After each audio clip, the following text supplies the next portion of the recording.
Yo, what's up, guys?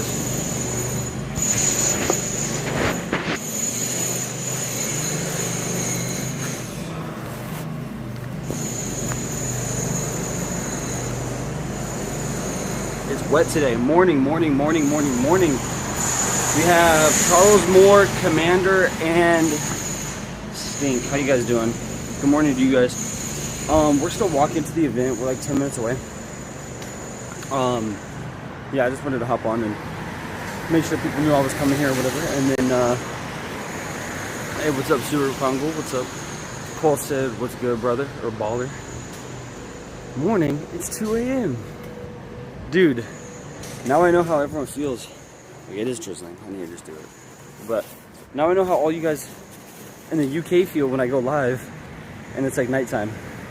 I don't think there's been really like any moment that I've known what time it is in the US besides when like Taylor has told me.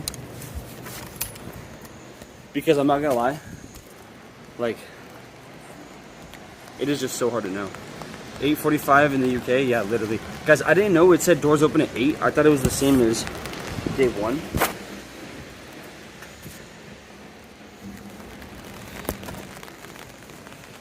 There we go. I thought it was the same as day one, meaning doors were opening at 9 a.m. But doors actually opened at 8.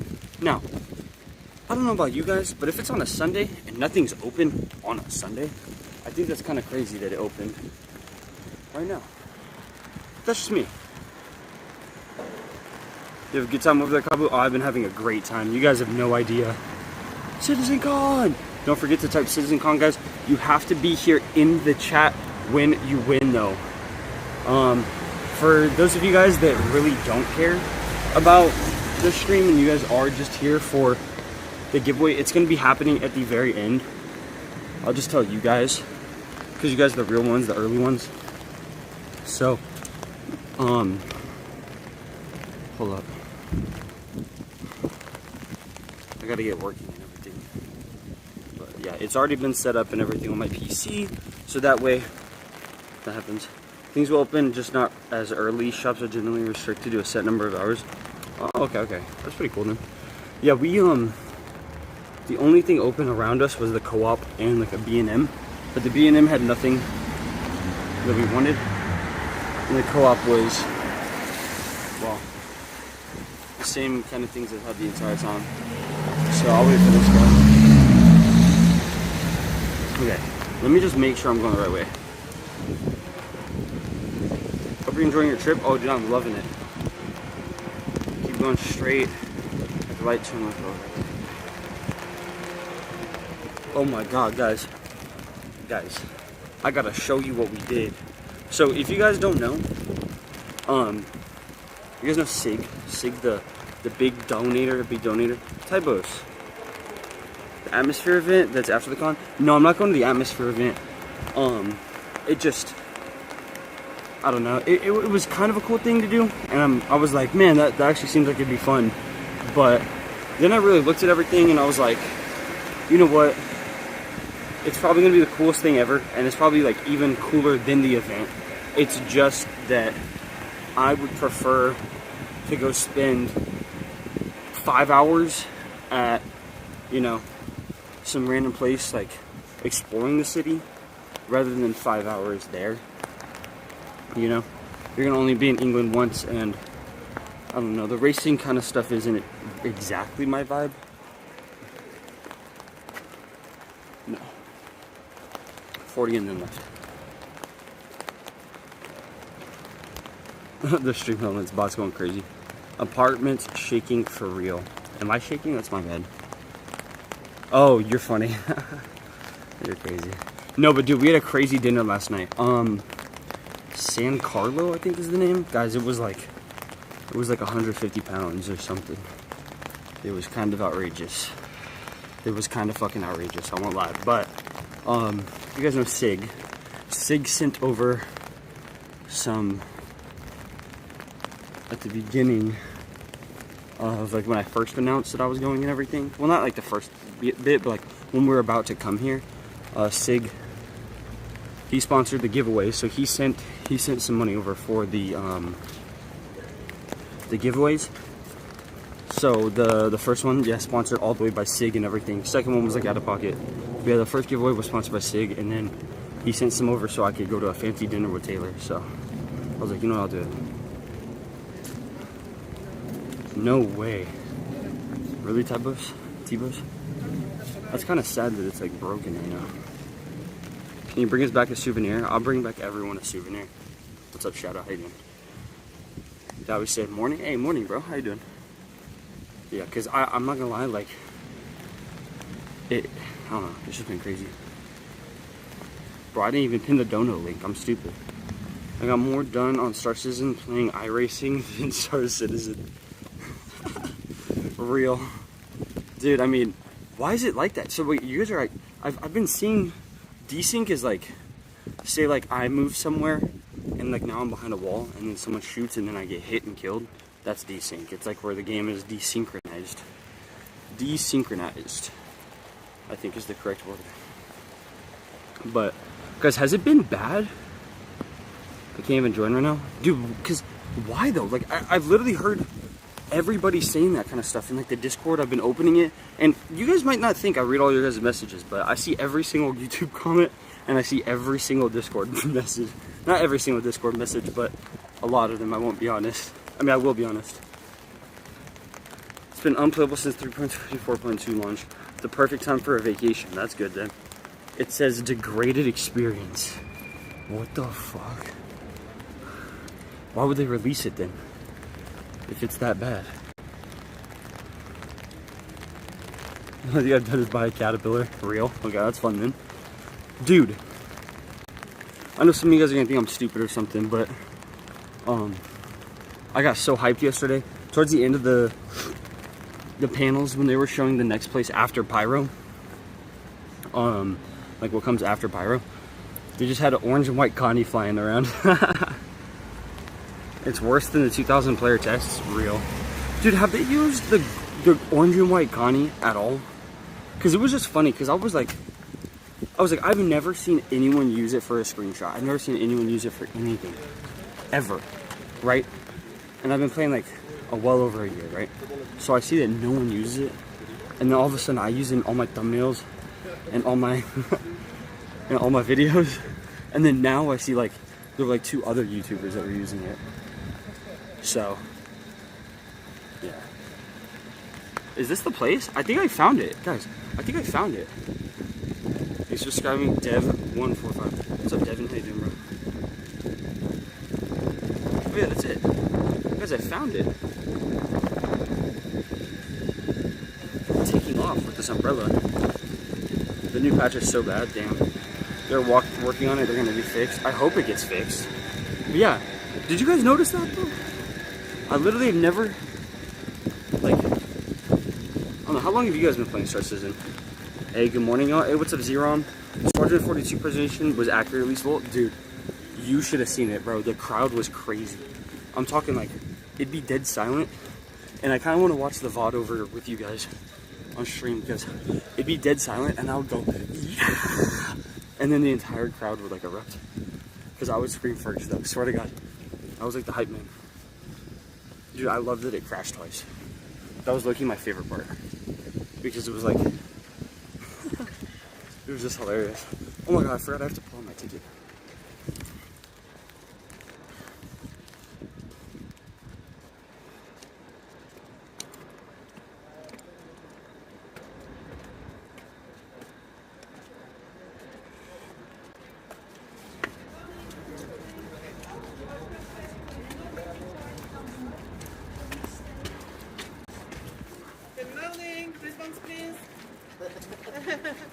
From yesterday? What? The wristband from yesterday? Yes. Or okay. Hi, good morning, Mr. Please. Oh, yes. You're perfect. Okay. Do I have to put it on or? Go to registration, ask for a new one. Okay, thank you. No problem. Fantastic. Thank you.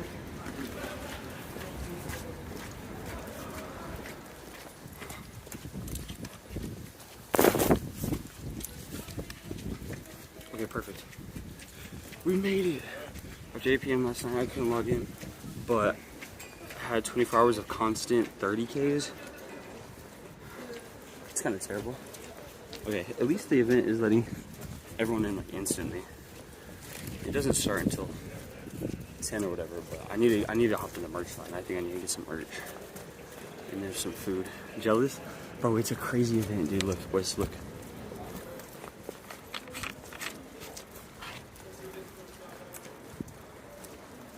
It's kind of nuts, boys. It's kind of nuts.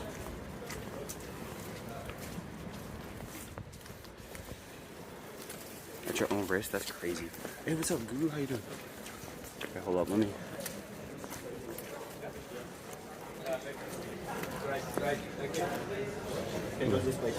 Perfect. The wristband? Wristband, yeah. It's in my pocket. They said I need to get a new one. Okay. Okay, yeah. Just show it to him and then go and probably grab one from reception. Yeah, that's what they said. Wristband, please. Wristband. Wait, roll it down, please. Roll it. They said to get a new one. Roll it. Sorry, I didn't even hear that. I'm from the U.S. What is that?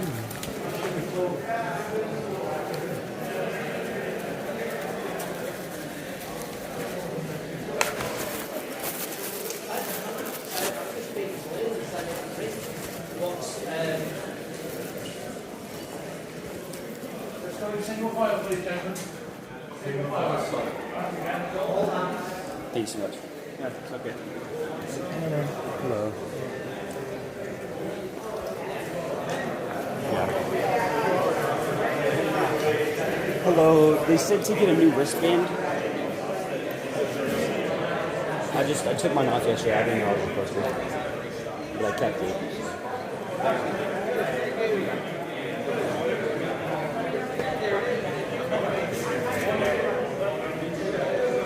Thank you so much. Thank you.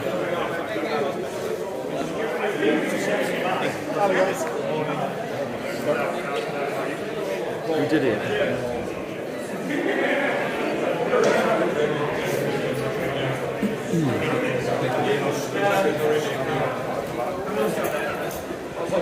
Yeah, everybody in here. I'm thinking about getting the paint, bro. Get it, bro. Okay, you guys ready? Let's watch. Let's do a full tour again. Full tour. You guys ready?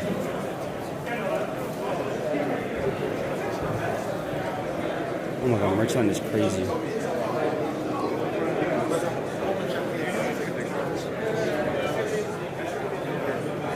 Boys, are you seeing it? Are you guys seeing this right now? Let's go get a photo. Get some food. The landing pads. Port Olisar, boys. Port Olisar.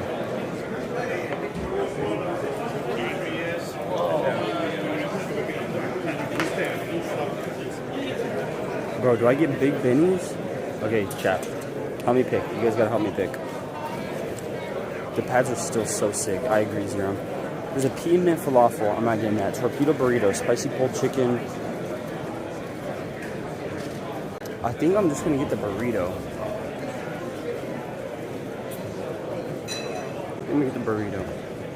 The torpedo burrito. I didn't eat yet. I was like, this is the perfect time.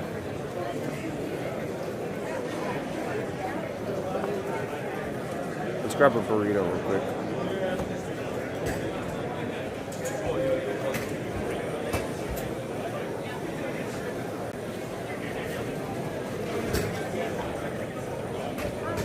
Hello, can I get the spicy pulled chicken? Yeah. Any drink? Yeah, a water. Yeah.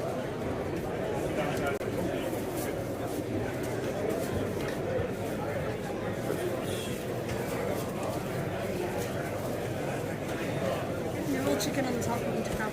Oh, on the top? Thank you. Have a good day.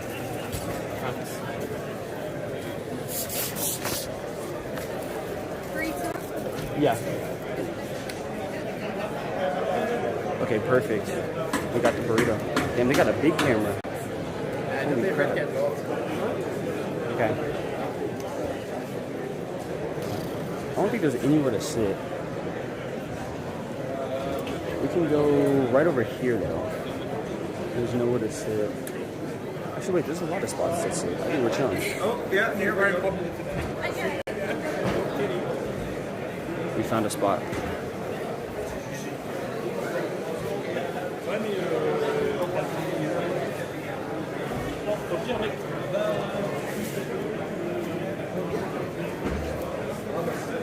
Okay, guys. We made it. Burrito review time. Burrito review time. Oh, it's pretty bad, Weasel. I'm not gonna lie to you. It's pretty bad. The queue time is pretty bad for that. Okay, so look.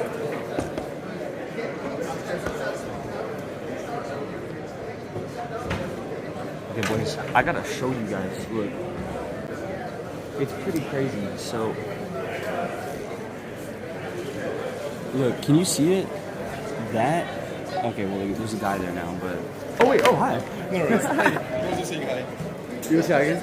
Hey. Doing well? Doing well, doing great. Yeah. Just got here, yeah. Yeah, you ready for the my panel? gosh. It's like in 5 minutes. What time is Excited, it? Oh my god, excited. it's starting. It's starting right now? I think so. Can we eat in there? No. Quick. There we go. Gotta eat fast. Just breathe it. Yeah. Thank you. Bye. Okay, boys. We're missing the beginning because I need to eat, but that's just how it goes. If you guys want to watch the official broadcast, I think it's just way easier for you guys to go watch the official one for that. But if you guys are here to see the booths, if you're here to see the random things, to see what the food is like, stuff like that, that's what I was thinking. I had 30 minutes, yeah. I was like, I guarantee they're gonna add more time. But okay, you guys ready? Carb up. Oh my god. He goes, it's starting! Bro, I love the foreigners, bro. I love the foreigners.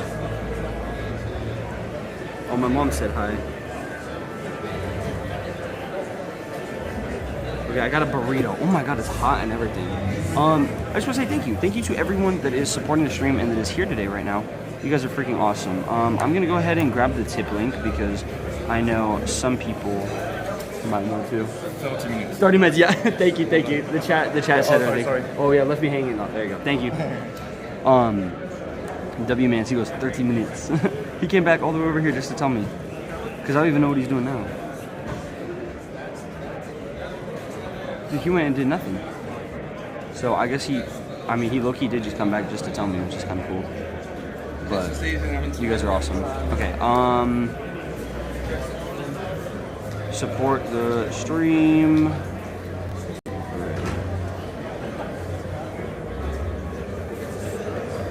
There we go. What? It didn't let me copy it. Oopsies.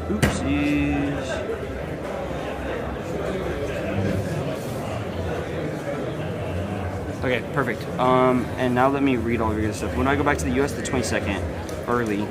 Oh, you said hi, I'm back. Oh, that's nice of you. Do they have a Masaka burrito? No, they don't. Yeah, and stream it says 30 more minutes. Perfect. W stream. When you go back to the US 22nd, show us a burrito. I can't really hear. You can't hear at all? Really? No, there's no way. We're right here. Okay. Boys, it's burrito time. So it was pulled chicken with what is it? Pulled chicken with rice, sour cream. Oh, it's just quiet. Oh, there you go. He said reopen YouTube. Fair. Okay, let's check out this burrito. It's like, why does it have lines? You can hear fine? W Hexter. How you doing? How big is the merch queue this morning? It's like longer, I think. So if you guys can see, it goes all the way from there all the way to there. And it's like 10, 15 rows? I think it's 10 or 15 rows. Also, look at the UE and Retribution C-Class Dreadnought. Sorry, Super Dreadnought behind us. The Super Dreadnought behind us. So I think that's eating with a good view. What do you guys think? Okay, let's try out this burrito, but fuck, it's hot. Also, they have no napkins, I don't think.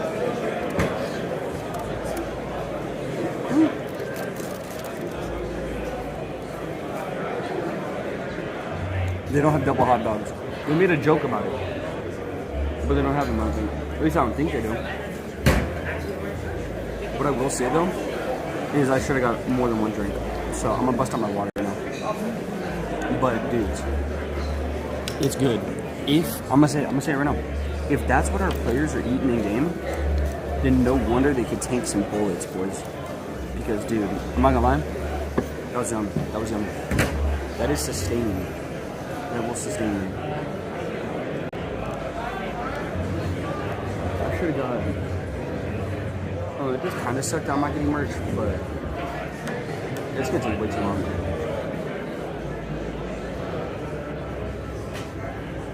Guys, I accidentally grabbed the sparkling water. This is the closest to a cruise bottle that we can get. Sparkling water.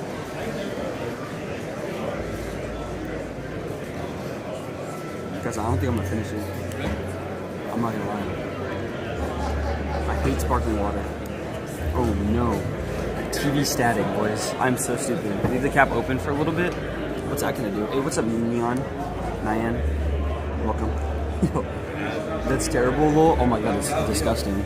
I don't know who ever gets sparkling water. That shit is kind of atrocious, but you do you. Is that a jalapeno? That's what the inside of the burrito looks like, guys.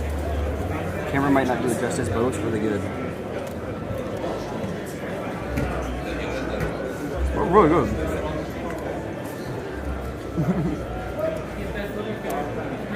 That was just because the computer was lagging. Dude, guys, you guys can talk. Anyone can talk as much hate as they want on Citizen, but when it comes to the food, the hospitality, and then the merch, they're actually insane. I'll send one over right now.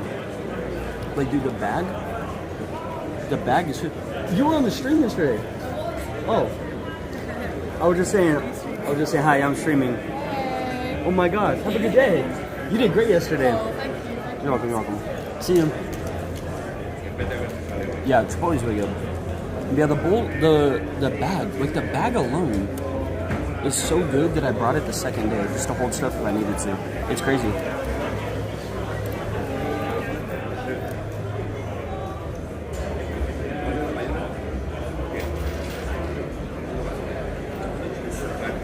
I love Chipotle.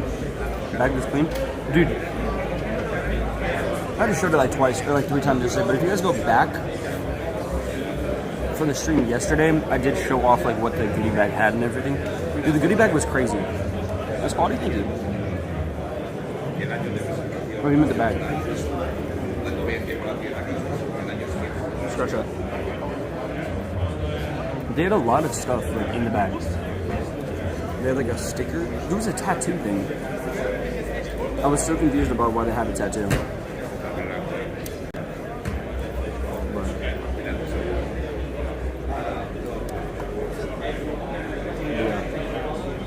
It was crazy quality though. Okay, it starts in 30 minutes, you guys said, right? I gotta make sure I don't miss it, because that would suck. The notebook with the pen was crazy. Like the pen alone was awesome. Like even my girlfriend looked at it. And she was like, this is crazy.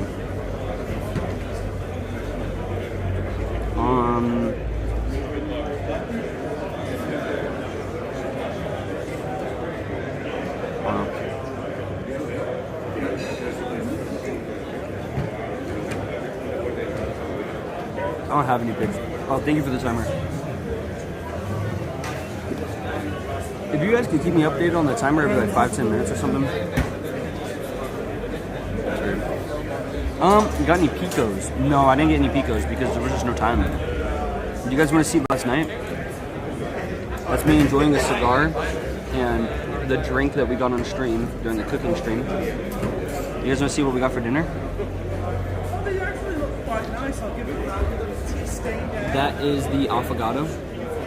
It smells a little stir fry.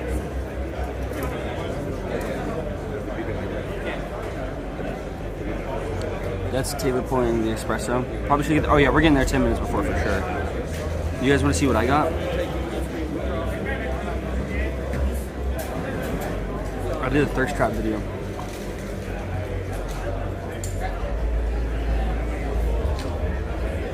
Boys, that was crazy. It was like the best steak I've ever had in my life.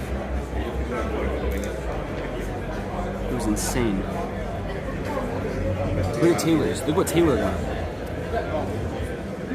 Bro, there's a slab of cheese on it, dude, on top.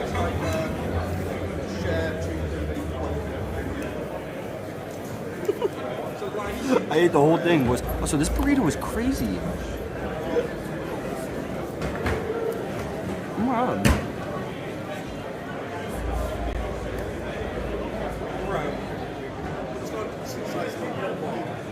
This is awesome. This is so good.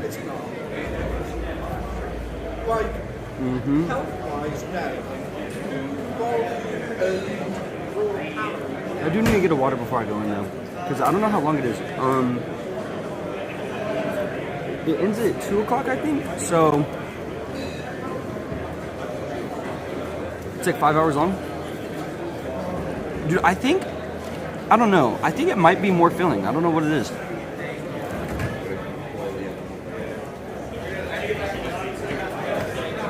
Hey, look, he's reviewing a burrito too.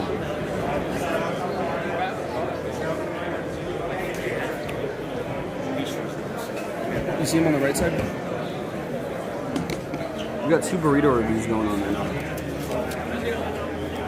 that's all that starts his streams are right now.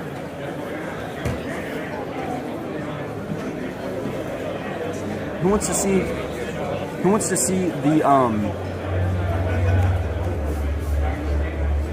the Hornet before we go in? Europeans say Britain food is bad. I beg to differ. Real. It's been pretty good so far.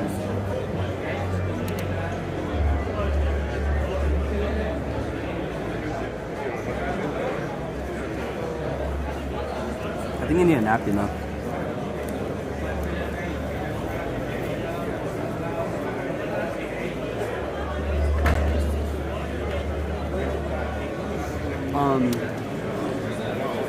I think remnants. I think it has remnants on it.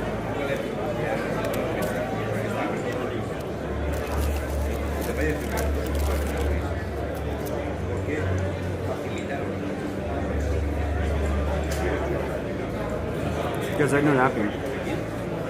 Okay, we ready? We ready?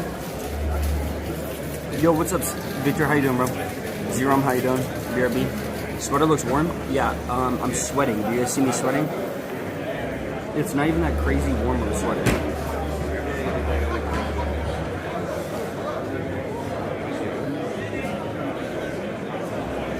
It's not cold in the UK. It's just not.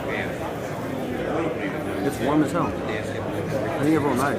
You got 18 minutes, but yeah, you have time to kill the Hornet? Okay, bet. Perfect, boys. That's my call to get up and get the show into the Hornet.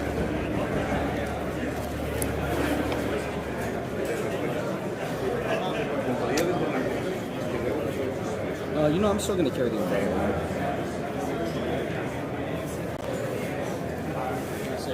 I'm still going to carry it around. Yeah, let's get on. You ready? 18 minutes. Okay, bet. Thank you, guys. You guys are literally keeping me afloat right now, dude. You guys are keeping me afloat. It's hard to check the time, hard to like make sure knowing that like they didn't add time or do something. So you guys doing that for me is awesome. Thank you, boys. Thank you, thank you, thank you, thank you.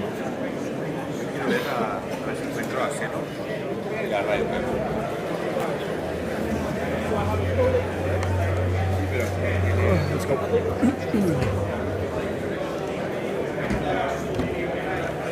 Push our chair in because we're nice.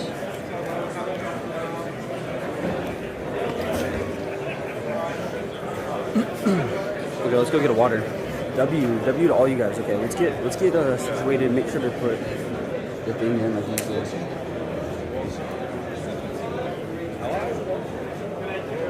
Regular water? Yeah.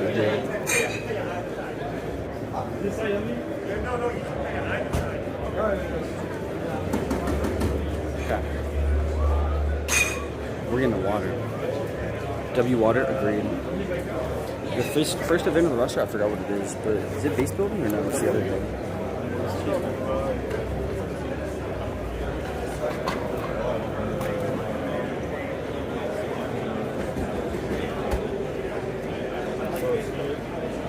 Oh, sparkling water, real. On the wire, I got sparkling water.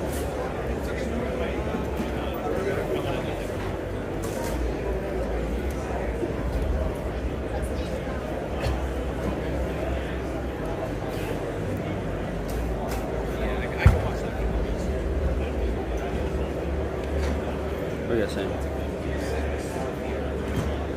We'll see what the first panel looks like. I'm kind of excited for it, but at the same time, I don't know if it's going to be good or bad. Hello, can I get 2 waters?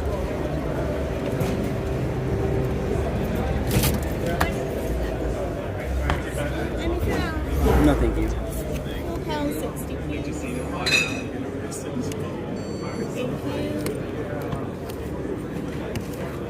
Thank you. Have a great day. Thank you. Have a good day. And it's as simple as that, boys. We got more waters. That means we bought 3, 4, 5, 6 waters in total. That's true. Just to start Citizencon, we bought 6 waters. And you like fucked with him and like. Yan, how you doing, bro? How you doing, Yan? No. £4 for 2 waters. £4 for 2 waters. Oh my god. Okay, you guys ready? Yeah, but the lighting is terrible. Wenn das nicht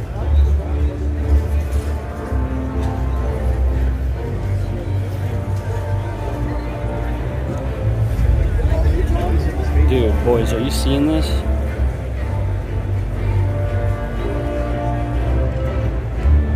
I love it so far. Jan, what about you, man? Do you like it? Yeah, I heard German too. What's up, Razla? How you doing? Hexter, how you doing? Jan said, wow, looks nice. Dude, it looks insane. It looks crazy.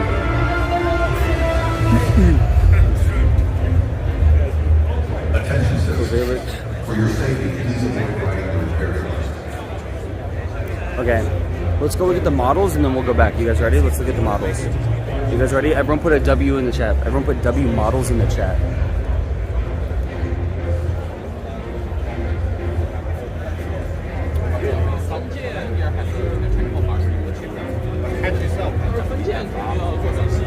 How to go check it out.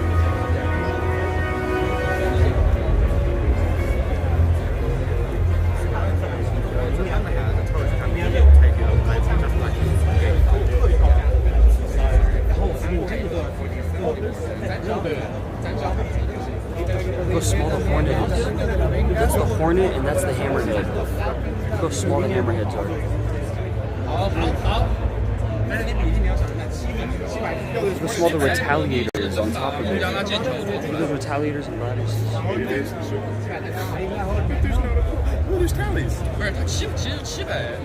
Yeah, they do Shadow.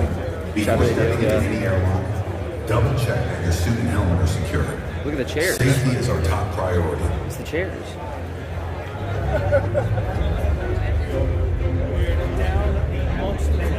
Oh my god. And if it does, what if it's not but no, we checked.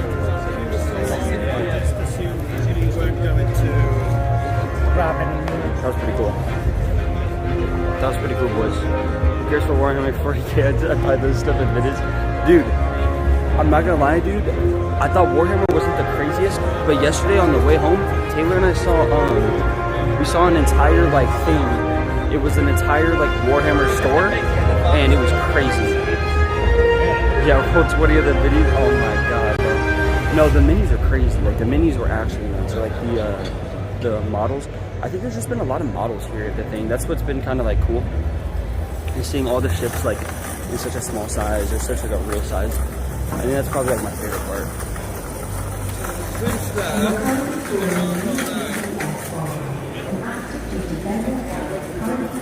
Actually, I'm about to. I have a question. Can you guys hear me?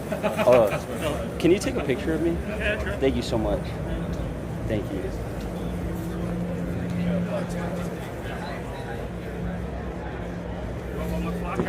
Nah, we're good. Trust me, you'll Oh, you want flash? Yeah, you want. Yeah. Like, that's a real flash. Yeah. Yeah, we'll do flash. We'll do flash. Hopefully it works. I don't even think it used the flash. I hate iPhones, man. Oh, he's a tech genius over here. Thank you so much. You can see yourself better than that. Thank you. Yeah, I do. Thank you. Thank you. Have a great day, guys. Thank you. W's. I want a little terrapin. Real. I want like any of those ships. Like, could you guys imagine a Gladius though? Because Gladius is like, that was like my favorite ship before anything. You guys are hilarious, bro. Yeah, I know my smile was a little stupid, but double us. Oh, but I should have put like a theme for you guys. Okay. Ooh. Okay. 10 minutes left, boys. Let's go sit there for 10 minutes. We've seen basically everything there is to see. Kind of. I'm gonna find like around the same spot that I sat in yesterday. It was right behind the...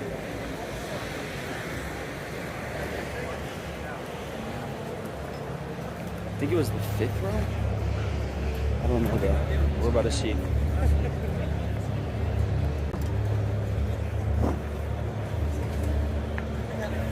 Yeah, I think right here is good.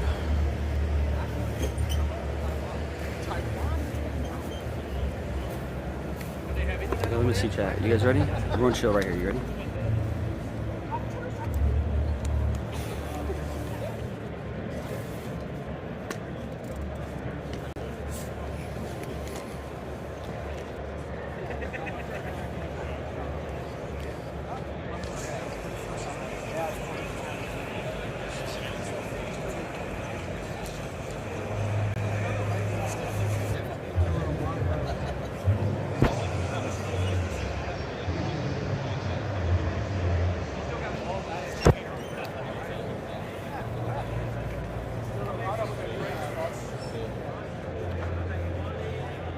I could do that. Wait.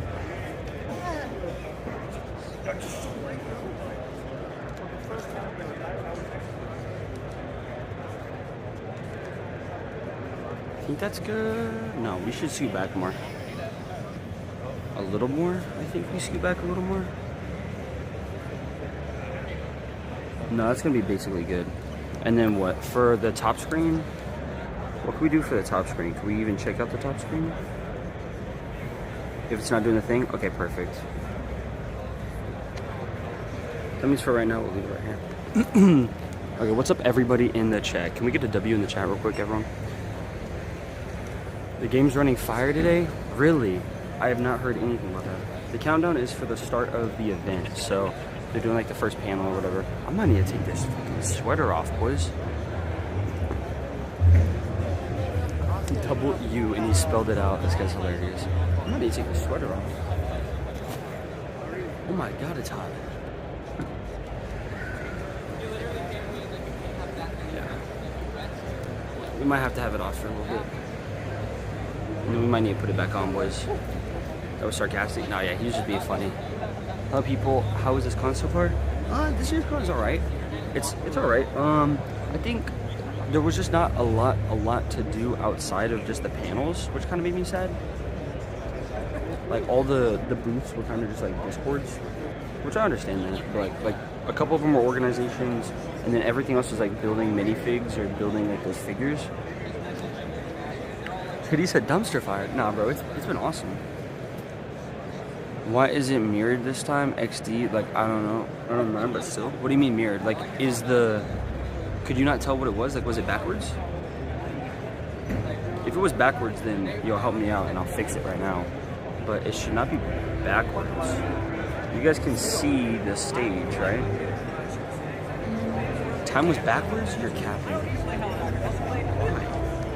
What possibly could have happened? Let me see.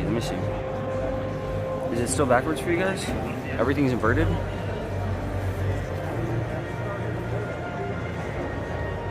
Then... Is that better? Let's see. No, it's inverted. How do we uninvert it? Wait, how do we uninvert it, boys? Oh no, did the phone just crash?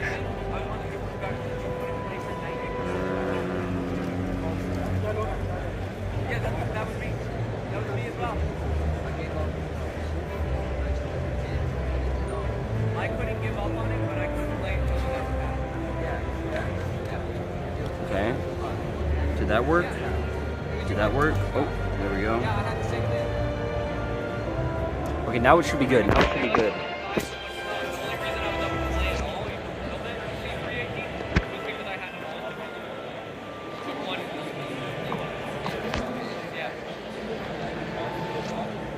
let me zoom though. It won't let me zoom. I guess it's...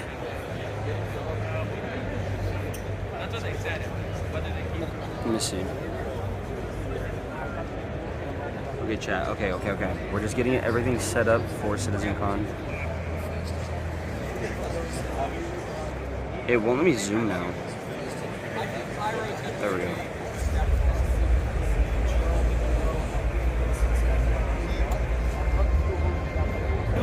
It's gonna be good. We'll be able to see the screen. And even if we want to look at this screen, we can look at this screen. We can look at this one too.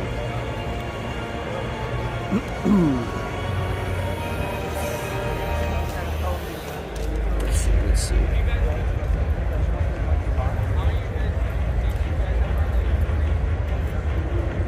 So we got the countdown ready. Are you guys ready for this countdown? You guys want it on me, or do you guys want to show them the countdown for right now? So you guys saying, looks nuts, man. It's inverted again. No, it's inverted again, but now it's inverted. Oh. Well, what the hell?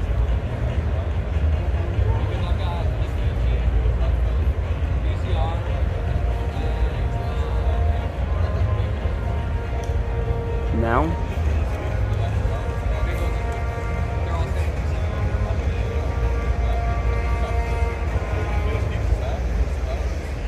Wait, why is it not doing the quality thing now? Is it inverted now? It says 6140. Nah, there's no way 6140. Look.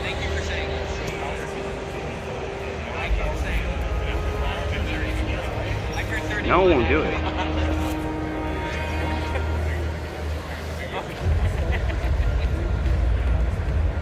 So it seems like the back camera doesn't work. I have to shave because military. Which is funny because no other military makes it so you have to shave.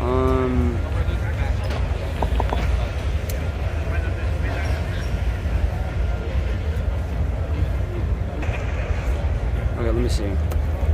It's like broken. What is happening?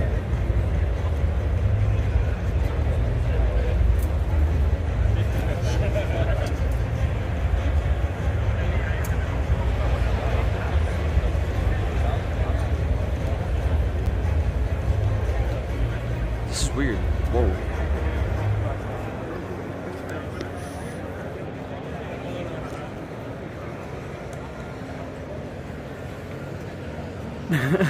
Why is it stopped on me?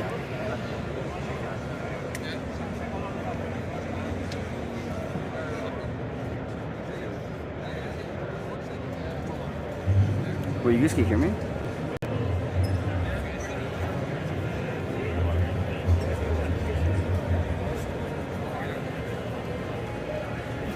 Why is it focused on me? Why is it still showing me? I think it's just the scenes are messing it up. Like, look at that.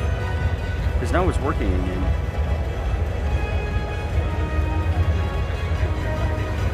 I chose to have no scenes, like no things.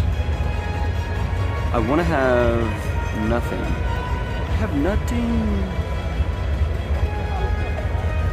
Okay, we should be good here on this one.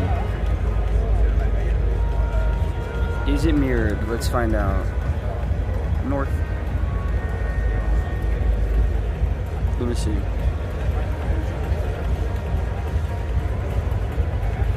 Where's it backwards?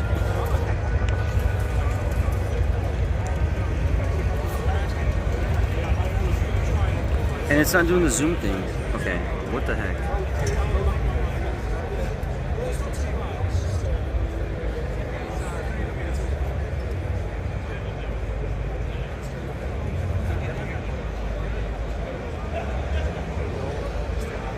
Well, why does it look so bad quality? Why is it backwards?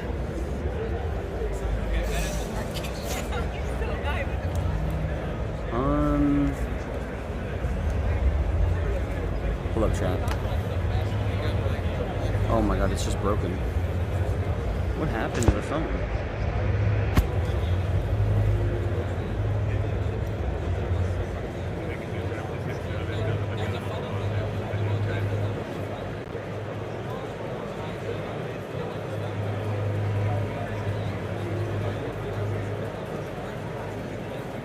Yeah, chair cam for real. Real.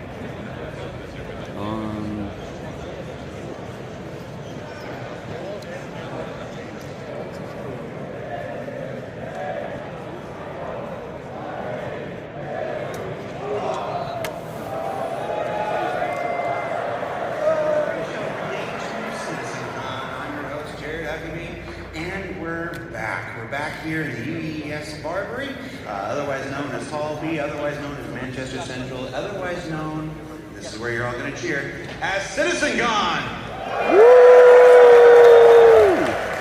Honestly, people ask what the better parts of my job is, and being able to just do some call and response with the crowd is probably it. Watch, I'm going to do it again. At Citizencon! Quite cool. Look at that, Philip. I'll figure it out though. The UES Barbary, where I'm going to be sitting for most of today, because if you watch day one, I made an ill-fated decision during the pre-show yesterday to attempt physical movement of any kind. Generally, I'm against it. If you consider physical movement of any kind past the age of 40, don't. But if you are, you have to do physical movement at any point after the age of 40. My recommendation is to stretch at least once in 14 years. So yeah, we're here on day two. Let's go over a little bit of day one. Day one, we saw the Brave New Worlds Genesis presentation. It's a fantastic look at all the new Planet Tech tools that allow us to build planets like the newly revealed Casper Sherman. We checked in with the organization presentation. I know it's a social universe, and it had all kinds of stuff, the party chat and all stuff, but really for me, like, I was there in 2014 when I met Benoit for the first time. He did the very first organization and presentation. And for the last 10 years, every other time I see that man, I'm like, when, Benoit? When's our time? When are the orgs coming to the game? And to know that they're finally in active development on the way to the persistent universe is one of the more exciting things about Star Citizen for me. It's just, you know, we're all in these orgs. Everybody's in the org. There's med runners over there. There's ADI over there and stuff like that. But that's outside the game. Finally get these orgs inside the game is a major milestone that I've waited for so long. And yeah, it's not happening today or tomorrow, but it is in active development. We'll have more updates on that when we do our other shows, the ISC and the SAL over the remainder of this year and well into next year. Then we had that cosplay contest. Who actually won? Who won the cosplay contest? It was that giant Pico, right? I forgot to check. I was unfortunately doing some other stuff, but I hope it was the giant Pico that won. But of course, Ken Shadow, last year's winner, was back on the thing. I haven't seen Ken Shadow. Ken Shadow, are you in the building? Ken Shadow, if you're in the building, come find me in the general lounge. And then, what was it? Dress to Kill, finally making good at all those armor specializations. No, don't take my water. I need my water. Just don't. Bring me back my water. I don't mind even the shot I have to drink. He took my water. But the return of the Valakar Sandworm. We've been waiting for that since 2016, and I'll tell you, we did several playthrough tests over the last couple of years. I really want to move out of shot. So, watching that thing in action, the players play it, it is devastating. It is deadly. It needs a lot of tuning, and I'll give you a little ETS. There was one playthrough that we couldn't use any of the footage from because its projectile spit was bright white.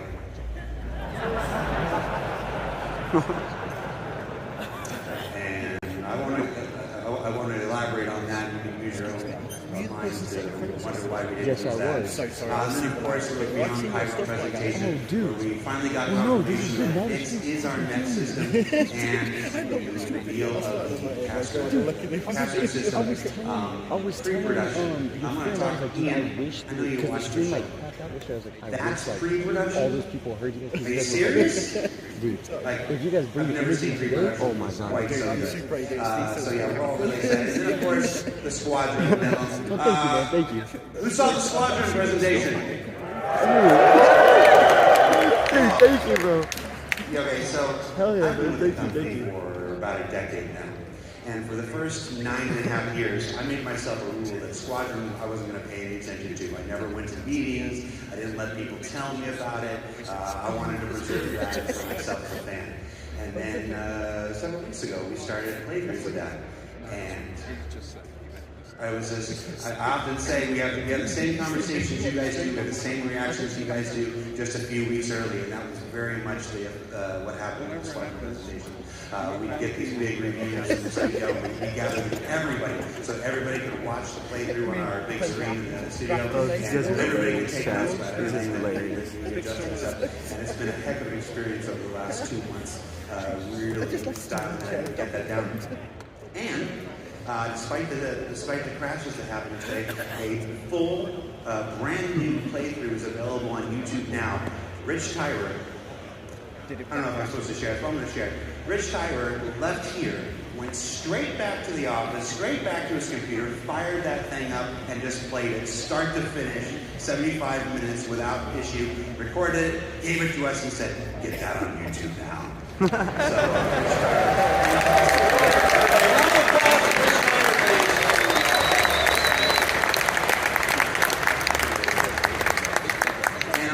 That Legatus difficulty is no joke. Over the last 2 months when we were doing our weekly reviews, we have lots of players. Shout out to Tommy, who would play during these reviews and stuff. And Rich is an exceptional player at that. Those Vandal who were charging around McLaren were super lethal. And the turret section has full maelstrom destruction, so a lot of folks who were playing it, the turret would just explode. And yeah, you fell down at the end, but other people would just explode out into space. Have to restart.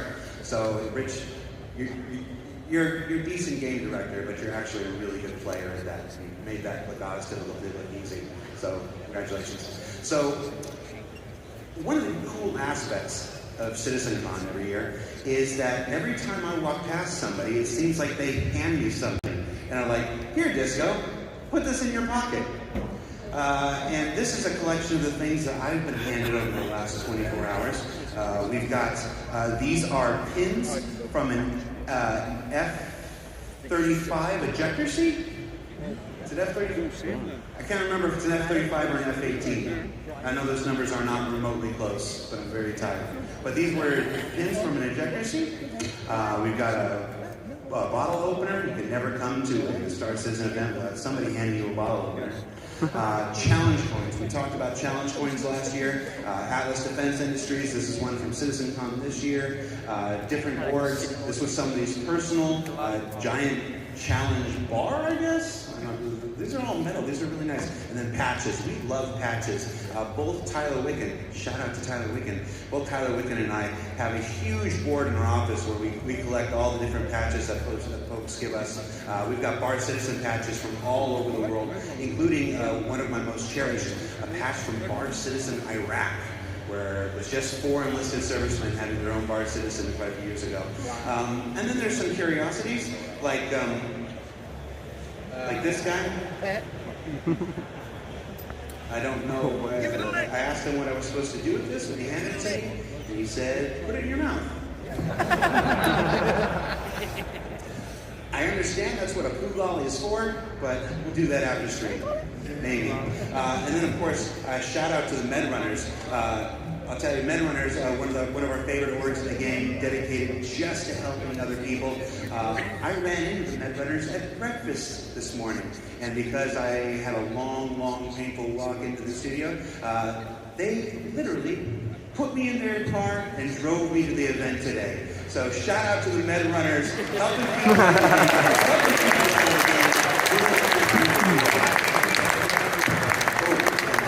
This is very cool. I don't know what this says. I think this is the manufacturer. This is Gatak or I can't think of the name of the other one right now. And then this weird opening thing.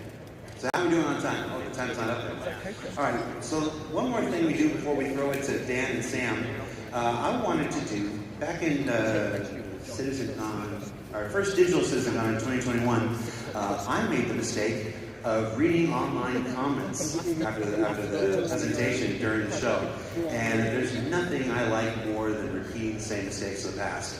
So our lovely social media team, shout out to Galactica and Mickey, put up a thread asking for your comments about day one of Citizencon, and let's go through and see some of what people said. Citizen of the Verse said, Castra, my new home. Lovely picture of Castra there.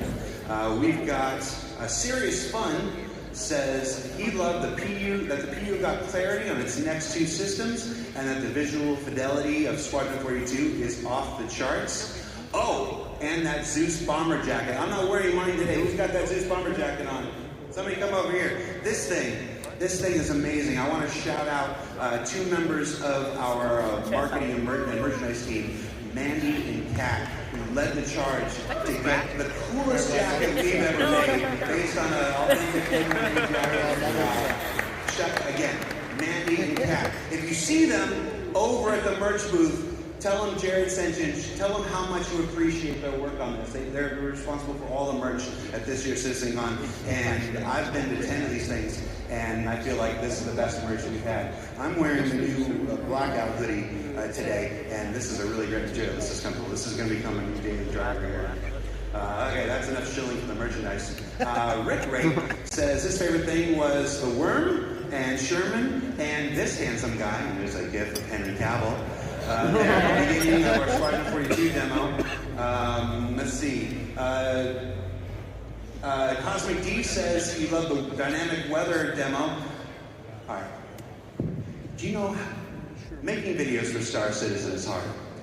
Making videos where the environment is actively trying to crack you is very, very hard. Like, none of that was fake. We got our poor guys, they got into the Zeus and took off, and you saw how it struggled to lift. That wasn't fake. That was the actual dynamic weather system pushing down on the best part and saying, you ain't taking off. And then they managed to get it off, and then managed to fly in a straight line and stuff like this. Is that for me? Oh, they want me to wrap up. How rude. All right, so we'll read one more comment, and then we'll pass on. We're not going to read that one. We're not going to read that one. You don't even know my mom. Okay.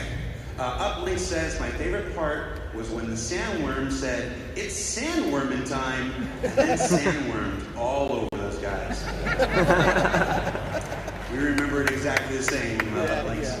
All right, so that does it for me. I'm going to throw it to Dan and Sam, who I believe are over at the Sim Pits, and see what kind of hijinks they're getting into. Guys? Hi everyone, welcome back to Citizencon Day 2! I'm Sam, and if you didn't meet me yesterday, I kind of do some voices and stuff. I also flew a car. Apparently so. But I am supposed to be here with Dan, and for some reason he's not popping up like he did yesterday. That's all she does. Hang on. She voiced it and I think I flew on can it. smell incompetence. Oh, Dan, there you are. Are you doing okay? No, I'm not doing all right. Look at this. I keep blacking out. Dan, I don't think you should try playing this game. I don't think I should either, but it's so fun. If you guys are here on the show floor, these Monster Tech Sim Pits are really haptic. My ass is vibrating right now with the it's hitting my rear. Dan, shall I take over from you? Please take over. Okay, maybe I'll give him a break. Come on, Dan. Help, thank you. Turns out, not very good at video games, and Sam's really good at video games, so this is gonna go well. Yeah, let's see you again. Alright, well, maybe it's not so easy. Maybe it's not so easy. To be fair, I left you in a pretty shit situation. You were set up for failure. Come follow me. We're gonna move away from my abject failure as a video gamer for a moment. Hi guys, welcome back to Citizencon Day 2 here in Manchester Central. We're so happy to have you back. Like Jared said, hopefully you guys enjoyed the panels yesterday. We covered a bunch of stuff yesterday, but don't worry, there's still a bunch more for you guys to check out today. Between ships, between base building, between the road beyond, there's still a bunch of stuff for us to cover. As you can see, we are here in the General Lounge here at the show floor, Hall B. Here at Citizencon, let's take a look. As you can see, we have our lovely Hornet. We have our players just chilling out, maxing, relaxing, all cool, shooting some saddle ball outside school. A couple of duels who were up to no good. Started making trouble in the neighborhood. We got one little fight, and Captain Bishop got scared, or Admiral Bishop got scared. We said Squadron 42 release date 2026. Who is hyped about that? Awesome, guys. We are going to be covering a bunch of stuff here today. We have a bunch of community booths still to cover. We have some awesome models to show off here on the show floor as well. There's still so much more to cover, and I'm really excited. We only have a little bit more time together, though. I want to make sure you guys are taken care of, and hopefully you guys are having just as much fun watching the show as I am running it. Now, as you can see, we have our theme stuff. We didn't really get into the theming last year. I want to get down into sort of the micro this time. So let's take a look at the outside of these booths. As you can see, we have Bioticorp Waste. We have the Robert Space Industries. Come follow me a little bit. We're going to go a little bit into the community booth area, just a little bit. As you can see, we have this problem in the verse as well. Get a look at that. People just stacking up their med boxes. Wasteful. Wasteful. For shame. Throw it away. Littering. Hi, guys. Come follow me. We're going to make our way out. Hi, everybody. We're making our way through. And he's out. Guys, it has been such a pleasure to be back at Citizencon. In case you don't know who I am, my name is Dan Havrick. I'm the community producer here at California Games. I produce our community managers. That's Jake Acapella, that's Freya, that's Christian, that's Ulf, that's Niku. All the people who you guys interact with on Spectrum, on Twitter, X, who cares what it's called these days. I help produce those guys and make sure they're giving you guys the updated information, chat with y'all, and it's been such a pleasure getting to actually get to know you guys as well. You guys have been so amazing here at Citizencon this year. We're just making sure that we catch as many people here on the show floor as possible. In case you guys did check this out yesterday as well, we have the Addison Lounge. The Addison Lounge is a place just like the General Lounge for you guys to chill out. Make sure you guys are getting a drink. If you guys have a VIP ticket, you guys have special access to bar and refreshments here as well. You guys don't have to wait in a long line. Make sure you guys are checking that out as well. So sick. Yui, thank you for your service. We have that huge United Empire of Earth timeline as well, going all the way back to 2137 to the pretty near recent future of 2950. It's only 4 years ago based on our in-lore world. And I think that's pretty much it. I mean, obviously we have the Hornet, we've covered that to death, so I'm not going to cover it, but it still looks pretty cool. Now, I think we're ready to throw over to our first presentation, so I'm going to throw it back over to Jared. We'll see you guys later for some more community booth stuff. I'll see you guys later. Thanks for watching.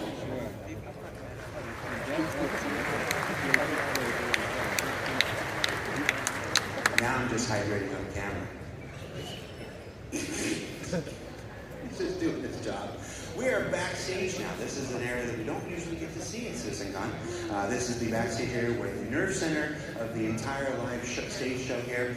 These are the folks who are working tirelessly to make sure that all the right slides go on screen, all the right videos play, all the right sounds play. Hey everybody, how you doing? As you can see, they're very, very focused. You excited to be here? Consummate professionals dedicated to doing their job. Hey, how am I doing?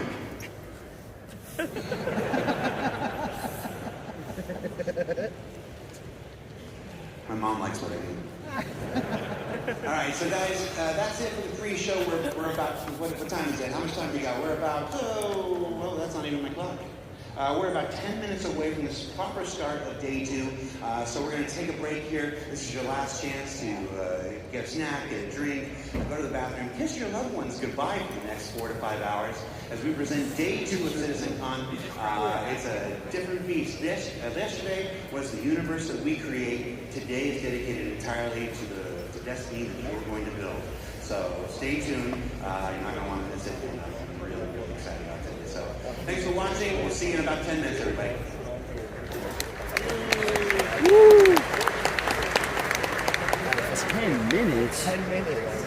Oh my god. There's enough time to cause some havoc here.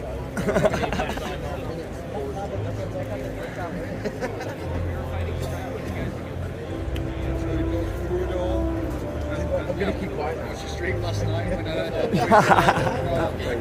when Yeah, no, but yeah, I don't pull like nearly as many viewers doing IRL than like when I play the game, but it's still so fun to like come out here and like record everything and just have fun. But yeah. I didn't realise it was you. He said, like, showed me the card. I was like, I know that guy. I've watched his stuff. You guys actually see the stuff, really? Yeah, That's yeah. crazy. What the heck? Well, thank you. Yeah, it's Whereabouts are you from, mate? California. Whereabouts? Close to LA, like an hour away. What, north or south? South, yeah. San Diego, mate? No, like southeast. That's like Fontana.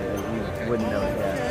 I went to LA a couple of years ago to freaking It's traffic's awesome. ridiculous. Oh my god. It's a beautiful place, man. It's so bad the traffic there, but it's freaking awesome. It's like you're gonna need 8 hours to get there. There you go. Look, you're on stream now. Yo! Pleased to meet you guys. My name's Gunnar. Welcome to Citizencon Day 2. We're about to watch the most amazing presentations for the next 5, however many hours it is. Why aren't you here? You should be here with us, guys. Oh my god. Probably because you live very far away, but don't worry about it. For real. No, but it's been honestly so fun here, like just seeing like England as a whole, because it's my first time out of the Welcome country. to Manchester, by the way. Oh, dude. Have you seen the sun? It's amazing.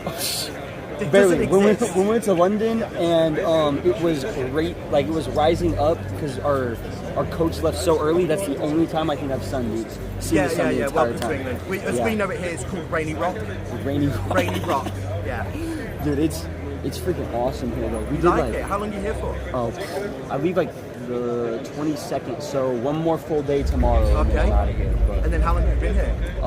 we got here the 16th. The 16th? Yeah. Have you been about and checked anything out while you're here, or? Not too much here in Manchester. If you got any recommendations, Dude, I have my so God. many recommendations. Oh my god, yes. It depends what you want to see. Oh, and what dude. you guys want to see. You should vote in the comments right now what you want this guy to do. And I'll make him do it as well. Dude, He's gonna put your Yeah, like basically professional idiot. oh my god. Idiot. So this is what we need to do. Now we need to do an event where it's like playing with the dudes from Citizencon. Oh, that would be cool. So now we need to That get you would be guys cool. like in the Discord and like get you guys ready, because that'd be hilarious, dude. But Are you stopping in and around Manchester? yeah, so we we stay like in the North Quarter or whatever. Northern Quarter, man. Yeah, Northern Quarter. that's So cool. it's like 17-18 minute walk from here, Yeah. so it's not bad at all. And then I don't know, we haven't really done much like in Manchester, so if you got any recommendations for bars, pubs, Oh, clubs, well, I used to be at anything. uni here 20 years ago, but everything's Oh my. changed, as these guys found out the other day when we tried to find somewhere to have food. 3/4 of an hour later, where are you taking us? It's just on the edge of the city, don't worry about it. Yeah, they're saying like W man's like you're awesome, and they're saying this guy's a W, amazing vibes. Let's go, my G's! Yeah. Let's go, dude, I am so excited. It's not my fault, I've got a little bit of neurodivergence, yeah? But listen, there's not been this many neurodivergents in one room since the National Autism Conference in this country, straight up, yeah? It's true, isn't it? Like, you know, like mushrooms, just herd them into a dark room and we will sit here and be comfortable for a period of time.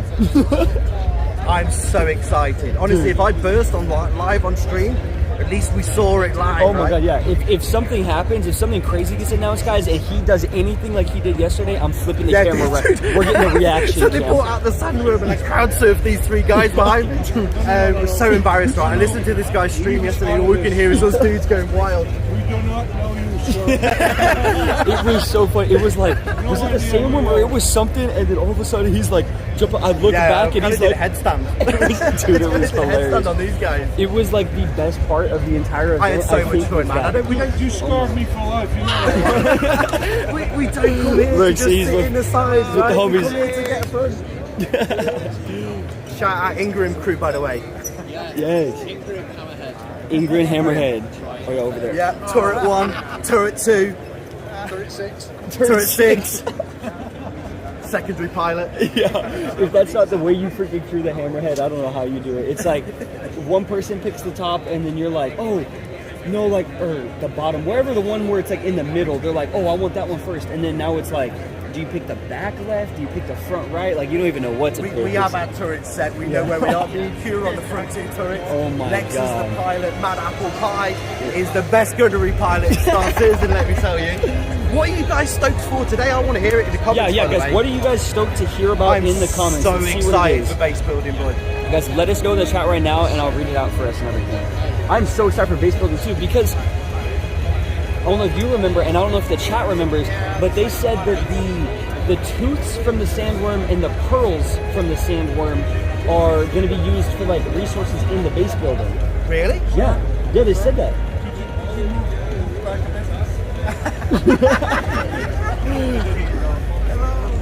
You closer, yeah? No, sir. No, sir. There we go. Now we got the thing. Okay, let's see. They're all saying base building. All of them are saying base building. This is where we're going to make it a proper game, yeah? It is, isn't it? I think there's... Well, the thing about Star Citizen, people purpose in the verse. Star Citizen literally has enough content and enough stuff to do in it, like, to be worth like 3 games. Because like you look at like all these other like online games, and it's like you just run out so quick. And it's like if I can stream every day and still be able to actually provide different content, I think that's like insane. So I think base building is going to be crazy because it's like, dude, I want to have a farm. Are you kidding me? I want to have a farm. You're saying, and then some people are saying they want to see if there's going to be any ship announcements, because that would be cool. Because there's no way they do Citizencon What do you guys without think a we're ship here announcement. for? Yeah. Dude. My wallet is in my pocket. And I'm pretty much sure the rest of these guys are going to pull it out. Yeah. What guys are you expecting? Pioneer today? Or are we expecting to see a timeline of the Pioneer? Or are we expecting to see some more single player kind of base building stuff? Dude, to get started. Dude, I don't. Oh man, I wish I had the paper that said like what they were doing today too. Because I don't know what else they're talking about. But you know what I was excited about yesterday? That like I know you guys were joking about it and we were joking about was the clothing though. Because wait, no, it was different people. No, it was different people were behind me because you guys were in front of me by then. But it was like we were talking about the clothing because the clothing was cool that you could put like armor on jackets and stuff. But then I think my chat kind of agreed too. It was like kind of sad though that, you know, if you're going to be wearing jackets and armor, it's like you're not going to be able to be like EVA in space. Which that's a good point. Yeah. Are you guys excited besides anything about the worm in the base building, or is there anything else you guys are like? That's a good point. What are you guys most excited about? Yeah. Mr. Connor, what are you asking us? What are you most excited about? Are we only got a show now? No, we're on a show. This is just the sort of 10-minute takeover. Yeah, the 10-minute takeover. Yeah. Simon takes over someone else's stream. I was sort of excited when you started mounting me because of the worm.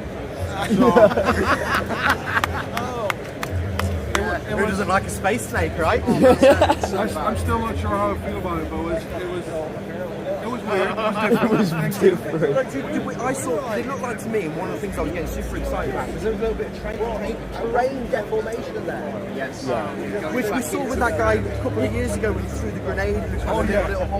Yeah. We saw that thing go underground. Yeah. And thinking, are we going to see some effects of that? You're going to see these holes Oh around my where God. this stuff's going in and out. Well, in general, the whole Genesis thing, because it means they can build the world. Exactly. Well, I think they showed us scalability yesterday, didn't they? They showed us how they can make this stuff really smoothly. Yeah. And scale it. This is how we're going to build 150 star systems. Well, yeah, that's what my chat was telling me too, because I was like, man, this is so cool, but like, how are we even going to have more worlds and everything? And then they brought it to my attention. They're like, no, that's what the whole beginning was about. And I was like, oh my God, you're right. Like, they showed that they can now basically like say they want to build a planet and then have everything built around it and just like automatically doing it. But they don't have to do it like Oh my god. That's gonna be crazy.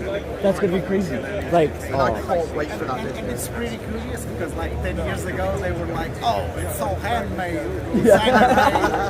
especially for you. No procedural generation, no AI stuff. Now they're like, we can't be bothered without yeah. this. And we're all like, work to produce. And we're all like, we kind of want the procedural now. Like, oh man. I'm excited for this because otherwise. Yeah, it was just. This is why I think this is a cool presentation today, because I think base building is that next step as well. Yeah, oh my god. Show us how we're going to get to these places. I feel like it's got to be right there. Like they've got to be probably so close with it, and it's like if they are talking about it with its entire panel and all this stuff, that's what's awesome. But that, oh my god, I'm so excited about the weather. I know we just talked about. Honestly, I predicted this when we were talking about it, and I'm like, this is one of the things that I want to see, and it looked amazing. Because I was like, the only thing we have right now is like annoying ass rain and like windstorms or whatever. Like it's just super windy. But when they showed the thunder and the shit and the clouds, oh my god! And then he broke past the clouds and it was just sunlight. That was the best part. Welcome to the stage. It's time. It's time. And Mama Huckabee's second favorite son, Jared Huckabee.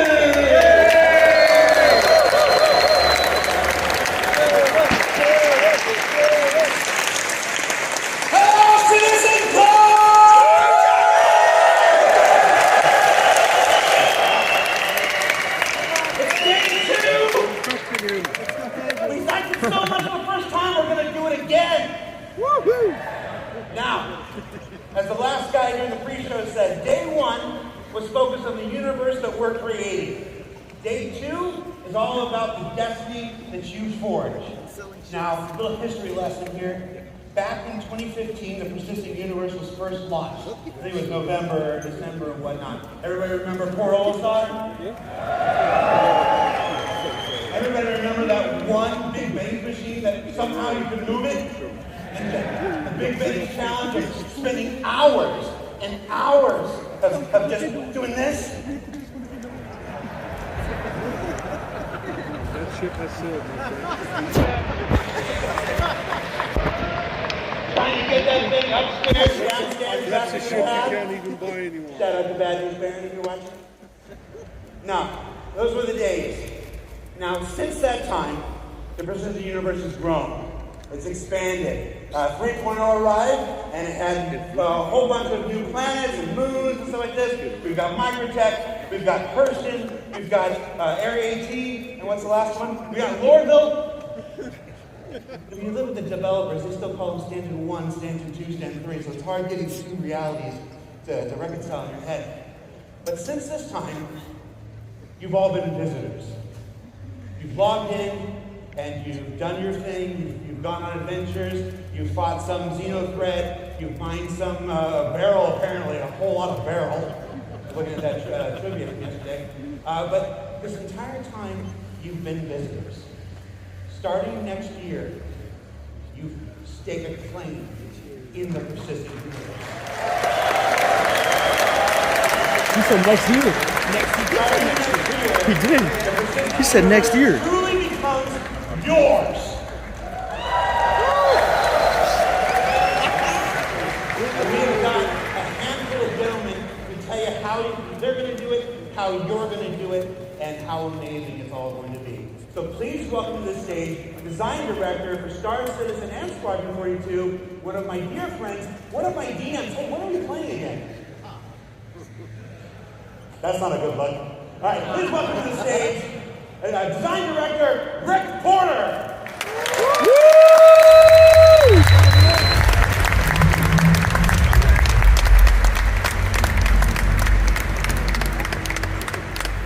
Thank you, Jared. Thank you, Citizencon. It's an honor to be here. Yesterday, we presented the verse that we're creating for you. We shared new tech, locations, creatures, giant worm, social features, complete with doing the orgs. We even played the first chapter of Squadron 42 live. How great was that? Yeah!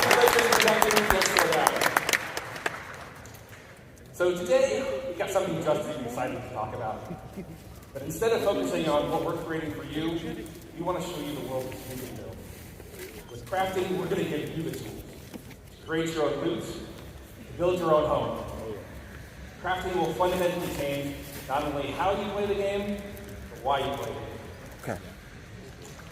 So, what is crafting? Why does it matter? Why should you be as excited as I am about this? Well, first off, crafting is a profession. It requires its own set of tools, knowledge of how to use them. Crafting offers progression. You become a better crafter by learning new blueprints and upgrading them. Crafting builds on the existing gathering professions. When you go out and collect your materials for crafting, we are adding new depth and meaning to those activities. Crafting provides customization. There isn't just one way to craft something. Like I said, we have upgrades.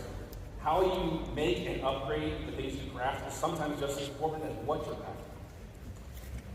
In addition, you can earn cosmetic upgrades, craft unique items, even subscriber play.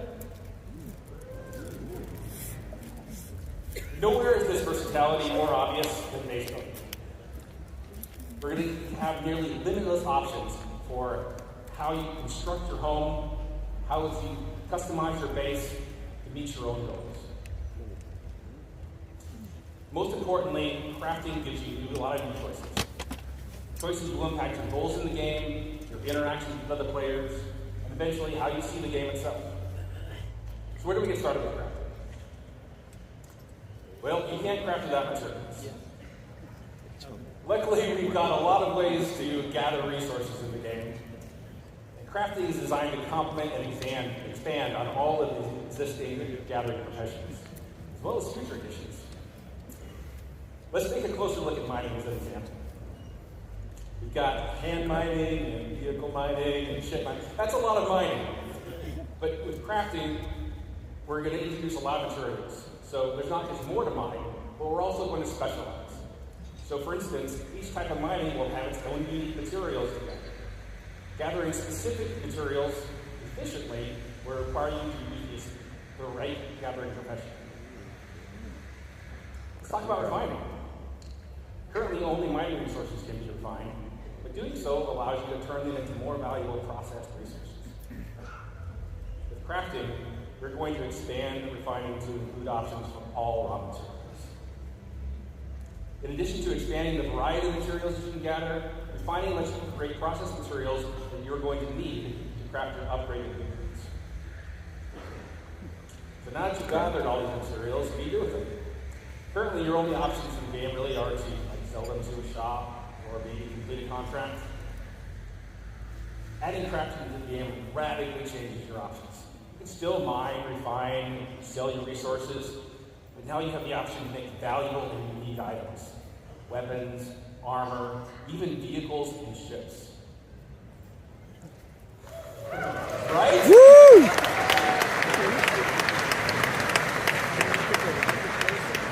Says ships.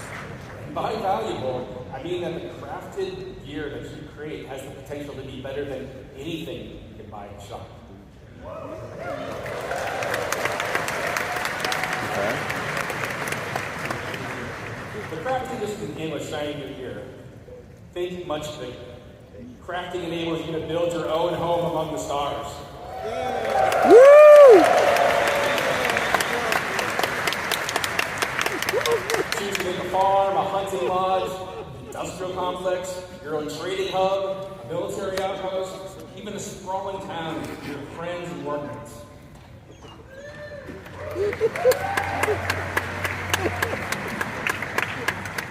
Got a lot here, but it's all optional. You can choose to focus on gathering resources and sell them to crafters that need them. You can skip gathering and refining and just focus on being the best crafters you can be.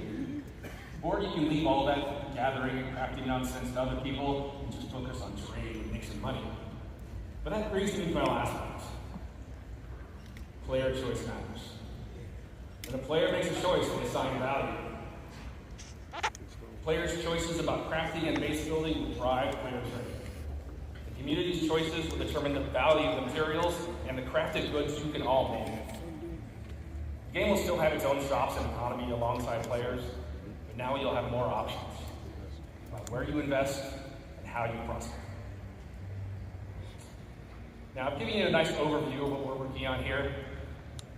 And we have a lot more planned for the future. But now that you're familiar with the big picture, I want to introduce some of my fellow developers to come up on stage. They've got exciting details to share with you about the specifics of our new crafting systems, important gameplay improvements, and most exciting, I think anyway, an update to base building.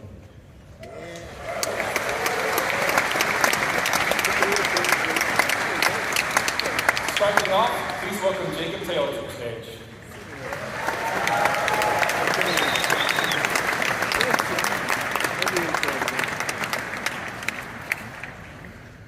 Thank you, Rick. And hello, Citizencon. Woo! Hi, I'm Jacob, Senior Gameplay Programmer on crafting. Rick has showed us how crafting will link into a lot of existing and new gameplay. But I think it's time we get into some of the details. I'm going to tell you about the new game mechanics we're introducing, starting with blueprints.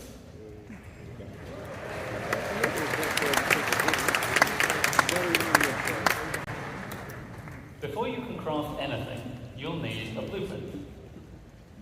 Blueprints provide a recipe to perform all kinds of crafting processes, including refining. You can acquire blueprints through various activities. Some you can buy, some you can find, and some can be unlocked or earned in other ways. You can also upgrade your blueprints through research. We'll go into more detail about what this means a bit later. So, blueprints are the recipe, and Rick already told us the materials you gather and refine will be the ingredients. But there's a bit more to it than that. We have a new concept for materials: material quality. Quality is a property we're adding to all resources you can gather.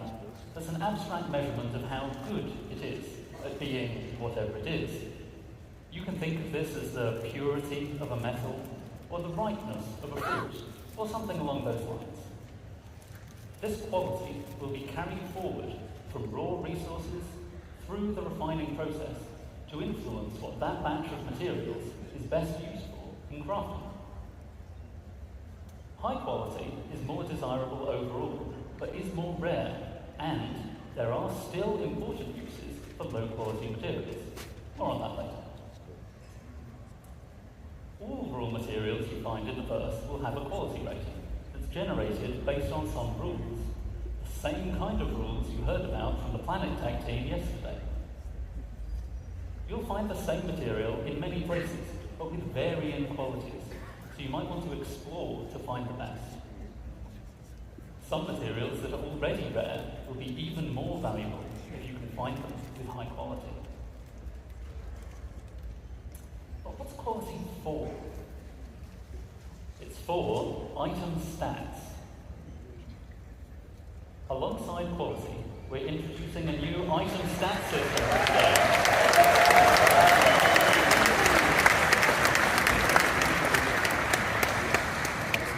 This will allow relevant properties of craftable items to be affected by the quality of materials used to craft them. For resources, just a single quality rating is sufficient to provide variation.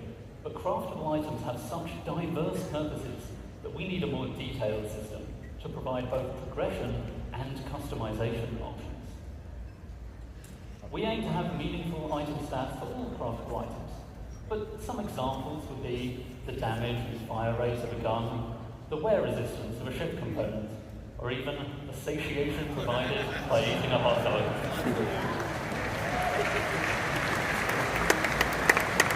Also, if like you've had a hot dog a while, it sounds good. Okay. So, as I said, the quality of materials will directly affect the item stats, such that higher quality results in better stats. Most items require multiple different materials to make, which may each influence different stats. And in many cases, you'll have a choice of materials to use, which lets you decide which stats to focus on to tailor your items to your playstyle. Here we see I'm making a gun with high quality aluminium, giving me a nice bonus to integrity and weight. Someone sold me low quality copper, so I don't get as much fire rate bonus as I could have. To go even further, researching your fabrication blueprints allows you to build higher tiers of an item with improved base stats. Okay. So a higher tier item will be better than a lower tier item that was made with materials of the same quality. Making high tier items requires more advanced materials, but it's also how you access greater choice as to which stats to improve. This means that your high tier items can not only be better overall, but also more specialized in the areas that are important to you.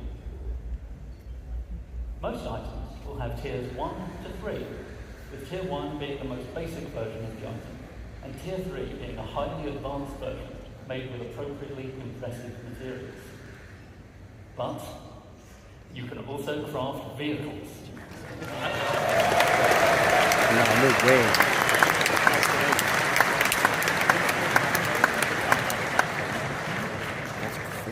And vehicles are so important that they will go up to tier 5, providing a way for you to really invest in making your favourite vehicles excel. Of course, many of you have already bought your favourite vehicles, so you don't really need to make them from scratch, right? Or maybe you've pirated, salvaged, or otherwise commandeered a vehicle. Not to worry, you can still benefit from crafting by using an upgrade blueprint to increase the tier of an existing vehicle, including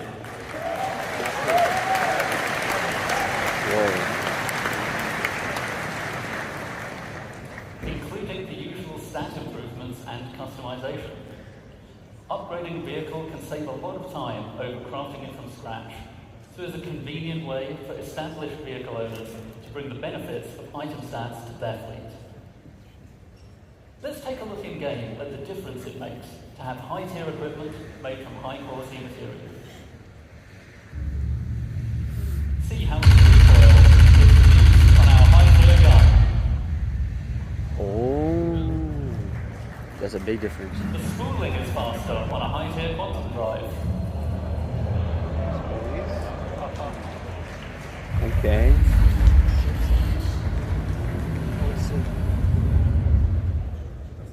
And a high-tier scraper vehicle is much more effective. Oh, that's cool. People are gonna be like, "Oh, what kind of tier shit do you have?" Crafting's key game mechanics. I'll now hand over to Torsten. Okay, that's gonna be sick. The full crafting process. Thank you, and have a good day. Okay. That's exciting. I like that.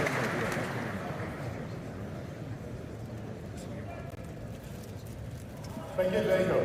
Hi, I'm Torsten, lead system designer of the CGP system.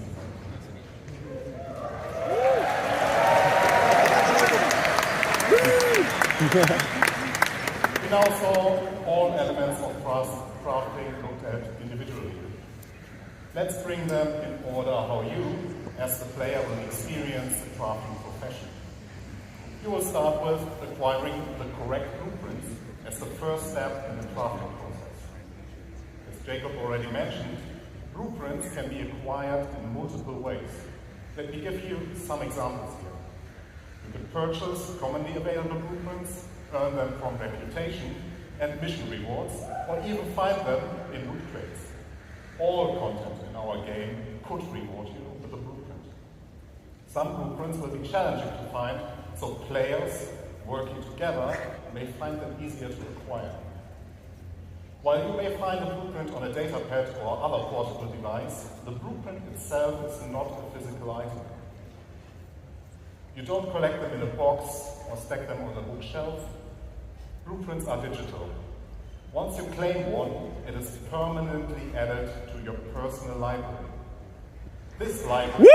Woo! Thank God, dude. This library is consistent to your character, and every blueprint you claim is yours forever. They cannot be stolen or traded once claimed. But it does not just end with acquiring blueprints. Those tiers of quality that Jacob mentioned are unlocked through blueprint research. Research requires a research data bank which can upgrade your blueprints. Upgrading here means that you unlock a blueprint that allows you to create a better, higher tier version of the same item using more advanced materials. Note, you will still have access to the lower tier versions if you want to craft a cheaper version. In order to upgrade a blueprint, you may need to perform certain actions. In this example, we need to craft 100 old pistols and have one with a higher fire rate. Other examples would be collect resources, complete missions, or acquire research data from the science field. Research is time intensive in addition to the action requirements. It will take time for the research data bank to process your research data and unlock the upgrade.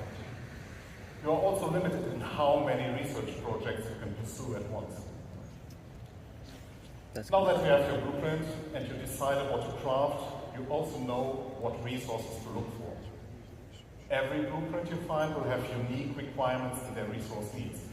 It will not just be you need iron.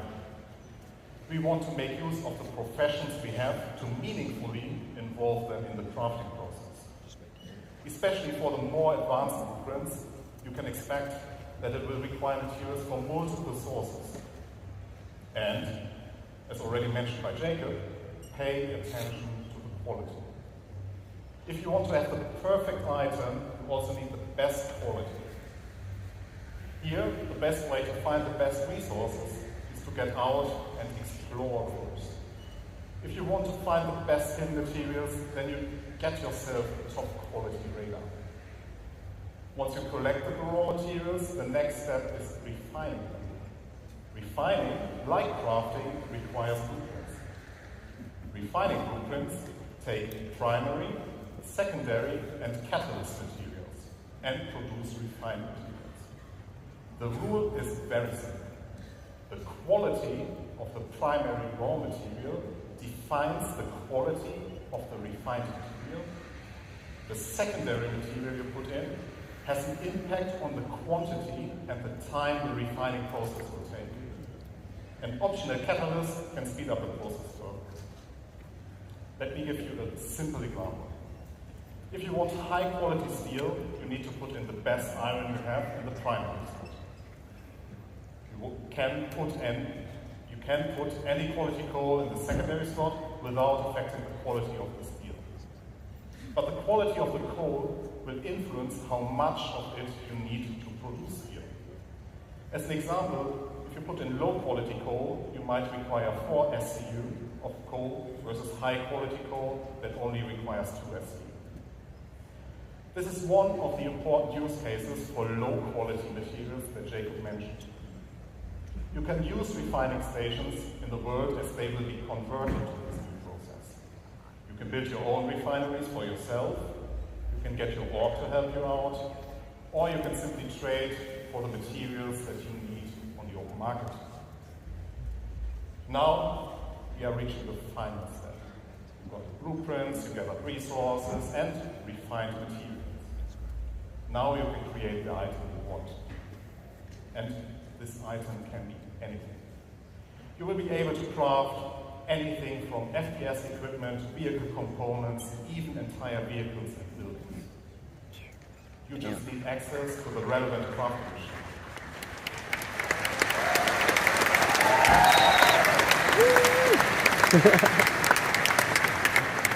That's cool. Talking about crafting machines. We will have a variety for you that differ in what process they can support, like a refinery or a dedicated vehicle crafting machine. You will also find them in various places. There will be communal ones like the station refineries you already know, player-owned that can be in your personal hangar, a vehicle, or your base. As all that we have talked about just now, these crafting machines also come in tiers. Here, the tiers will affect how well those machines do their job. You will not only progress in the products you produce, but also in the infrastructure to produce your wares. Just to give you an idea what you will encounter, here are some examples of the crafting machines. There is the nutrition fabricator, the chemical fabricator, an item fabricator, and even fabricators of a much larger scale we'll talk about later.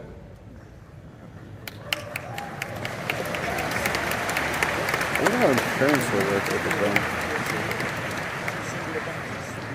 Talking about scale, I would like to talk about the future of crafting and the scale it will have in the game that you all know, and how it will change the game moving forward. As you all know, we have a lot of items in the game, and they all require their own unique blueprints. That means our aim is to have more than 1,000 blueprints that include the creation and the refining blueprints.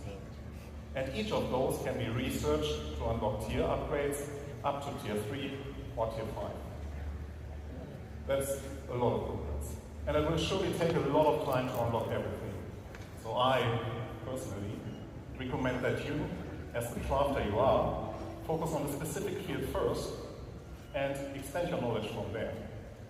Collaborate and coordinate with your friends and fellow players. If you're part of a group, we invite you to share responsibilities with your org mates. Maybe you will be the FPS crafter while your friend is a ship crafter, but they know a ship component crafter specialist.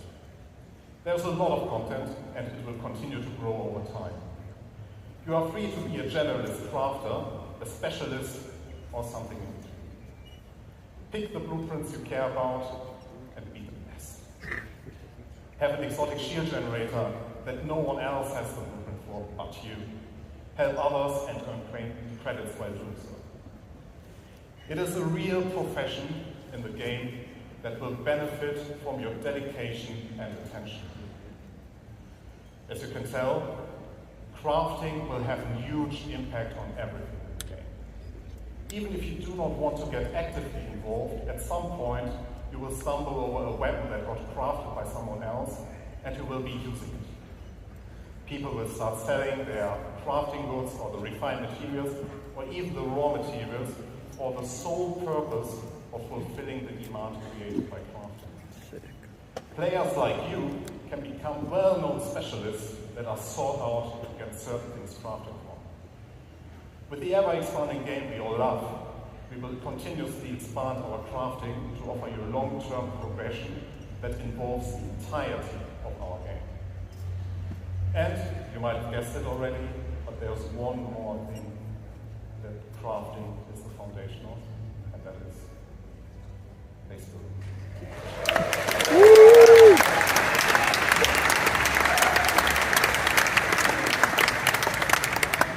I will now hand over to enjoy the second part of this presentation. Thank you very much.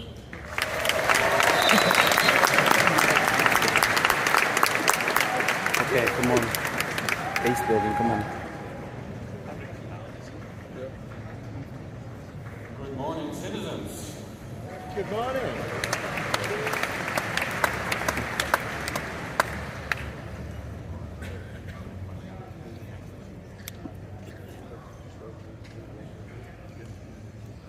Who's excited to start talking about this next topic?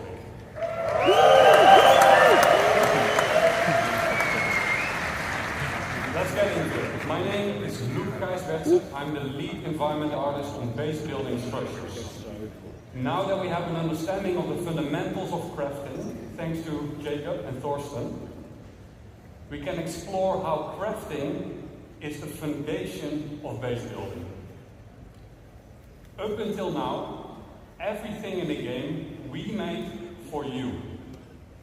From here on, we will give you the tools to build your own stories, your own homes, and truly make the universe yours.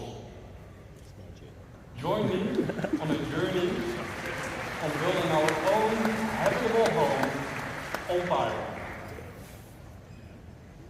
Keep in mind that the following footage is work in progress, including its UI, design, and visuals. And we're super excited to share this with you. Okay, come on. Come on. We found a beautiful location by the lake. This is where we build ourselves a home.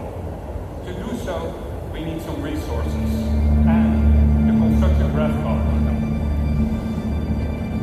The construction graph card allows us to survey the land claim the land in a lawful system, and it allows us to build structures.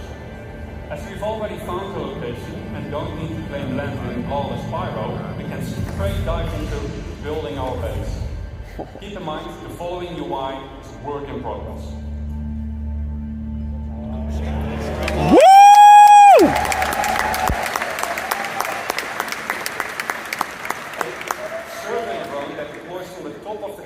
Gives us a controllable augmented view of the land. In the new structure mode, for this demo, the construction will be instantaneous, but in the final product, this will take you quite some time. We've done it. We've built our first structure. Let's have a look on the inside.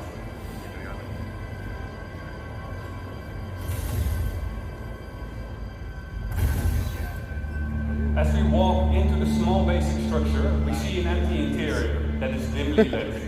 It's up to us to define what we will use this space for. In our case, we will want to make it into a home.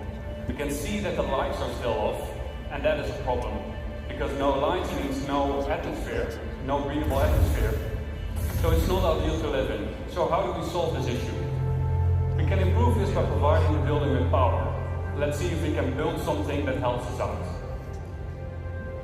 But before we dive into more building, let's take a quick moment to enjoy the freedom that the survey drone provides us with and admire the aesthetics of our first structure.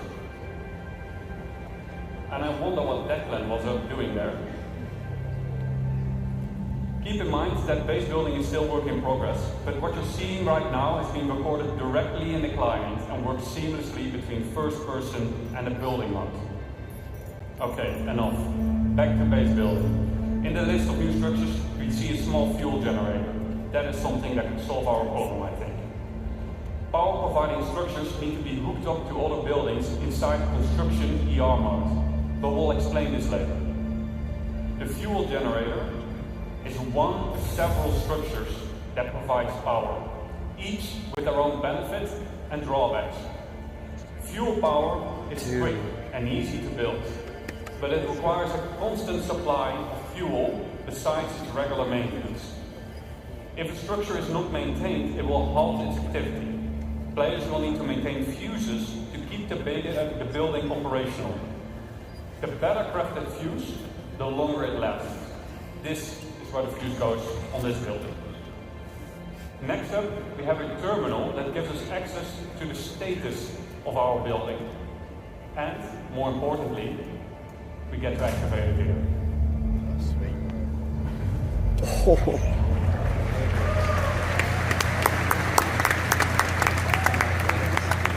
do it. Let's see if we got power in the building now. As you notice, some of the crates in the background have disappeared, as their content has been consumed during the construction process of the buildings. And it looks like Declan is now hooking up the power to the building. I wonder what he was up to earlier, though.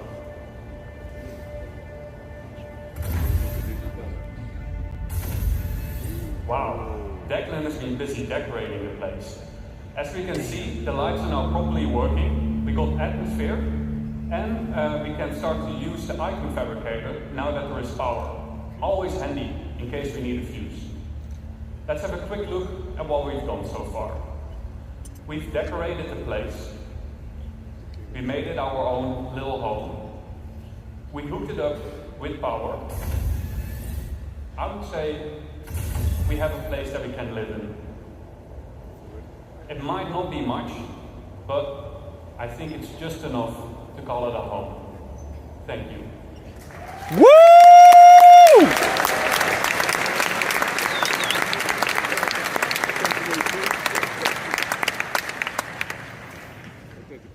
Now that we have a rough understanding of how base building works, let's dive into some of the specifics of what we just saw. The construction graph card is one of 4 devices used for base building. The graph card is a mobile device that lets you construct a variety of small structures. and has been designed specifically to fit into the smallest ships, like the Drake cutter. The graph card allows us to survey the land, to find a good location, to claim the land with credits when we're on a lawful system like Stanton, and most importantly, it lets us build structures. To use the graph card, we will first need to deploy it. Once deployed, we see two small construction domes inside the card, and the interactive screen gets revealed to us. From here, we can deploy the survey drone from the extended top part of the card. This survey drone gives us a bird's-eye view of the surrounding area using augmented reality mode, ER mode for short. Let's have a look at some UI concepts of how this augmented reality mode will look like. Here's a concept of construction ER. From here, we get a more detailed view of the land. Where can and can't I settle? For an example, inside a nature reserve, construction will be prohibited. Are nearby areas flat enough to place my structures on? Are there any underground extraction deposits nearby? And if so, what are their quality and quantity? Let's say we found a good place to start building our base.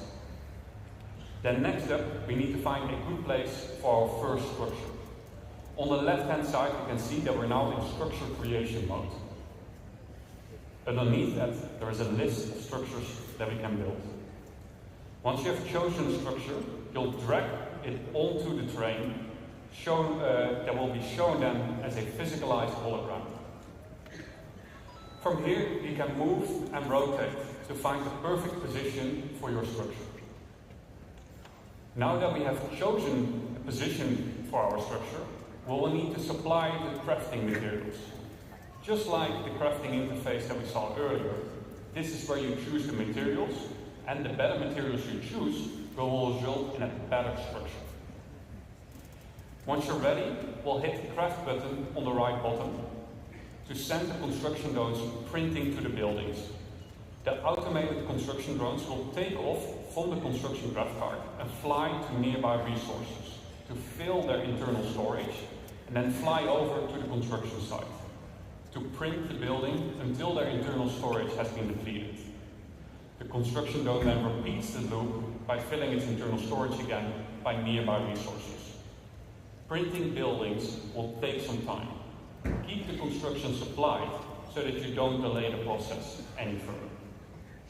Let's say our building did just finish printing. Then what? Then we need power. We need to power the building. All structures will have an unpowered and a powered state that we can manage inside the resource manager.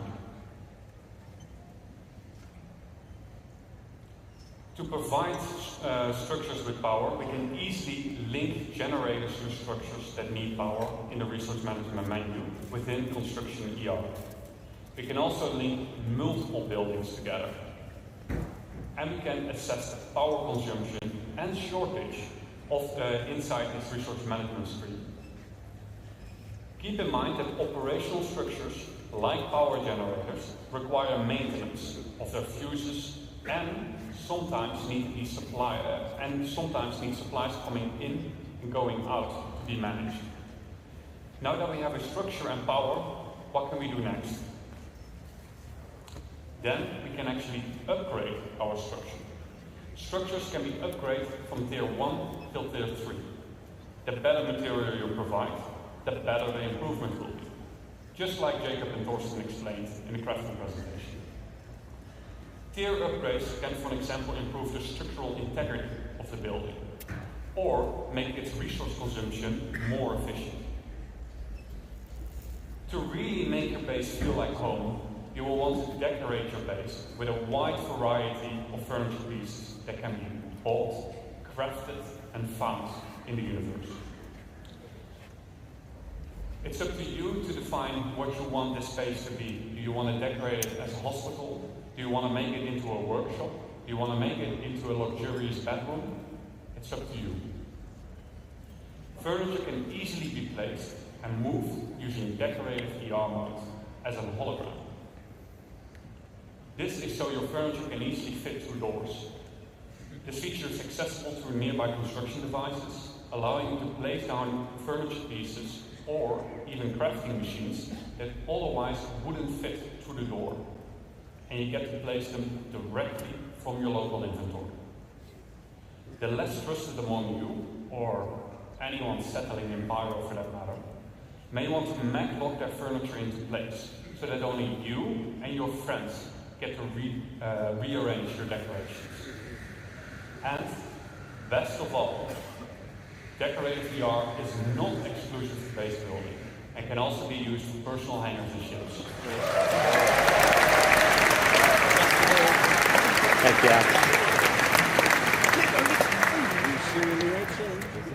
To recap, what are the essentials for any base? 1. Come prepared, bring the right resources and a construction device with you. 2.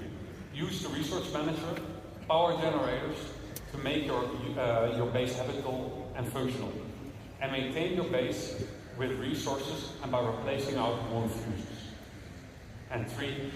Personalize your base, personal hanger and ship with decorative VR.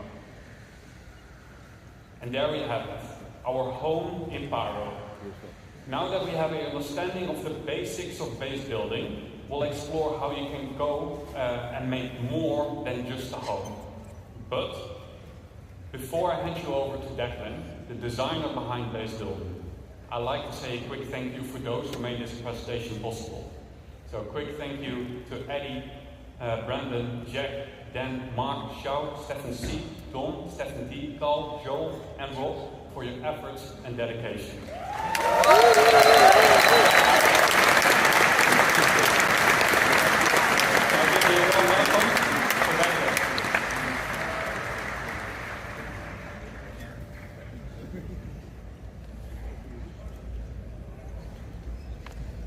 All right, thank you, Luke. Good morning, everyone.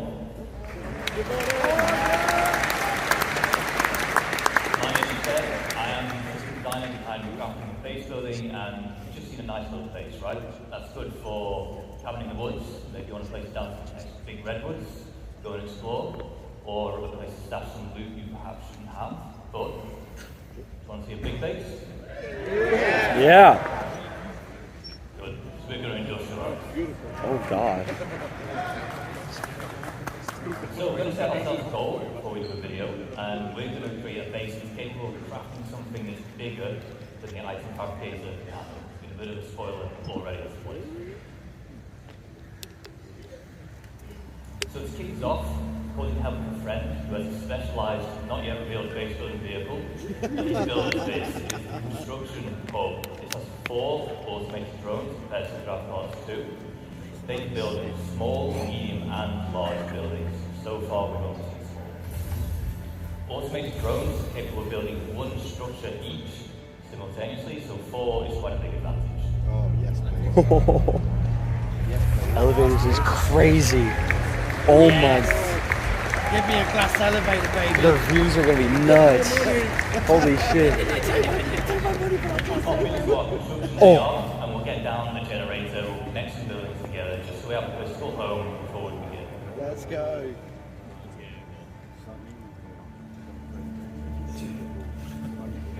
He's just building random shit. So we've settled on one of the brand new underground resource deposits, and we're about to exploit it using this. It is our This particular one is a large solid extractor. We'll also have liquid and gas, depending on which type of deposit that you settled on.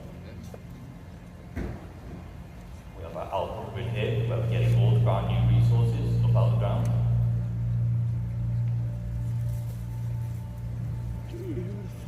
It's beautiful.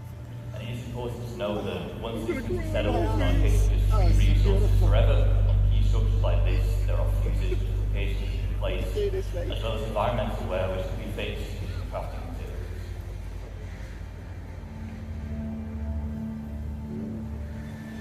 I'll see what we saw last year. I've been laser. That's it.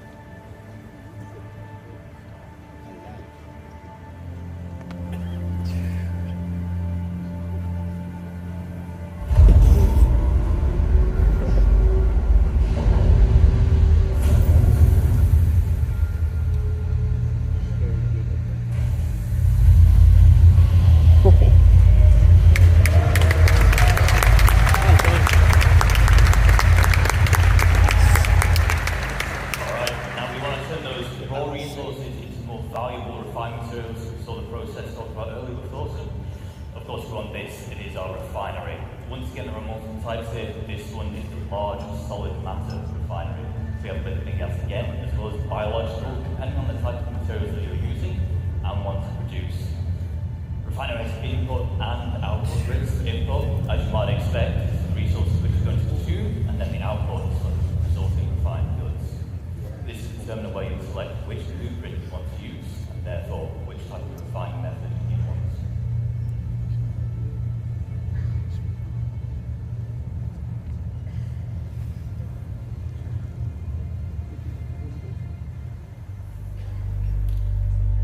A lot of praise here with our extractor and our refinery, so we're going to put down our elevator storage.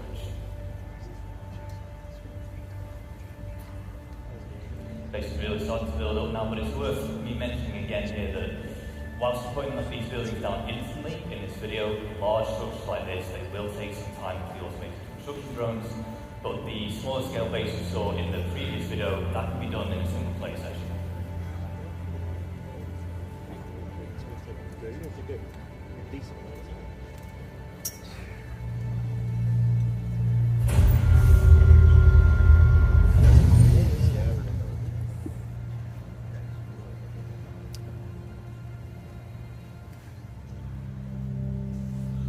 We'll put down more extractors on as much of that valuable resource out of the ground as possible. And with base building, we're introducing the concept of a freight elevator network. What this will allow you to do is it will allow you to link multiple freight elevators together, and in turn they will share the same storage. So as we're doing here, we'll deposit an item on freight elevator A. That's sick. And then we're retrieving it on freight elevator B. There is a distance limit, but you can daisy chain the elevators together to extend that. And it has to all be contained in the same place.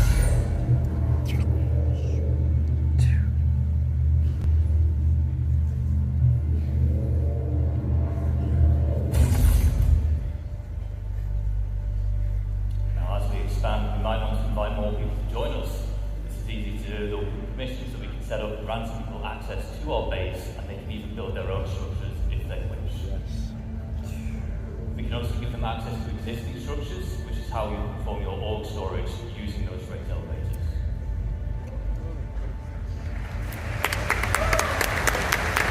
Get a big old base.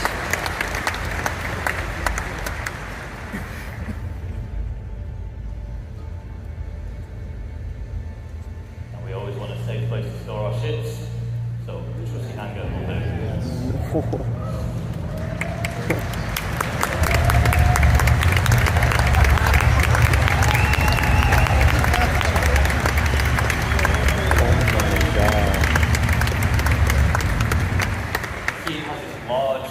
Foundation tile. It's quite special in that it can actually deform the terrain around it, making it easy to place such a huge structure like this. You can also place other buildings on it, so it's easy for making large, sprawling bases. However, there is one final piece of the puzzle that we need to achieve our goal, and it is this, our very own fabrication hangar. Yes. Does anyone want to guess what we're going to build in the fabrication hangar? An Idris, maybe not an Idris, we'll have to drive around, we'll go to the entrance and see what's in store for us. It's so good. That's excellent.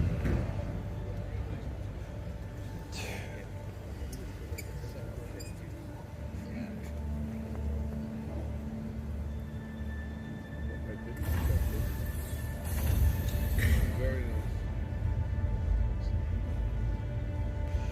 It's beautiful. The buildings look beautiful Yeah, they too. are. Like, oh my god. Just about finished. Nice to see a clean floor and standing, to be honest. Yeah, no one can put trash in there but you.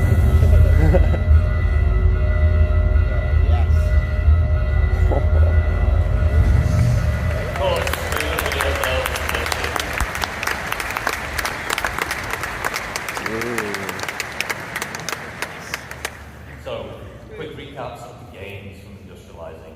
Tap into brand new resources, and we've made use of them by turning into more valuable refined materials. We We've introduced freight elevator networks, which is great for logistics and hauling. And then we created our fabrication angle, which allows us to have big valuable items such as ships. Now, ships are valuable because you can, of course, fly them and make contact with them, but because they are a drafted item, they can also be sold to other players.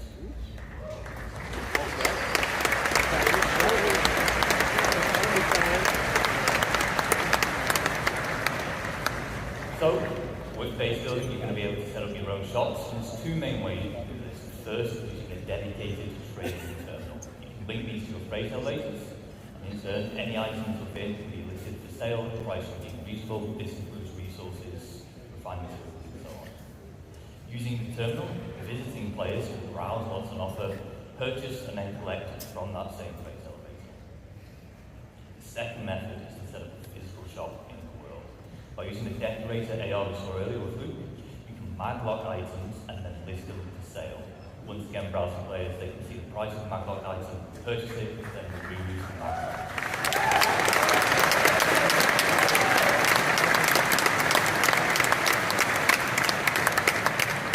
Of course, the nice thing with physical shops is you can genuinely make it like a store, or items on shelving, you can even go as far as make your own ship showroom. Advertising wares on the mobile pass for UEC, however, it is important to note that the point of purchase will always occur at the base itself.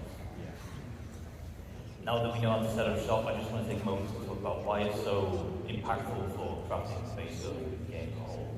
Understandably, throughout this presentation, we've been telling you why you want to craft all these things, or why you want to build this big base. But maybe you don't have time to put a big base and maintain it. Maybe you want to spend time doing missions, you want to do your beacons, that's how you want to make your credits instead.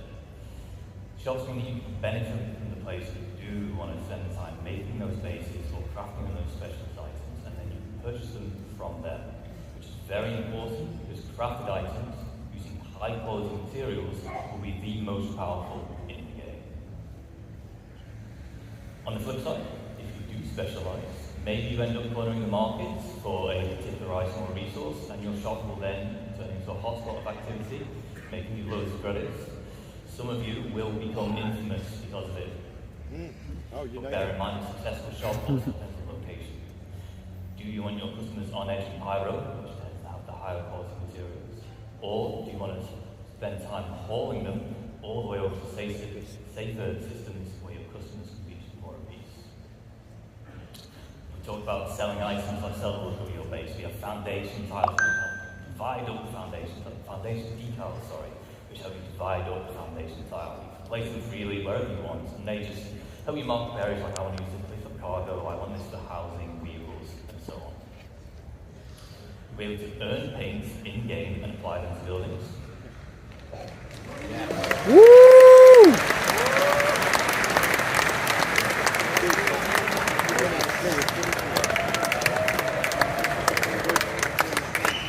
As well as like your own custom set, so if you're part of an org, the blue buildings that have your name are definitely yours. We have some forms of base building which are either still in the design phase or early white box, but we want to share some details. First up, we have farming and ranching. Farming comes in two general types. We have our low-tech farming and high-tech. Low-tech is requiring seeds. Planting them in an appropriate environment. Remember back to yesterday, breaking the rules with soil types and such now, so that will play a part. As well as supplying them with nutrients and then just harvesting them when they're grown. High-tech is a bit more involved because you're going to make hydroponic buildings you see here, but in return you'll be able to grow exclusive strains of plants. Ranching will allow you to keep herds of animals. You'll have to provide them with feed, water and shelter, but in return they will provide you with produce. Not every animal can be ranched. I don't really see a sandworm ranch anytime soon, but the quasi-grazer will of course go. Not yet. Oh my god.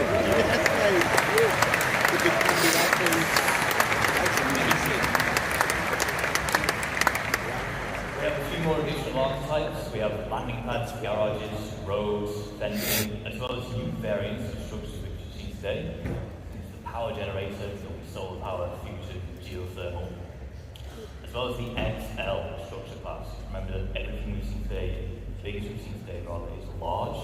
XL is larger than large. And then you have the new man's Chester.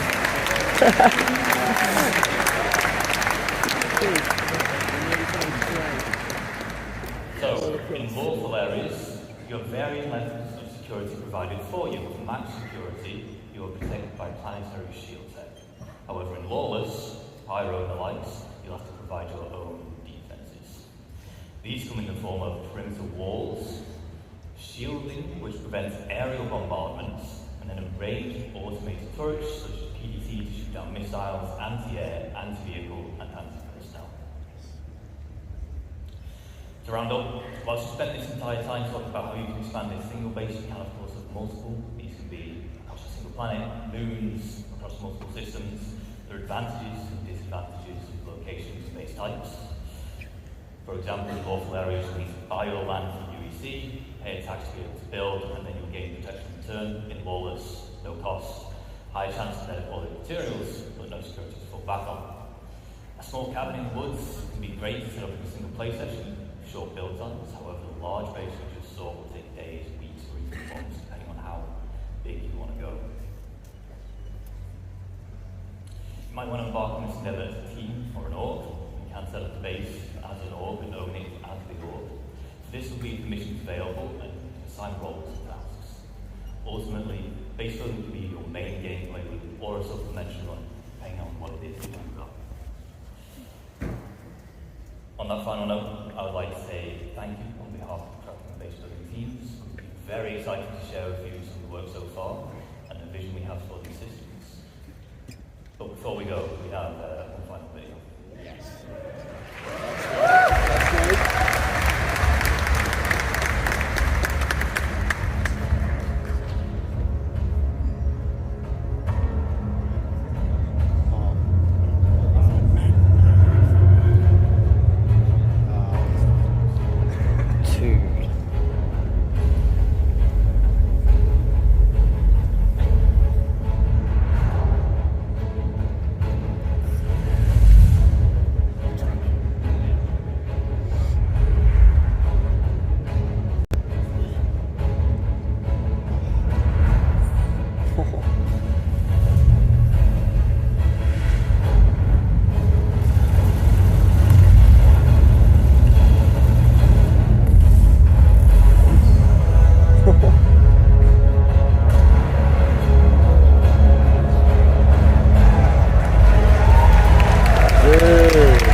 I think that beats the weather.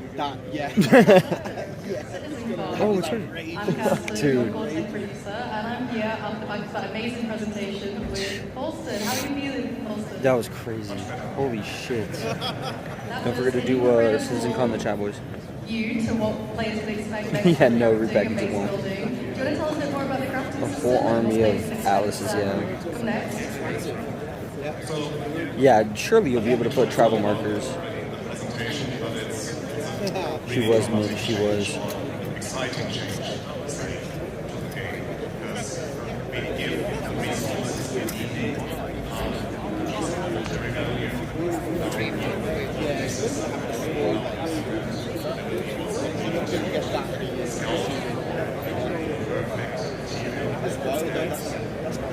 I can't imagine like an org base though.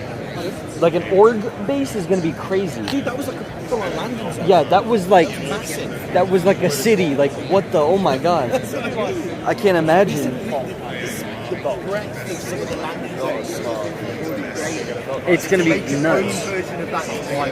Like just seeing that is gonna be such a game changer. So excited for that. So excited. Because the guy even said he was like, it could be like your entire gameplay loop. like alone, and it's like, wow, like that's a whole nother, that's a whole nother video game. Like, oh my god, that's just, It's purpose for beating first, right? It does. So it's not just a case of I mine just to earn credits. It's like I mine because I've got a reason to mine now. And now it's like I'm getting a better ore, I'm getting this and this, because now it's not even like not even the base building. Like we can make armor, we can make weapons, we can make everything. Oh my god, that's gonna be crazy. Everything. I'll be the cheapest hot dogs in Stanton. The cheapest.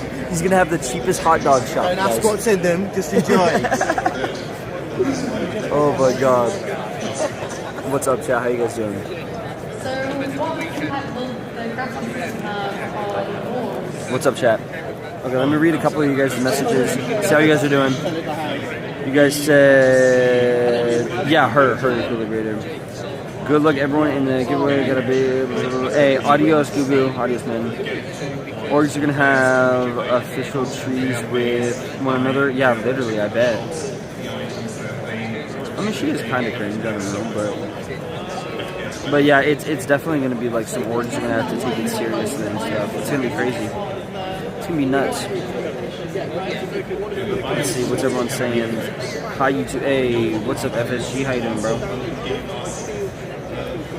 VR support win? Real. I mean, why haven't they done VR support yet? Citizencon. Can't wait for Star Citizen. Yeah, literally. Like, it's gonna have to be some governments are gonna get made and stuff, you know what I mean? Like, being able to have, like, different permissions. I mean, if people end up making big cities and stuff, you know what I mean? Like, if that's the location, people are gonna be selling goods, right? So, like, think if you have an org set up that's just a mining org, right? They might have, like, the best, like, refinery plant out of all of Stanton or something, like maybe they offer less prices or something like that or whatever, right? So maybe they open that up and then you literally just have like entire refinery cities, and then now you go there to refine. Anytime you want to go buy materials, you know to go to that place and stuff like that. They had a hangar, so I mean, I assume we'll be able to respawn because what, we have C2s? I mean, not C2s, we have high seas rescues, we have all those kind of things, so I would assume that yes, you'll be able to respawn because you just have those, right? They're most likely to be able to craft a med bed. Thank you, Odinic. Bro, it's not that goated, bro, so thank you, man, for being like that. Yeah, it'll be way later, I guarantee. They said next year. So they said that it'll come next year is what they said. He said shout out Ahaz. Well, on that note, we're going to Fair. It's a real economy, rural promise, exactly. Buying fuel from people instead of stations, same, yeah. Thank you, repackaged. Thank you, bro. Oh, test. They're looking at the org test. I promise I'm going to be for my name and not that's probably why. Apologies for that, but also, just tell us about test partners and why you guys are back. Yeah, no, that's going to be kind of crazy. It's going to be like an entirely different thing. It's just nuts. It's just nuts. Let me answer my girlfriend real quick. We're a casual game, and we're here giving away free stuff.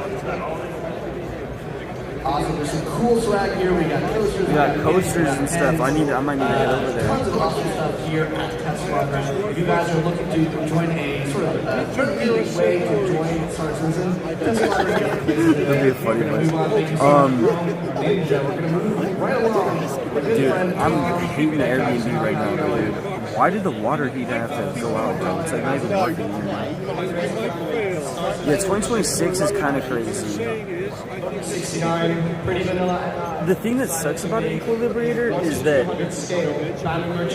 well, I'm gonna be honest, right? Like, we watched the thing yesterday when they played the game, and it crashed like twice or whatever. But besides the crashes, like, it was weird seeing the desync in the characters, seeing the faces mess up, seeing like all the bugs that were there in the thing is crazy as like a playtest. I don't know. But yeah, it's so awesome. Yeah, Taylor Shack. Let me go back to there.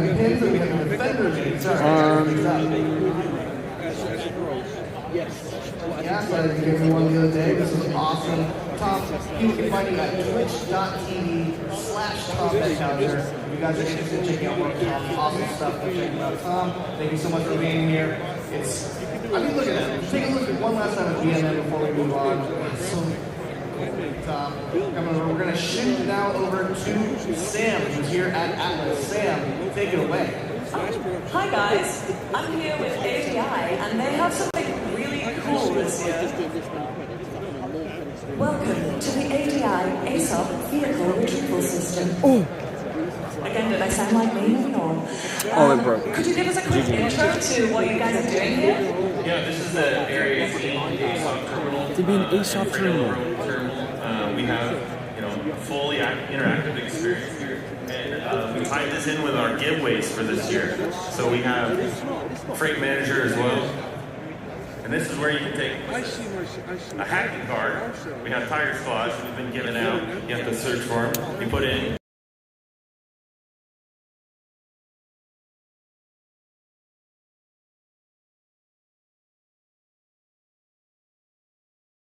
Come on guys, crime never pays.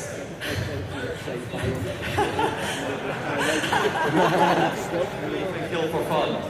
Amazing. So, thank you. So, what are you guys showing off at your booth today? Well, we are showing off Mongol Squad to begin with, but also our sister orgs, as you can see, where we have the auxiliaries, the pack rats, and the cartel, which run the prison, but also ourselves, the premier pirate org, Star Citizen. Thanks so much. Thank you. Well, we're going to move right on to the next guys. Thank you for showing off your booth, and hopefully we'll get to some folks to visit you throughout the day today. So, I have bumped into this guy again. Awesome. Well, I'll take it from here. Thank you, Sam. And finally, for our last little bit of the community news for this segment, we still have a little bit more to go over today. We have APMO. Now, you guys all know APMO at this point. Creators of the Daymar Rally and a ton of other amazing events. They also have an event here in Manchester after the show. If you guys haven't gotten tickets for that, please go get them right now. They're going to be over at Viva Studios after the show. Be sure to check them out. We love APMO. They had an official place here last year. And as you can see, they also have planned out for the 2095 Daymar Rally these awesome trophies that they're going to be mailing to the winner. These things are hefty. These things actually weigh a ton. I will absolutely be trying maybe to go to the Daymar Rally just so I can talk about it, although we all saw my playing earlier today, so maybe not. But you guys do awesome work. Thank you guys for all you guys do at Atmo. We're excited to see you guys event later tonight. Be sure to check out Enter Atmosphere at Viva Studios later tonight here in Manchester, or check it out on the stream. Well, I think that's it for us for right now. We'll be checking out the rest of the communities later. Sam, anything else to add? Nope, just straight over back to you guys. Awesome. Thanks, guys. All right. Crafting a base building. Fundamentally changed all life in the persistent universe. Just a little bit, right? Yeah. There's more of that coming later today, by the way. Before I get to my deep honor to introduce two of my favorite people, I do want to call out these lovely little note cards here. You've seen many of our presenters and our hosts carrying them here. I have not been carrying mine, and I probably should have. This one just says, start switching the lines again. Okay, let me this reach one out. says thank Kat and Mandy, but also Tyler and Leah. Guys, can we get a round of applause for Tyler and Leah, please? Now, Tyler, you Need more ghosts. No, we haven't found any more ghosts. Tyler is what we call internally as a product owner. He is the product owner for Citizencon. So everything that you see here at this event this year is touched in one way, shape, or form by Tyler Wiggin. So please give a round of applause for Tyler Wiggin.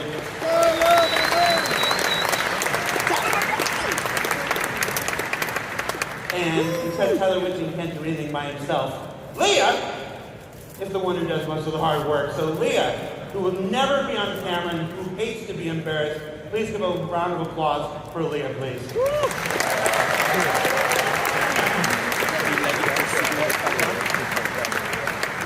This one just says, learn to stretch. This one says, don't let intrusive thoughts out. Oh, the iPhone's crazy. It's so good. This I is almost on lost it Google. with that rabbit weasel thing yesterday. This one says, "Hi, Dad." Hi, Dad. And this one says, "Don't run," crossed out, "Don't roll on the stage, W." All right.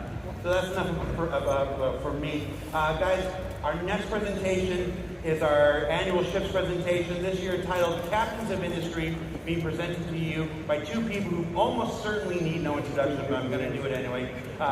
Ben Curtis was born in Manchester. Vehicle Art Director Ben Curtis. John Curtis, say, come on out.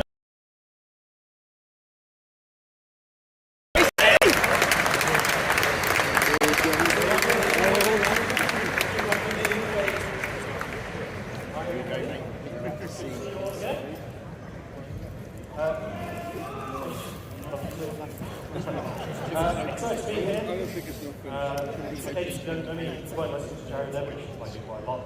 My name's John Crew, I'm the Vehicle Director. My name's Ben Curtis, I'm the Vehicle Art Director.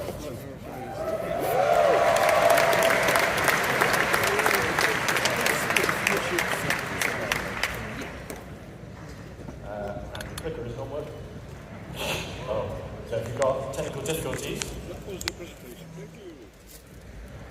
have to go to a dance shop.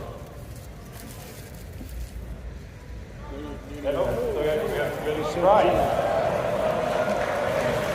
So, today we're going to be talking about vehicles to build your universe. And for those of you that watched the previous presentation, which was also about base building and crafting, you should be familiar with the construction graph card.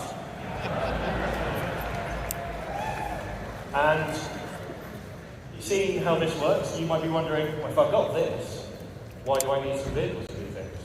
I know there's going to be some of you that will be perfectly prepared to go push this thing hundreds of kilometres out of the garages of New Babbage, but realistically, you're going to need a ship to put it in.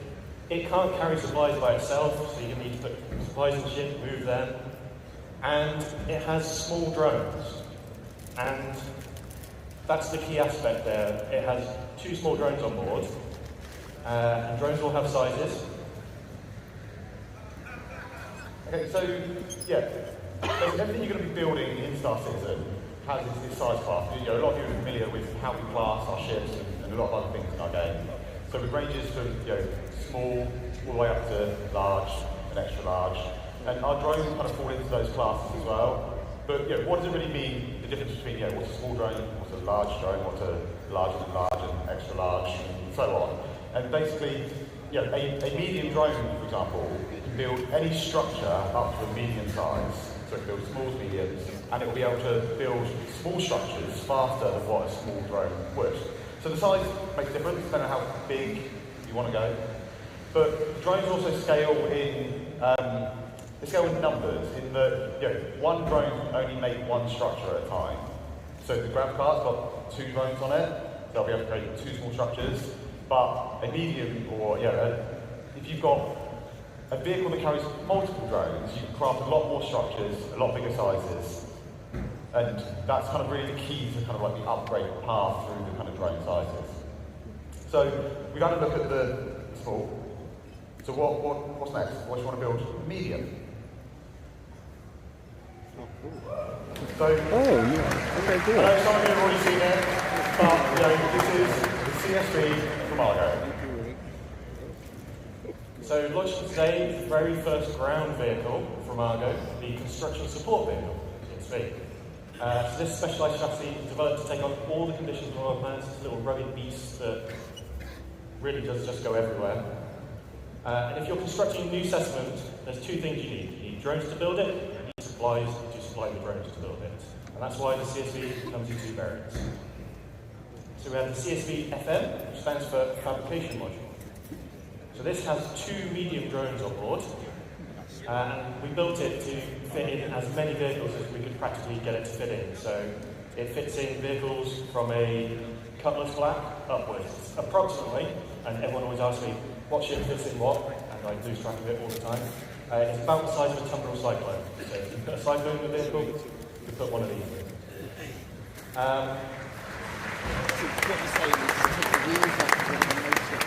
obviously 2 medium drones on board, and then it has a internal storage tank for resources. So it has a very small version of a freight elevator built into the back of it. So you feed it 1 SEU crates, it absorbs them into the holding tank on board, and then the drones will come back to the vehicle to refill.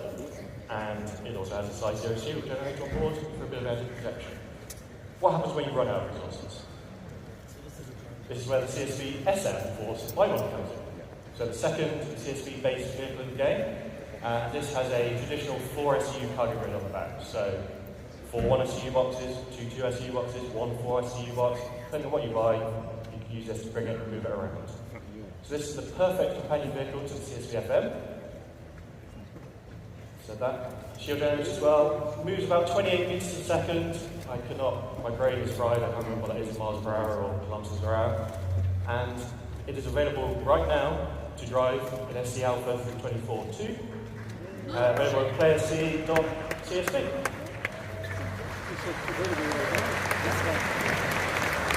So now, let's take a little close look at the vehicle and Ben's going to go through it.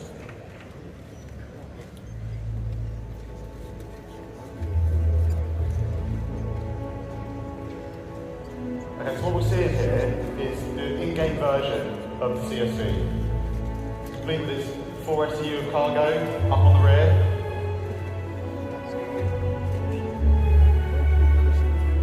And I think the CSV kind of really builds on what Argo is known for as a manufacturer. It's got those kind of like really kind of hard industrial looks, and I think it helps it kind of feel at home on any build type. All of its components are easily accessible. And I think the exterior is like real dominating factors, those kind of large train wheels, and then that's kind of backed up by just simple, smooth, sleek bikes. We've got the front loading cab that puts all the controls kind of right into kind of where the player needs them, and I think that's one of the keys to the ship as a whole, the vehicle as a whole, sorry, is it's simple, it's purposeful, it's functional, and I think that just kind of just helps it to kind of feel part of that Argo family. That's super cool. But what if you want to go bigger? What if you want to go bigger? Bigger? Bigger. Okay. So, shooting the Star Lancer family. So, the Star Lancer is basically a whole new family of vehicles. From this, and these are covering a range of different roles. Today, we're going to be talking about the first 3, which are the build, which kind of makes sense, and that basically is all your large structural needs. We have the TAC, which is going to be for people that want a little bit more defensive or offensive excursions in our universe. And then we have the Max, which is a dedicated hauler, but it can still pack a bit of punch. So we're going to take a bit of a closer look at all of them today. We're going to start off with build. So this is the Star Lancer build from the outside. The key thing to take right here. That's sick. You'll see it has the drone bays on each side, and then it has the drone resupply arms for allowing the drones to come back and resupply. Inside that room, you have the drone control center. So you have a single station inside, and this is where you control your drones from, much like Luke showed you in the previous presentation. So there are 2 large drones held on each side of the room, so 4 large drones in total. And then there are 2 filler stations right at the front here, and these each hold 16 SEU of capacity, which can then go and load the internal resource tank to feed the drones. Drones will then be deployed out of their little secret garages, and they go off and do what you've asked them to do. When they need to resupply, they will come back, set these arms, suck up their resources that they need, and carry on their day. That's the really important thing here, is that all these base building vehicles have enough storage on board to supply your drones. Obviously, if you're going to build a million things on your ways, you're going to run out. But we want you to be able to have these vehicles and have knowledge that you're not going to be doing endless cargo runs initially to build your foundation, your base. You'll be able to build your base and have storage on that eventually, but these all get you going in the short term. So, let's have a quick go over the stats. It holds 4 large construction drones, It's 83 meters long, 52 meters wide, 15 tall. Saw lots of rumors and chatters that people thought this was freelancer size. It's not. It is significantly larger than the Constellation Corsair. It's almost 600i in size, so it is a big ship. 2 escort guns for the pilots, 16 missiles, remote turrets, and then 128 SU cargo capacity in the build specifically. But what if you don't want to build stuff? What if, like me, you just want to burn stuff and destroy stuff? Introducing the Star's attack. So, like I say, this is designed to be a bit more aggression into the verse. So, I think the first thing you're going to notice is the kind of the dual man size 5 turrets. Now, these give much better kind of broadside coverage from any of the other variants. And then on top, we also have like a dedicated hangar that has been specifically designed to fit Mirai Fury size, and I'm sure we will see plenty of other ships try to be fitted inside. But yeah, we'll see. And I think John's going to run you through the interior now.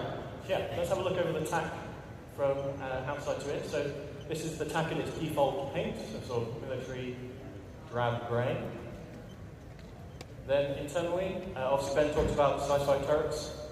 Then we have some drop seats behind them. These are on a deployable ramp, so you can do some ground assault, they will drop out, down. If you're doing a bit of ground assault, chances are someone's probably going to get injured, so there is an onboard medical facility directly behind there with 2 tier 3 medical beds.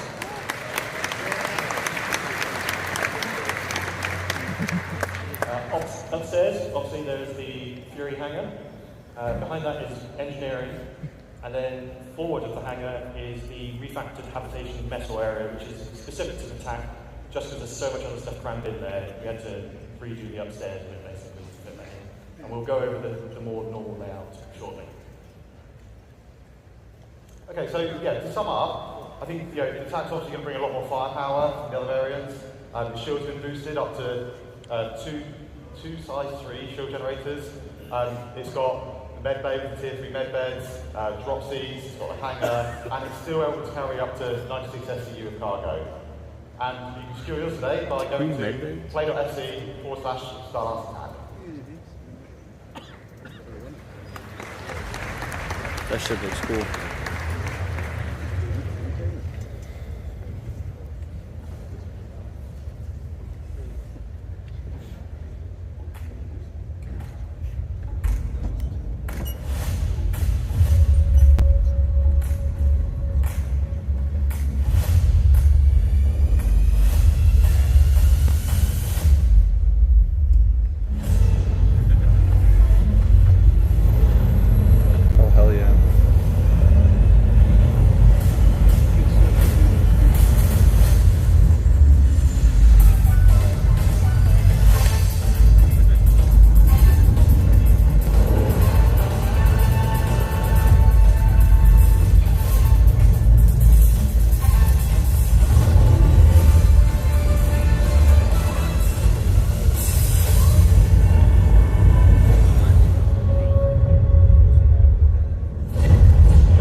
I like that shit. Goddamn.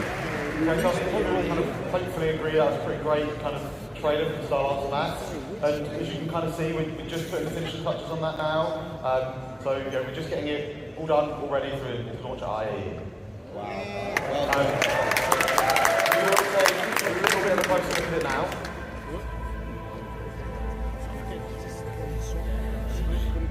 I think the Starlance kind of really fully encapsulates this kind of ability to create beautiful ships. It's got this bulbous design that really helps to kind of convey its underlying structure and its underlying strength.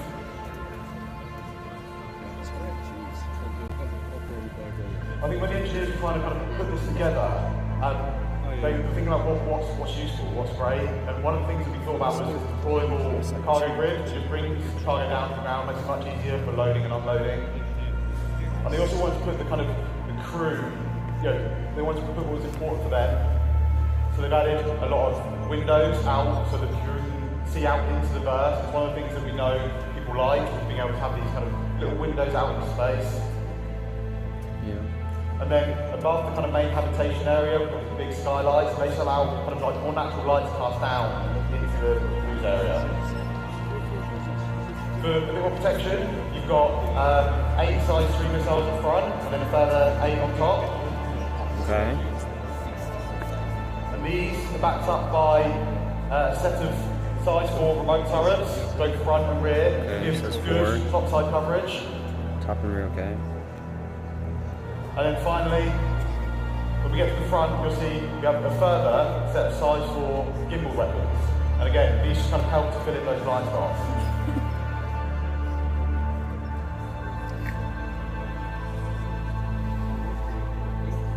I think as a whole, the engineers or MISC have done an exceptional job of creating a vehicle that kind of fully encapsulates the functionality needed while still ensuring that the crew's kind of well-being and livelihood is protected.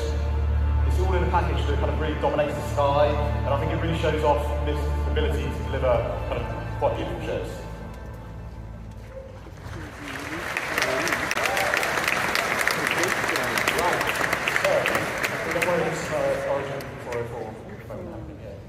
So let's have a look inside the Stars and Max. So, love it or hate it, we love it. The MISC traditional letterbox view is back. At the front of the ship we have a pilot, co-pilot seat with 2 support stations at the rear. These are the ones that control the remote turrets by default. Then behind that we have the escape pod room, 4 escape pods for crew. And then behind that we have the traversal, sort of a traversal room. It has a lift that goes between the 2 floors of the ship and goes to the exterior of the ship. And then a ladder for emergency backup. Behind that is the mess hall area, so nice shared communal space for you to relax with your crew. And then we move into the 4 individual crew rooms, each with double beds, so very luxurious for a spaceship, en-suites for all. And at the rear of this section we have a further 2 lifts. These are just internal to go between 2 decks of the ship.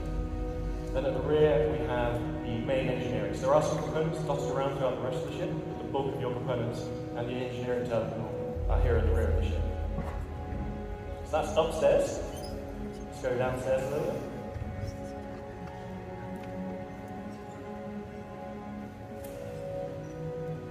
We have the main vehicle entrance and cargo entrance for the rear section. This can be used as a garage, but it's also a cargo hold. Fit vehicles up to Ursa rover in size in here. And then on the mats we have, as you saw in the trailer, it's sort of one cargo lift that drops down, but it retains a walkway throughout the centre of the ship. So regardless of whether your cargo is up, down, being loaded, you still have traversal front to back of the ship. Then we have the downstairs of the traversal room, which also feeds the airlock onto the ship. And then lastly, we have the armour in front of the ship. So if you're coming on board, leaving via EVA, leaving via that front entrance to the ground, you can stop off here, suit up, get your weapons, do the reverse from the back. And that is Starlancer Max. That's pretty. I like that one. That's pretty cool. So, quickly recap the stats. 224 SQ of cargo, 128 on that ventral drop platform, 96 in the rear cargo area, 6 extra VTOL thrusters for all that extra mass that it's hauling.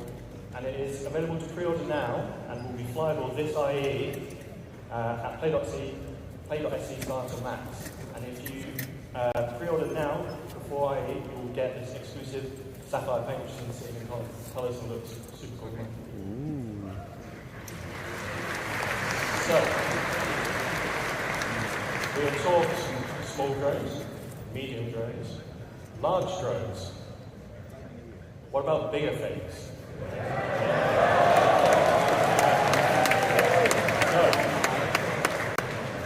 Who can guess what that is? So,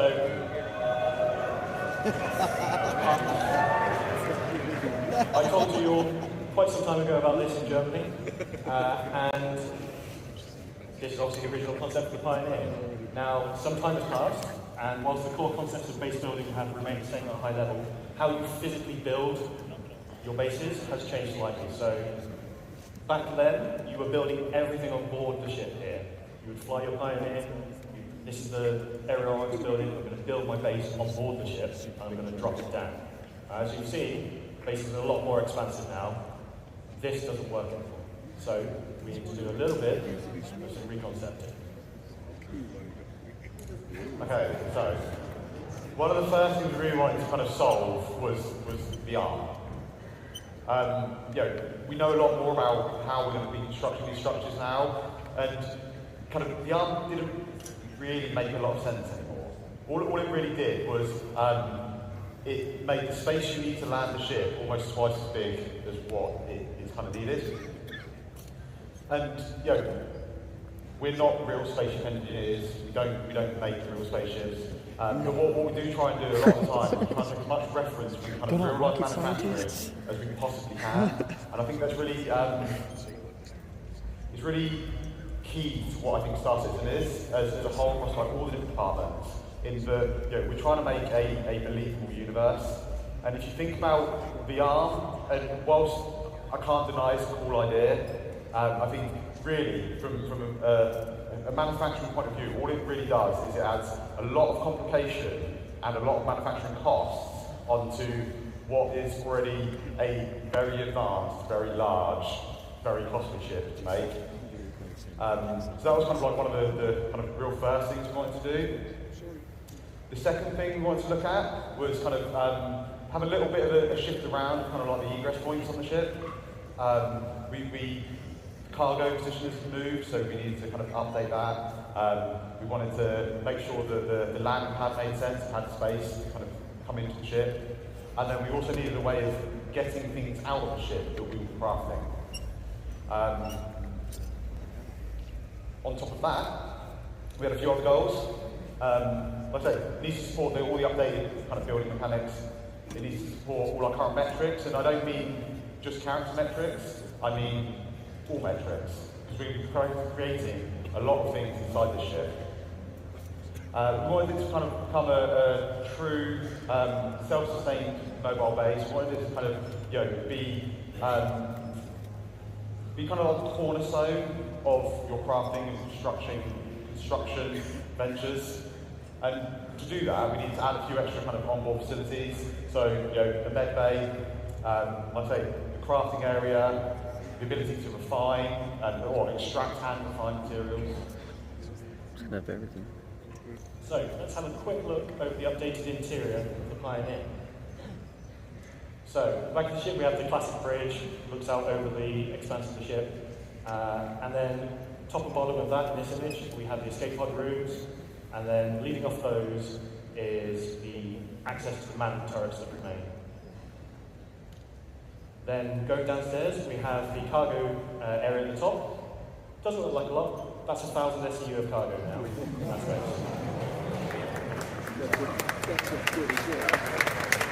That's sick. Next to that is the fabrication control room. This is where you'll be controlling fabricating larger vehicles and ships, as well as smaller fabrication machines next door for. You don't want to use this to build a small FPS weapon. It's a bit overkill, so we have that on board as well. In the centre of the ship, we have a small fabrication hangar with roof and ramp egress. So if you're building a small ship on board, so things like a Nomad, you can build on board here. You're going to fly it out the roof of the fabrication hangar. And then we have the existing small landing pad that transitions from outside the ship to inside the ship. So cargo you can load via your entrance that Ben's going to talk about in a second. But you can still retain the ability to land the ship on top of this ship, move inside your ship, all those things. Engineering at the rear, this is now capital components all the way around. It was a weird mix of size 3s before, it's now just all capital everything. Then we have the habitation, mess hall, medical area between the hangar and engineering. And then at the front, we have 4 extra large drones in the drone room.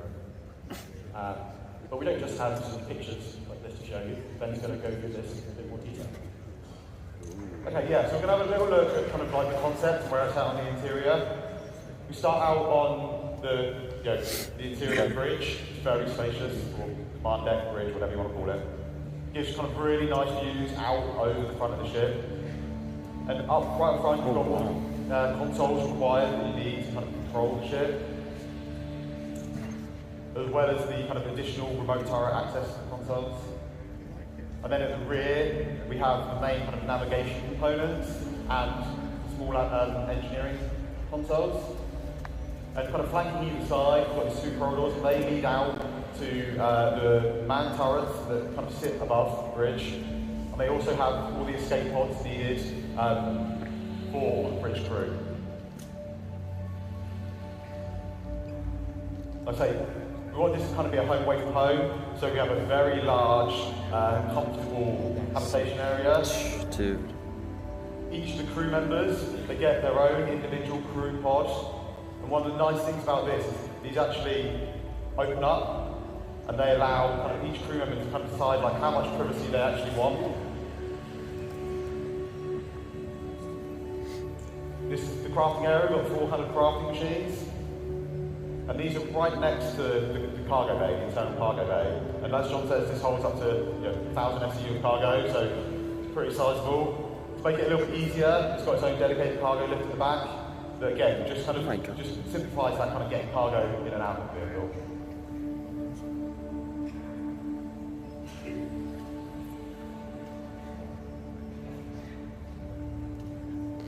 Down at the front, we have the drone room. Now these will be 4 extra large drones, so they'll be able to craft our largest structures in game. They exit the ship out through the roof, and they're all controlled by the construction console in this area.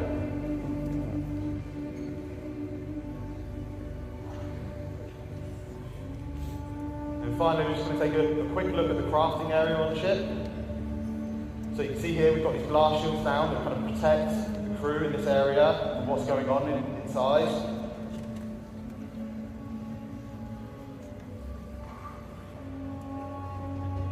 And then as these open up, we've just finished making a storm.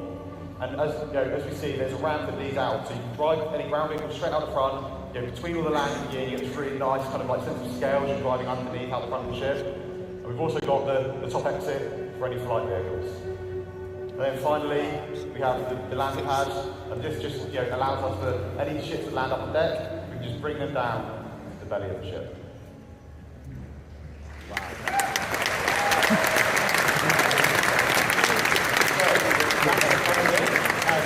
Over the years, holds 4 extra large drones, and if you're interested in finding out what extra large drones can build, I highly recommend sticking around for the next presentation. It's about 20% bigger. I know the jokes, we always make ships bigger, but to fit all that in, it needed it.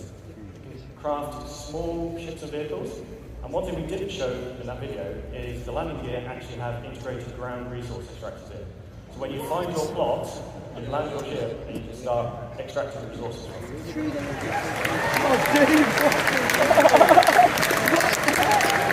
Wait, that's crazy.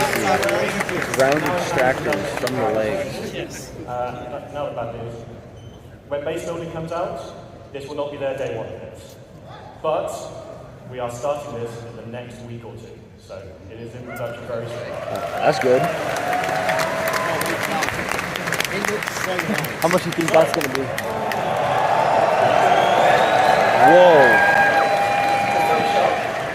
We'll do the classic one last thing. Citizencon is usually about looking forwards, but we'll do some housekeeping and look at the now and a bit before. So, sorry, this is Ben's. Yeah, so you remember last year we teased these 10 vehicle silhouettes. Now, these are vehicles that we were planning on working on this year, and we've not quite delivered all of them yet this year. But we did come quite close. So far we've delivered 6. We've delivered the Pulse, the X1, the Medvac, the Argo UV1T, the RSI Zeus, and the rework on the Caviator. What about the rest? Sorry. So, All but one of these will be released before the end of the year. So the Legionnaire is the one that's going to miss out. And that's because we want to align with hacking gameplay. But the rest will be here before the end of the year. So, Crusader Intrepid, Mariah Guardian, and the Polaris. So, the Polaris before the end of the year. We have a few matches between where I am today, standing on stage, and the end of the year. But let's start with some things that you're going to see at IE.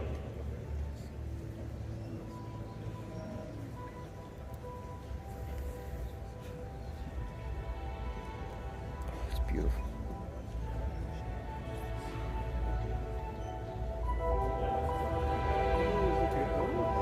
The med bed.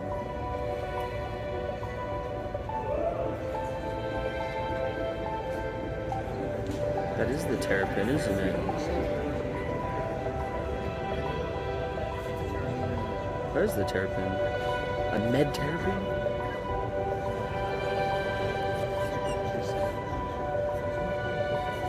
I'm confused. Oh, that's Crusader, baby.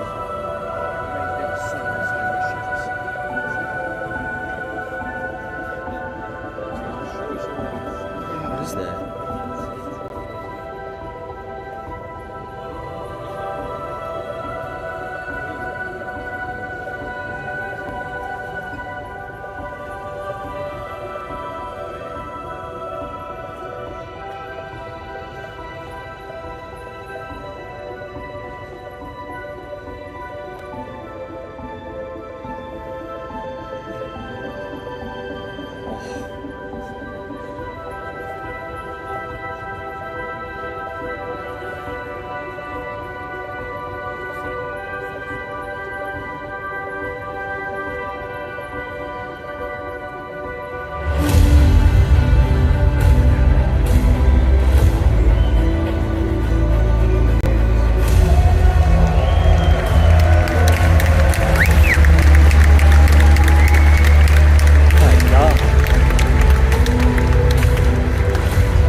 other ships this year. So we're just going to quickly go through them before we get on to what we're doing next. So we delivered the Sule, Storm, the Cutter Rambler, the F7A and F7C Mark IIs. So I always get tongue twisted with these. And the F7A Mark I's. There also did the Santos EI, the Sabre Firebird, the Peregrine, and then most recently the Argo Atlas. So, like last year, where we little tease, can't just leave without teasing a little bit more. So, let's have a quick look at just some, emphasis on some, of the vehicles that we're working on in the next 12 months.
They give us all this really cool stuff that we can get to stand on stage and talk to you guys about. Some of them are probably hiding at the back. But I just want to say a big thank you to you all, especially for all the hard work and the recent clips.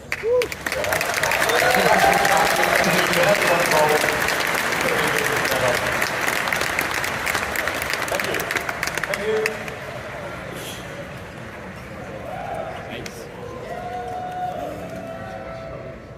That was awesome, you guys. I swear some of those silhouettes look a little familiar. Let's give it up one more time for the vehicle team. Let's hear it for the vehicle team, everybody. Woo!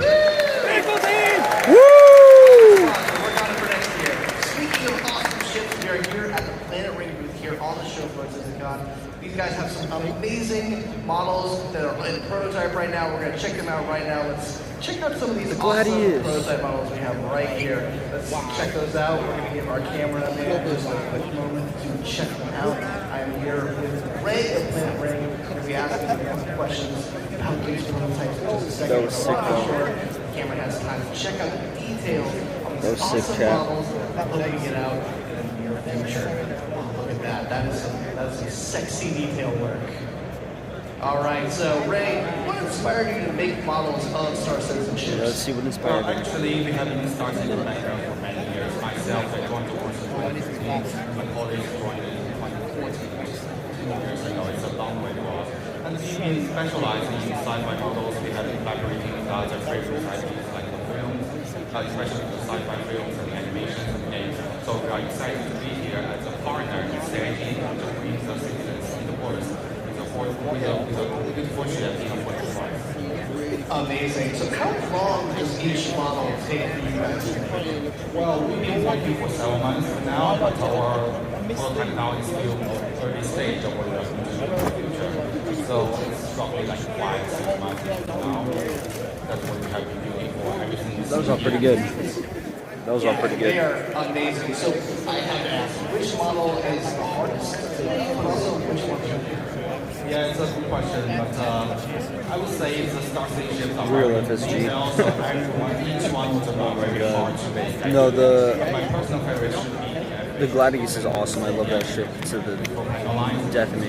So it's about to be 12 o'clock now, so we have like, what, 2 hours left, boys? Yeah, just like 2 hours left.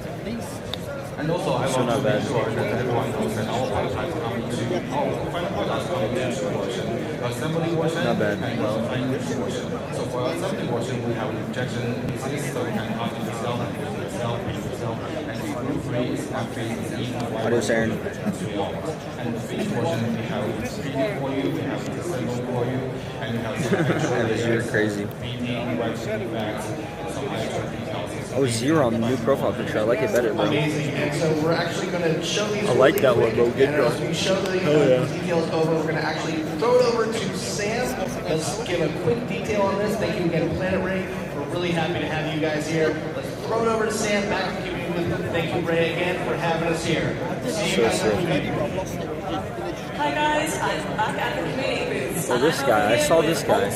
Could you give us a brief intro for the guys watching at home to what you guys do? Absolutely. I'm Skillian from Ultima Energy. We're the leading provider of fuel products and services here in the Verse. We utilize Starfare operations. You can find us on our website at ultima.energy, and we have Discord as well, so hit us up there.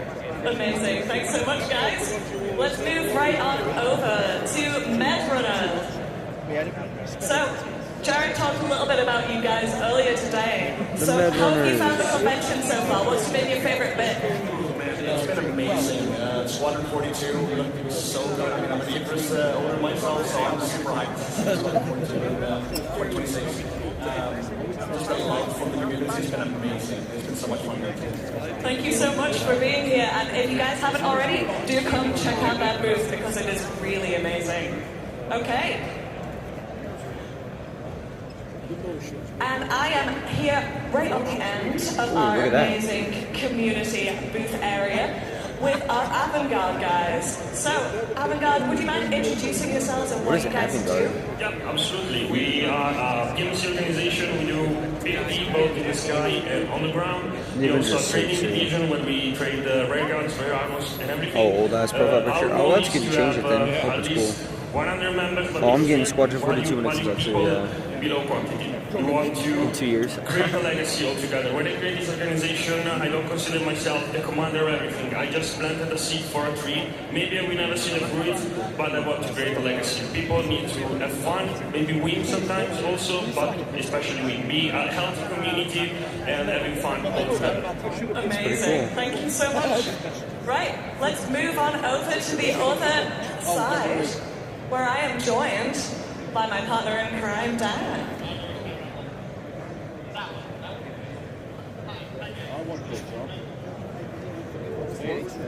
Oh, no audio. You saw a moment ago. Look at that awesome ship model they have here. It's even better than the one they had in LA last year. Guys, quick elevator pitch. What do you guys here at, for Imperium, have here at Citizencon this year? At Citizencon this year, we brought another one of our 1/500 scale Bengals. This one is actually the Imperium. That one's sick. The ISS Sovereign, which was picked as the name for our flagship by our members. And then also over here we have one 2,500 scale Gary Battle Group. It was made by one of our members that we're going to be donating to Imperium and Chris Roberts. That is amazing. You guys have made some awesome stuff That one here. looks crazy. We're really The model happy for to that have looks you. insane. As always, Imperium creates some awesome showcase stuff here at Citizencon. We're going to move on. Thank you guys at Imperium so much, and we're going to move right along. Thanks, guys. Next up, we have Black Star Initiative. And What if is you guys this? I are don't even know what this interested is. in a I private swear I saw all the military booths, but I didn't force, see this one. weekly events, Black Star is the place to check out. Guys, again, I'm done. quick elevator pitch. What is Black Star all about? What do you guys have here at Citizencon for us? Black Star is all about helping other people in the org, getting to PvP battles, and also doing security and protection. Over here we have got, at our booth, we have a med gun made by someone in our community. We have got our challenge coin, provide to other leaders within organizations that we meet out in the first. Coasters and patches. So if you ever need anyone to do protection for your bases that are coming soon, look to us. No one's better. If you want to get good at PvP, we have daily trainings that we can provide to you. We have a lot of stuff to Oh, they do training for civilian PvP. division, if you're not That's that pretty much in sick. combat, but even they get trained, combat ready, so you know how to defend yourself. Someone in the chat Awesome. wanted Thank you guys at to Black be Star. better We at are always PvP. happy to have you. We're going to move right along to one Real more man. final community booth. This is our last one of the show. We have here Guys, I don't know if it's killer, Citizencon though. is sometimes a crazy show with lots of cuts, lots of cameras, and no one knows that better than HubNet. I swear, Lars, I swear. Role-playing group, but I think you guys can say it better. Tell us all about HubNet. What's HubNet? Let's see what they're talking about. Attempt at making content for the citizens. Yeah, for real, Shadow. 2954. So Speaking not of for which. players, but for the players' characters. So we made Speaking of which. a full feature-length movie like Overclock. We made animated series like Jack Spades, and our news report, Hubwire. What is this? It's meant to report on events that are going on in the verse. And Joel can tell you a little bit more news. about what we do. Yeah, so if you're looking to create a project or get involved in a project, you can join our Discord, sign up as a role. You can be a voice actor, a filmmaker, whatever your talent is, we can use you. We're effectively Netflix in the verse, so come check us out at HubNet. Awesome. Thank you guys at HubNet. Guys, this is it for me and Sam here. We should hit him up, Chad. We should hit him up. Great being your guys' interstitial hosts. And Sam, do you have any final words? No, just amazing job, guys. Everything at this community booth, all of the developers that worked so hard to make Citizencon happen. You guys are amazing. So hope you have an amazing rest of your Citizencon. From Dan and Sam here on the show floor, thank you guys, and back to you, Jared, on the stage. Goodbye. Goodbye. Okay. Jared's back. Jared's back. It's time, everybody.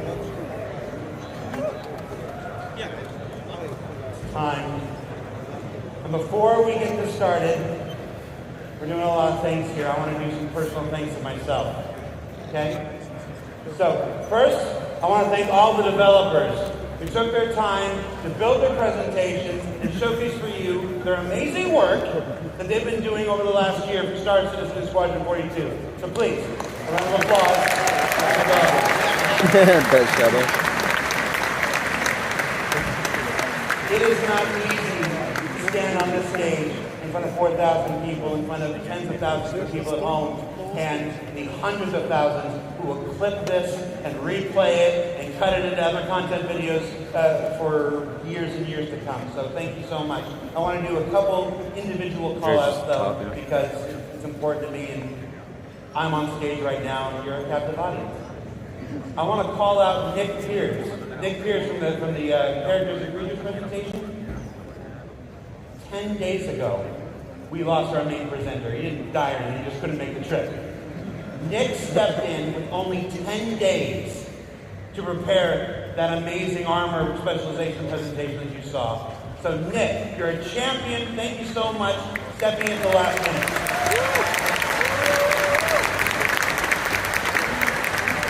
Benoit and Ian.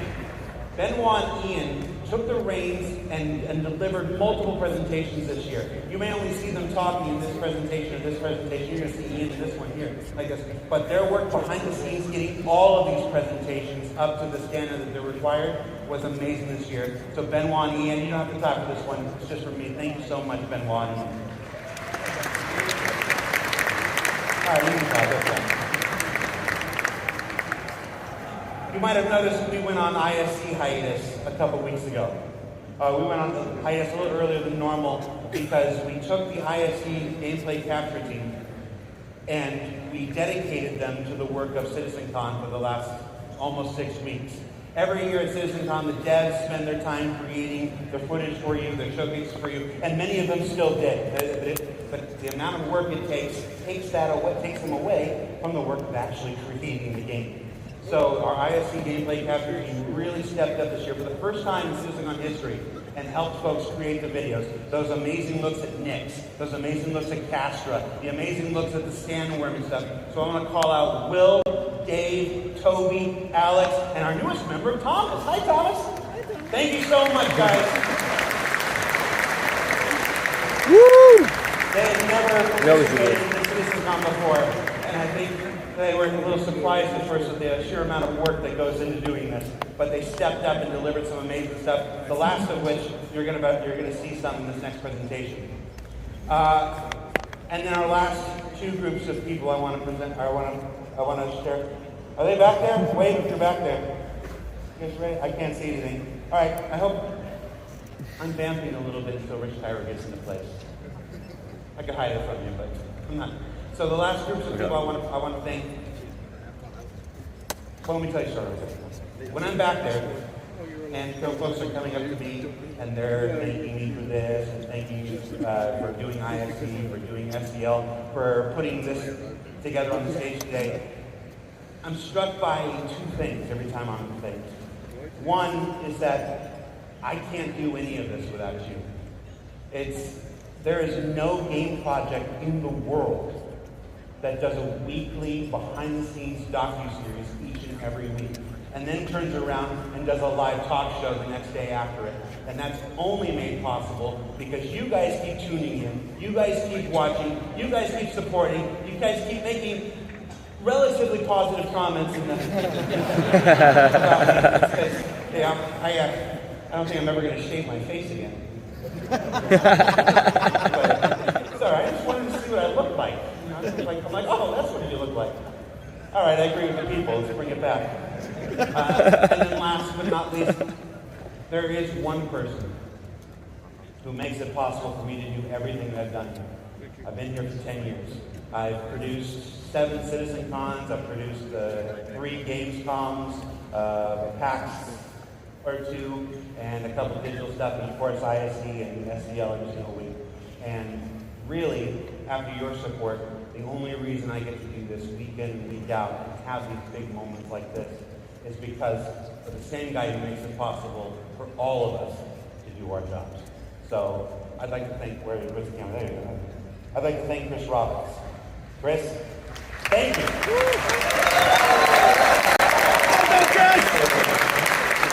Thank you for not taking Sandy with Tracy when she hired her.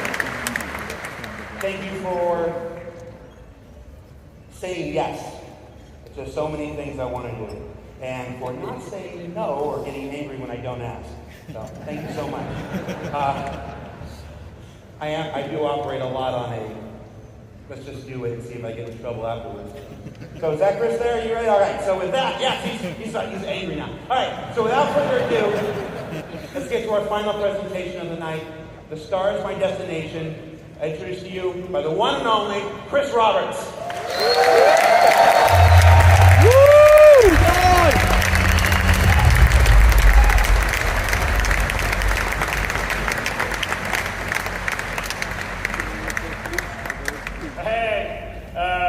I hope you had a great day yesterday, and by the way, there's a perfect run through that Rich did immediately after the show. He went back to the office, ran it through, no crashes, no nothing, it's up on YouTube. And by the way, that's a dedication of Rich. It's like, okay, I'm going to get it done properly, and he did it. And it looks great, and it doesn't have screen tearing. There was a technical glitch in the setup yesterday. So anyway, watch that. And if you do comparisons to the old stuff, compare with that video, not one from the street. But anyway, I hope you guys liked this morning. There was the base building, the crafting, the ships, you'll be able to do it. I mean, for me, the ability to sort of create your own place somewhere in the verse, find the perfect spot for you to make your home or harvest resources, it totally changes the dynamic of what the game will be in terms of exploration and people spreading out, and I think putting roots down in verse. So I can't wait till we get that in there. I mean, that's one of the things that makes me incredibly excited, because I think it will just add so much to a living, breathing universe. But that is a perfect example of Star Citizen, how it's grown over the last 12 years, because we definitely did not have that on the initial Kickstarter or the pitches that we were doing. And you know, Star Citizen is a living game. I mean, we're constantly always adding content and features and tech. As you can see, we're constantly upgrading, you know, what we're doing on the graphics side, making it better and always improving it. And even after we would consider it a released or a shipped game, not an alpha game, we will still be doing that. So it's just that it will be a living game. We'll never do Star Citizen 2.0. It will always be sort of Star Citizen that will continue to grow. It won't be like, oh, we're going to do Destiny 2 after Destiny 1. It will just be a living, growing product. I know In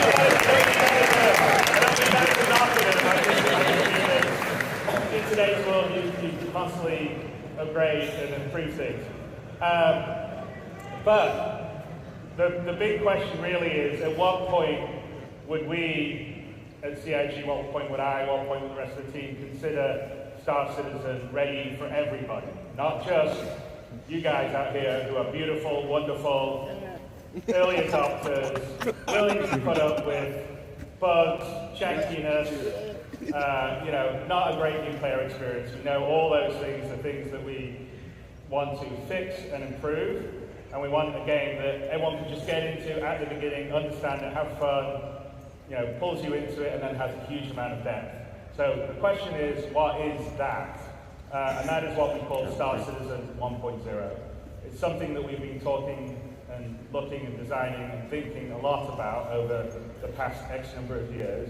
And now we thought, you know what we should do, because I think half our sort of initial stuff is from a long time ago that you've seen, and then occasionally we'll talk about things we're doing in inside Star Citizens or SC Lives. But we're like, okay, let's tell everyone the marker. This is what it is, Star Citizen 1.0. When we hit this, this is what we consider we're ready to go wide.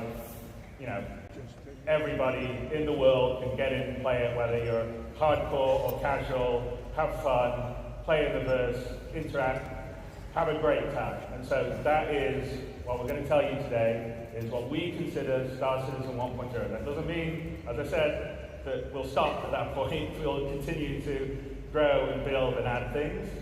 So fishing is not on Star Citizen 1.0's list. But I'm pretty sure, I know, but I'm pretty sure it will be not that long after 1.0. But that is the example. We're going to tell you what the marker is. And, Fishing update. We've been wanting that. Rich Tyra, who's our senior game director, is going to come out with a few of our other directors, and we'll lead you through what 1.0 will be. So without further ado, Rich Tyra.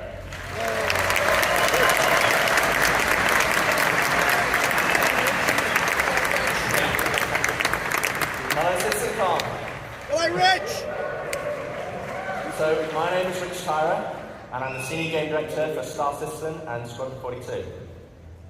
Now, I've been at Cloud Imperium for many years, and I've read many Spectrum and Reddit posts. And one consistent question I always see is, what type of game is Star Citizen? And I've read many answers. It's a PvE game. It's a PvP game. What about non-combat? Ultimately, it's all three. 3 types of players, 1 universe. So how do you connect those players to create a cohesive game, and not just a set of features bolted together? And it comes back to that elegant, simple question. What type of game is Star Citizen? Well, today, we're going to find out. Okay, so before we get stuck into Star Citizen 1.0, I think I need to clarify a few things. Firstly, what about 4.0? Where does that fit in? Well, 4.0 is the patch that contains server meshing and pyro. And fundamentally, it's an alpha development patch, which means adding further tech, features, and content to our alpha version of the game. Today, though, is beyond 4.0, all the way to 1.0. And the big difference is that 1.0 is the full release of the game. Okay, so what does that mean? How is it different to a normal patch? Well, firstly, let's look at the 1. The 1 means we're committing to higher base performance and minimal bugs. No longer will we reference that the game is in development. This will be a fully released and polished experience. It means fully rounded gameplay loops, from new player experience to story missions and endgame content. And crucially, it means no more resets between patches.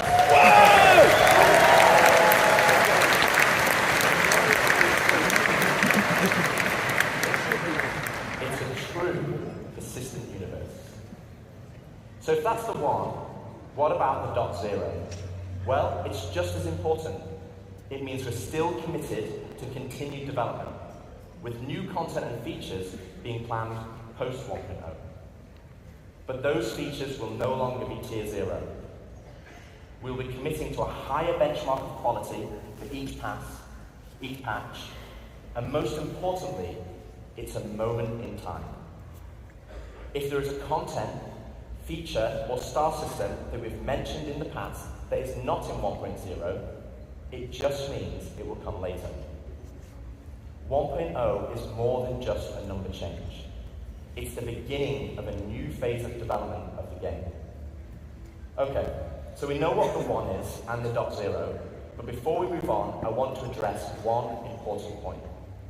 And for this, we need to go all the way back to the beginning. Here we are, the Kickstarter. As a backer myself, it brings back memories. And it also reminds me we had a lot of stretch goals. And one of those goals was 100 star systems. Yes, please.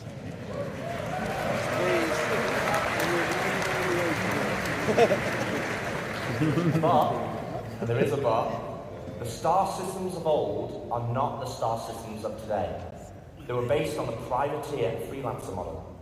They were unexplorable planets with an isolated small landing zone and had automated landings. And we all know how that went. To give you an idea, Stanton had 4 points of interest, and the entire 100 systems only had 90 POIs. Compare that to Stanton today, and we have 1,626 points of interest, and that is going to be dwarfed once we start using the Starchitect tool you saw yesterday. Woo!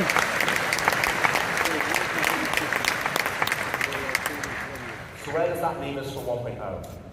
Well, we will not be launching with 100 star systems, because the game we have today was not just the game that was pitched back then.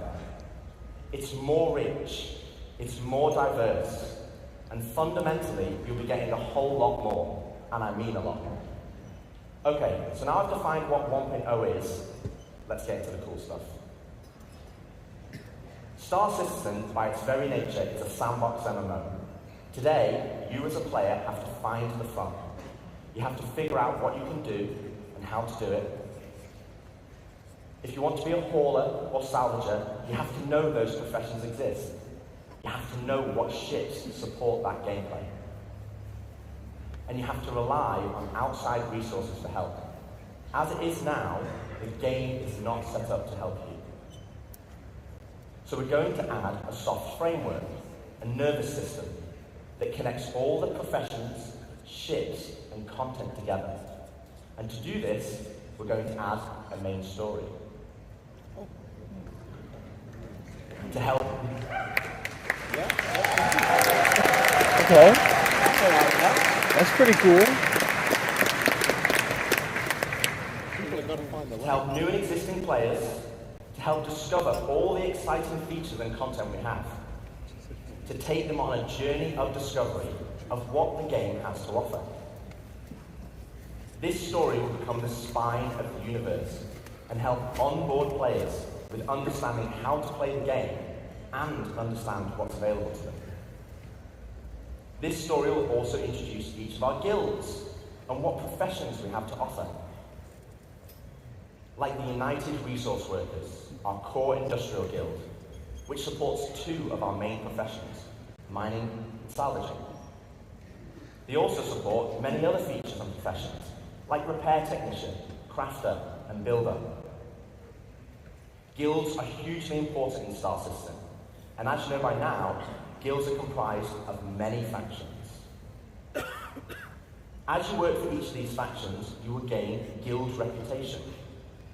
You can then use this reputation as a currency to purchase guild-affiliated rewards, like ships, blueprints, and items. And each guild will have a unique inventory of what they offer. Alongside economic growth, guild reputation will become a core progression of the game. And to talk more about guilds and our main story, I'd like to introduce David Haddock onto the stage, our very own narrative director.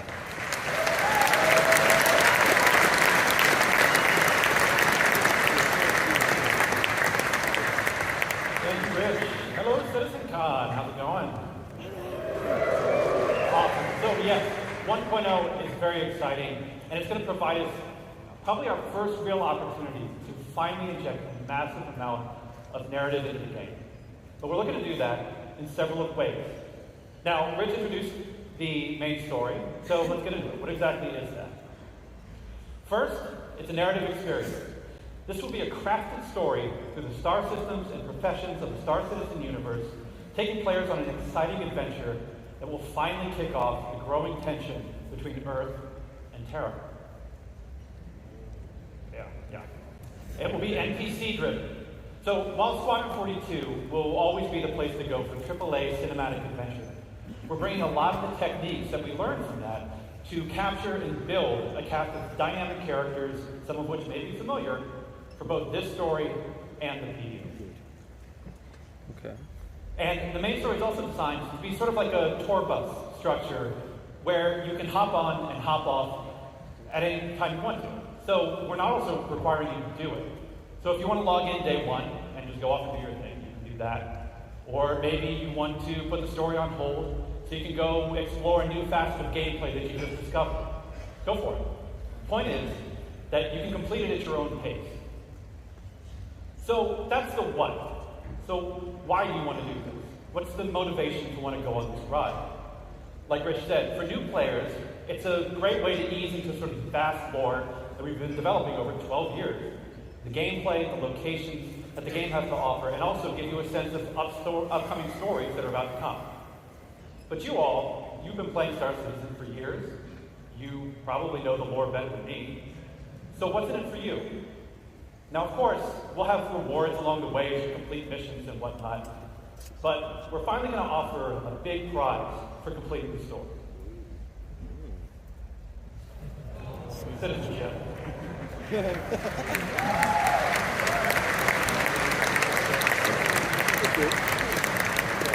So, many of you already know this, but for the uninitiated, in the UEE, there are citizens and there are civilians. Citizens are members of the population who have demonstrated a commitment to bettering the Empire, and as such are given benefits that civilians just don't have. Now, what those differences have been debated in the community over years. 1.0, we're finally going to answer that debate. I won't get into the full list of benefits that we're going to offer, but can reveal that one of them will be around land ownership. Citizens will be able to purchase land anywhere in the UEE and enjoy the security that comes with it. But civilians will have a couple of restrictions as to which systems and which planets they can buy on. So that's the why. So where is this adventure going to take you? Well, 1.0 is going to include 5 star systems. This story is going to weave you through all of them, but where exactly are you going to go? First, we've got Stanton, which needs very little introduction. I'm sure you're all very intimately familiar with these 4 corporate-run worlds. But since I do lore, I figure I could take the next hour and just walk through each one of these. But kidding. We've also got Pyro, Land of the Lawless, a volatile star at the center of the system. It's the perfect metaphor for the constant struggle between the gangs and survivors trying to hack out an existence here. If you saw Ian's location presentation yesterday, you know that he reintroduced Nick's system. It's another unclaimed system that's currently home to the People's Alliance, a wannabe independent government formed during the Messer era, but now struggling with the burdens of governance, a growing outlaw presence, and a new threat on their doorstep from vandal raids. Ian also made another big announcement of our 4th system, Castro. Situated along the former Perry Line, this was a key strategic system to launch an attack if the Cold War between the humans and the Xi'an ever escalated. So that's 4. Do you guys want to know 5?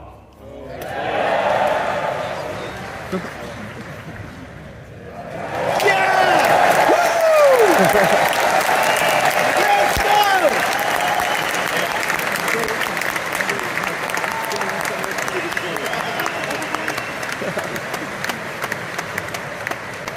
We're finally doing it. Considered by many to be the new jewel of the Empire, Terra has been a shining star against the more imperialistic tendencies of Earth, even in the darkest days of the Messer regime. Now, many believe that Terra should be the new center of the UEE. I don't know how you all feel about that. Yeah. A lot of business. But that's our starting 5. Each system and each planet will be featuring the massive level of outposts, POIs, stations, biomes, and exploration options that we've been perfecting with Stanton and Pyro, and you've been seeing in some of the other presentations this weekend. But we're adding one more level. We're also going to be adding location stories. Now these will be short, NPC-driven missions sprinkled across our landing zones and cities that will exist outside of the main story, but will help provide an additional bit of lore and character to the location that they take place in. So, that's our main story. Let's talk more about the guilds that Rich mentioned. First, a quick recap. Guilds act as a governing body for clusters of professions and factions with a reputation and progression system that will offer rewards the more you work for them. I want to call out 2 things. One, I'm not going to have time to dive into all of the missions that you're going to see on this board, but just know that every mission type is either in the 1.0 roadmap or already in production. And second, we're also looking to move missions away from the Moby Glass whenever possible. Sure, it will always be an easy way for us to get additional game content in, but we want you talking with people. So,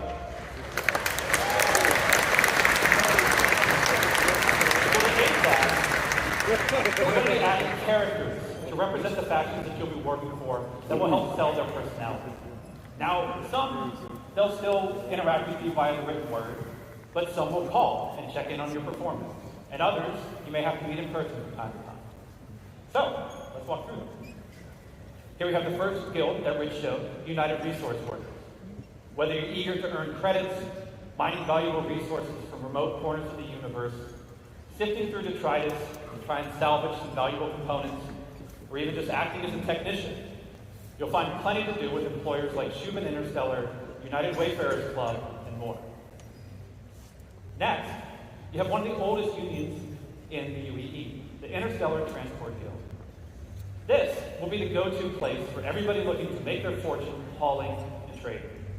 Some of the factions that many of you already work for now, such as Ling Family Hauling, Redwind, and FTL. And we're going to be adding something special for the daredevils out there, the Imperial Sports Federation.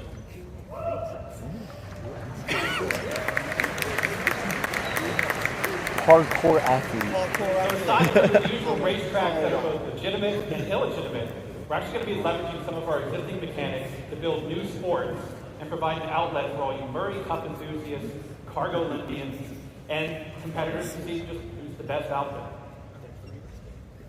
For those who dream of exploring, I'm sure we have a couple here. Okay, cool. Woo!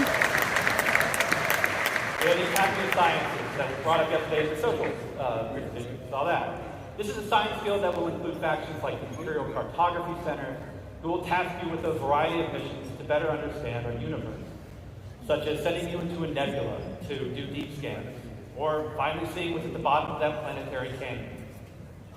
We're going to have a new faction called High Point Wilderness Specialists, who will offer missions associated with the various fauna that we're starting to get into the game, from population control missions to harvesting specific resources for research.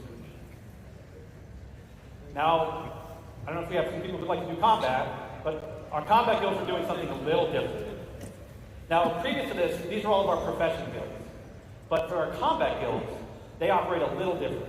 See, these two are diametrically opposed to each other. So, once you pledge allegiance to one, the other marches an enemy. On the lawful side, we have the Mercenary Guild. They represent factions like Eckhart Security, the Bounty Hunters Guild, and even some military contractors. So, whether you're putting together a team of specialists to go assault a ground base, hunting down an elusive criminal, or putting together a recon run to drum up some intel, Mercenary Guild's got you covered. On the flip side, we have the Council. Now, this is a shadowy group comprised of representatives from various gangs, syndicates, and outlaws who mandate criminal activity throughout the verse. You'll be able to throw in with rough and tumble gangs like the Headhunters and the Dead Saints, or work your way up to join highline criminal syndicates like the Atonis and the Dropkings. But remember, the underworld is a dangerous place run by greed and power. So mercenary guild reps might not be the only people you have to worry about, as the syndicates are always looking for loyal soldiers hurt their competition and tip the scales of power in their favor. So as you can see, it's going to be a universe of exciting storytelling opportunities for you to undertake in 1.0. But one more thing, we're also going to revitalize our social behaviors to make the populations not only feel more alive and reactive and off-turf, but better reflect the tone and flavor of the areas that they're inhabiting. We want to see the people of Loreville slowly trudging through the streets, overburdened by the ruthless contracts, just as much as we want to see the tourists of Orison gleefully moving from attraction to attraction. And all of this is what's going to make Star Citizen be the experience we set out to make. A diverse universe with a rich tapestry of stories, characters, and experiences for you to live in. To talk more about how all this feeds back into player progression, I'm going to turn it back over to Rich Tyler.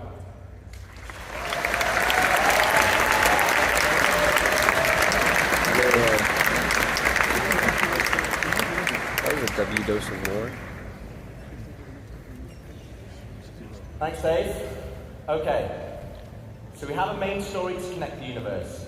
We have all the guilds and their associated professions, and we have location stories to give the world depth and life. Crucially though, we have a new core progression in the game, guild reputation. But what about our other core progression in the game? The economy. So, as we've discussed before, we'll be implementing a StarSim-powered dynamic economy that will automatically adjust the in-game prices based on player activity. That's cool.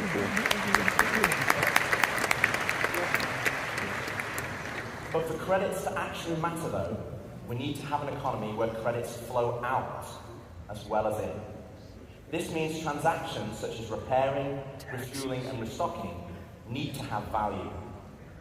If everything is too cheap and the money coming into the economy is too great, we'll have massive inflation. And this is where taxes and insurance come in. Taxes, damn.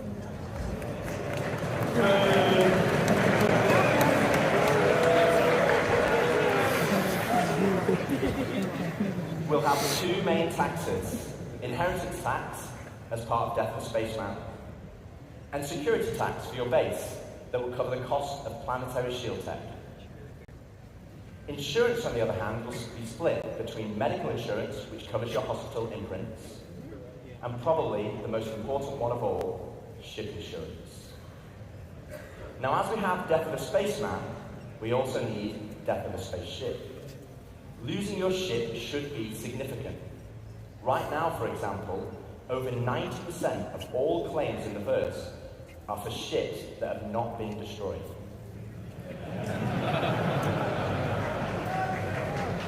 I wonder why. This is where ship insurance and our new warranty mechanic comes in.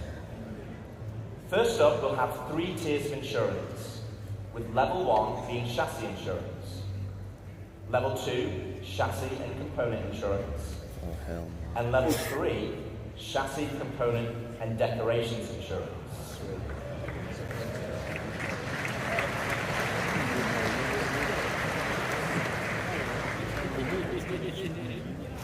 Now, insurance by itself will only pay out credits based on the wear and age of your ship. Insurance, I think you want to listen to this bit because it's important. Insurance with a warranty, though, will give you back a new ship, plus any other equipment or decorations based on the tier of insurance you have. Okay, so this is the bit you need to listen to. All ships bought on the pledge store will come with a permanent warranty and their appropriate insurance.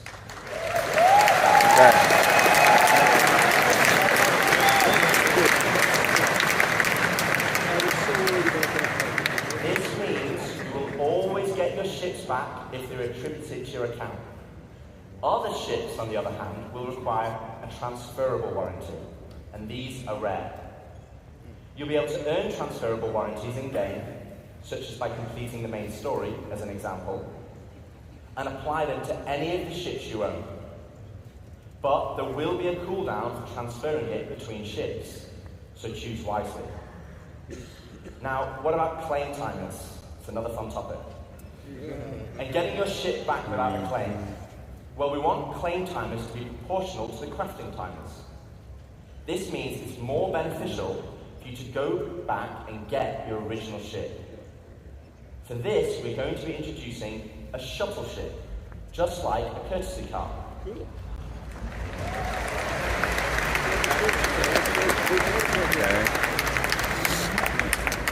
You'll be able to claim the shuttle at no extra cost to most locations, and then fly it back to your original ship. Once back in your ship, the shuttle will automatically return home. Okay, I like that. I like that a lot. Yeah. If your ship has been legitimately lost, though, then you'll need to claim it back. And as we'll be increasing claim timers, this will mean some ships will take longer than others. With starter or small ships always being readily available, and larger capital-sized ships taking a long time. So it's always better to try and get your ship back if possible. Okay, so we've talked about our 2 core progressions, but what does that mean to you as a player? Well, firstly, it means we have a framework where we can start creating cyclical gameplay loops. But what are they? Let me show you. Okay, so right now in live, if you have a prospector, you probably enjoy mining. And the reward for mining is credits and the enjoyment of the activity. But in 1.0, you might be mining for a whole different reason. And this is where cyclical gameplay loops come in.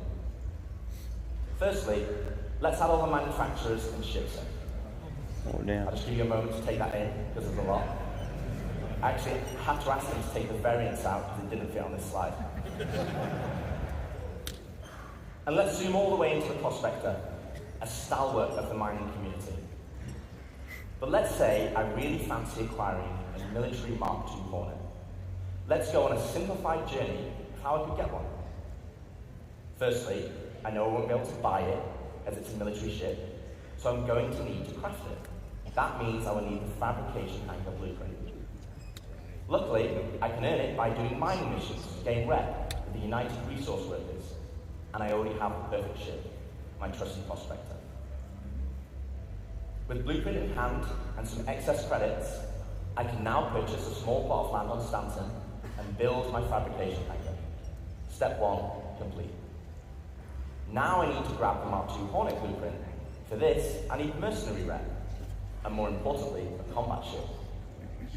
With that in mind, I will do a few more mining contracts to earn enough credits to purchase a Mustang from the dealership. Now I can start doing combat pilot missions for the Mercenary Guild, so I can unlock the Mark II Hornet blueprint. Okay, step 2 of our simplified loop is complete. I have the Mark II blueprint, but I need the resources to craft it.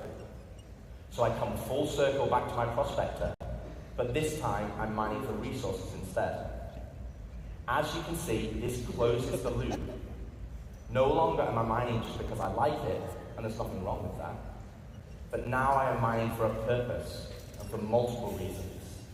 For credits, for reputation, for resources, for blueprints, and ultimately as a stepping stone to crafting my own ships to enjoy other professions.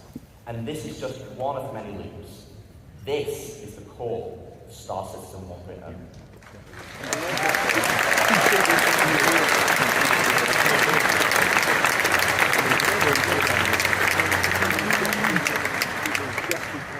Players set goals that weave between sandbox gameplay and the soft framework we are adding, that give meaning and progression to our professions and features.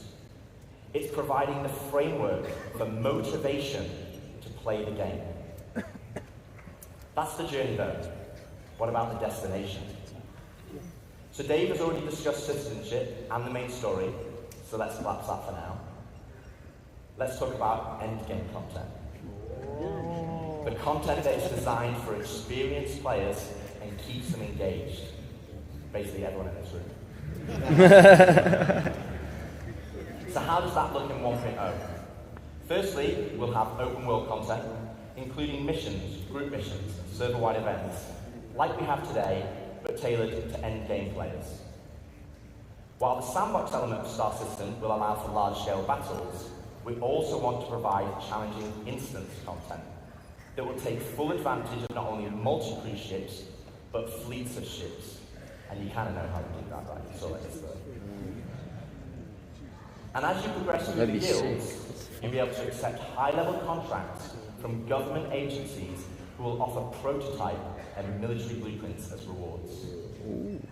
These missions will require the full coordination of multiple players and an assorted fleet of capital, support, and fighter ships. You will finally be able to become the Admiral of the fleet, directing your armada from your hologlobe, which, yes, is a feature included in 1.0.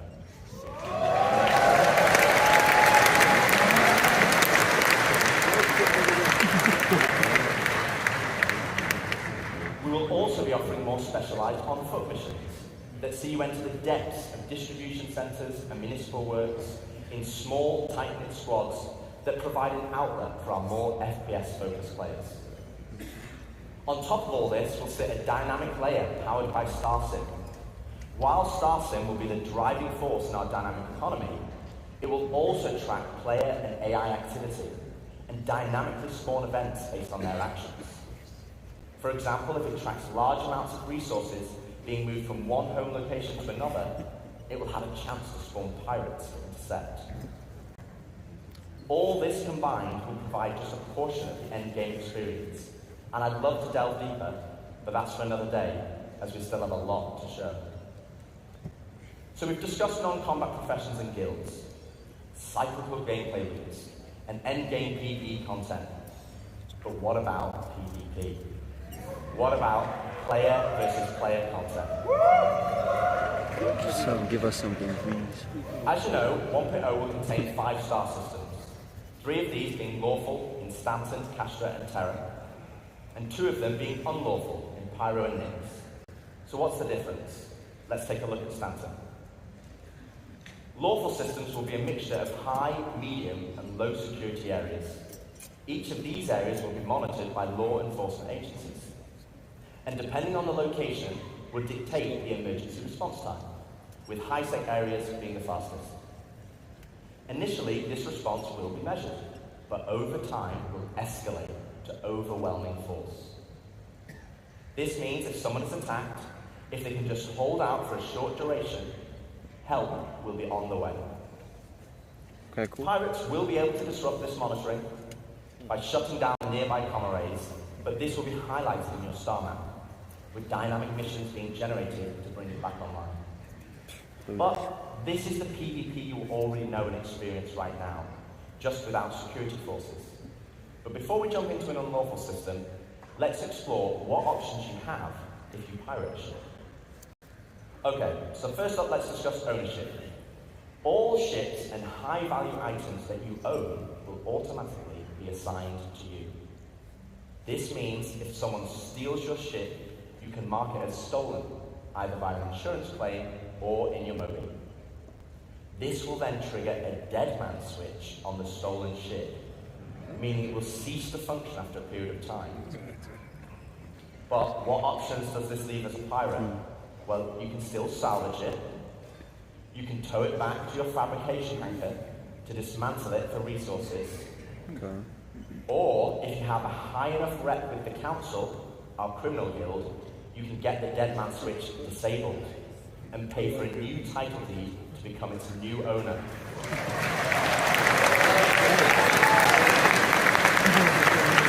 That's sick. Also, if you're in a lawful system, you'll need to find a transient jump tunnel, as all major locations and POIs will have custom security that will scan you on arrival. Okay, so with that out of the way, let's look at the unlawful system in Pyro. Unlawful systems have no laws at all, and with that comes opportunity. Pyro, as an example, has an abundance of high-quality resources and is a hotbed of criminal activity, the literal definition of high risk, high reward. With crafting now requiring resources, you're going to want to create bases to mine and extract them. This is where base raiding will become a new form of PvP, and it's founded on a combined arms ethos. Defending players will be able to add defences such as walls, automated turrets, and most importantly, ground shields, a localised version of the planetary shields used in lawful systems that absorb the most powerful of weaponry. No longer can you just turn up and drop a Moab.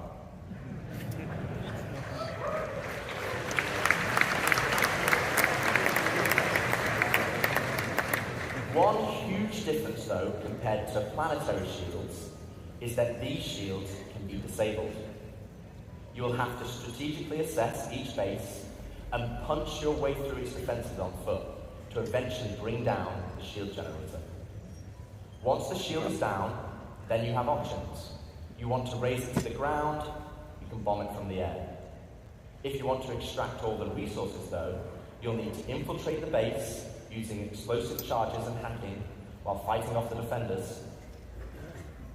Now, both piracy and base raiding is founded on sandbox gameplay, and again, that's the essence of Star System.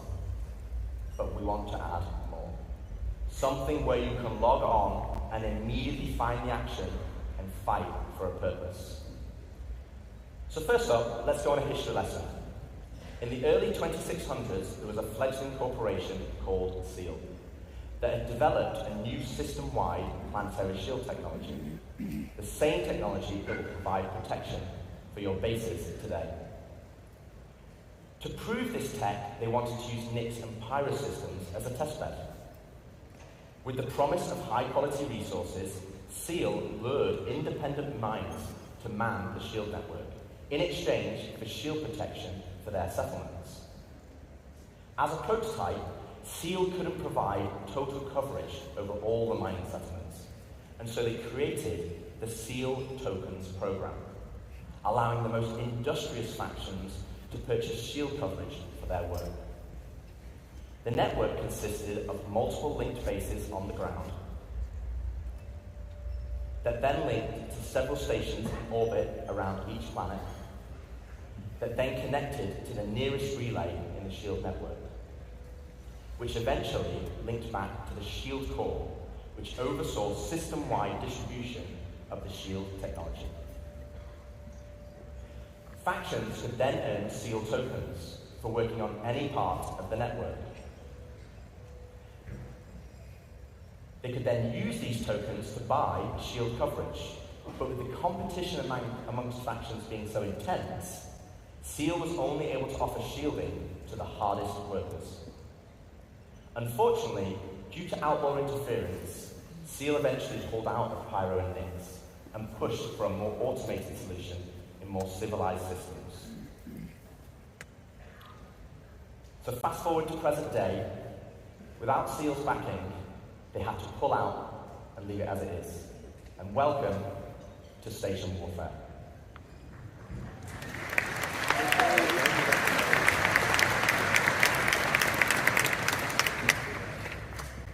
With the SEAL network still in place, but lacking resources, orgs can take ownership of these structures to gain access to planetary shield tech, which, as you know, would make their bases invulnerable.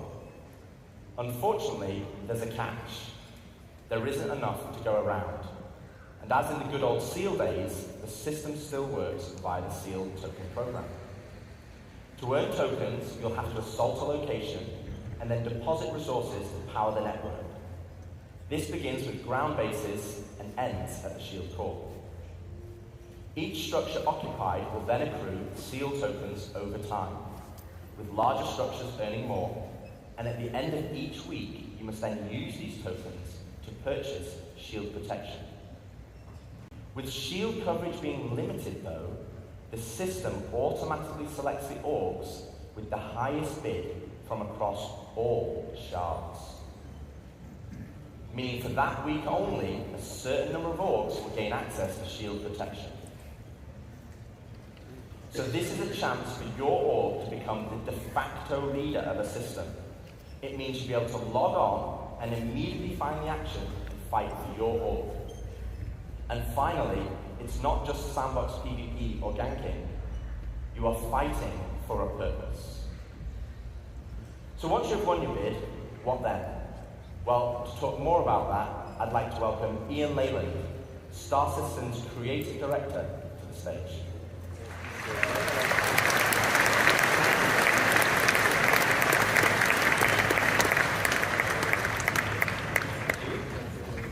All right, hello, Citizencon. Hello. Thank you, Rich. Thank you, Dave. So, to continue the conversation of large-scale endgame org activities, let's go back to Pirate 3, where the ground bases were being built today. This morning, we saw the small habitat being built by Luke, and then we saw Deck start to expand the base into a commercial enterprise. But eventually, we saw a massive example of an org base. But with everything Rich was talking about, with org system-wide activities, we want to give you guys the ultimate end goal. But also the thing we need to protect. And to do that, let's look up into the sky and see what it is.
Finally, you can build your home amongst the stars. This will be the starting point for your base of operations for system-wide org activities. But why is this an end goal? Well, first of all, to construct your own space station, it's going to require vast quantities of resources and materials. And also will be a large time investment. But how do we start? Well, it all starts with the supply bay. And the supply bay can only be constructed by the pioneer.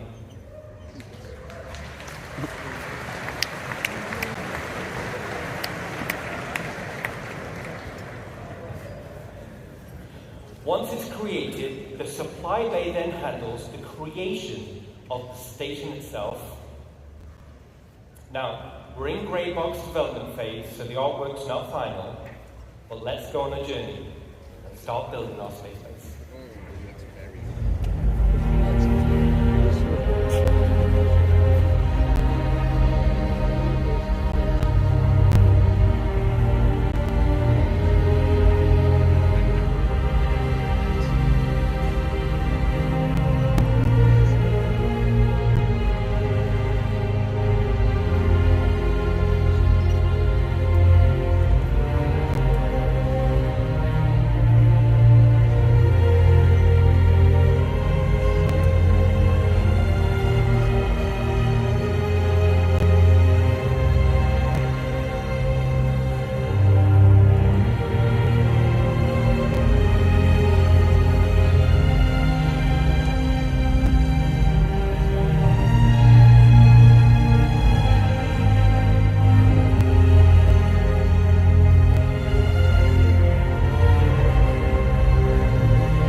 of the supply bay consumes resources, and the required resources will be substantial and will need to be topped up over time.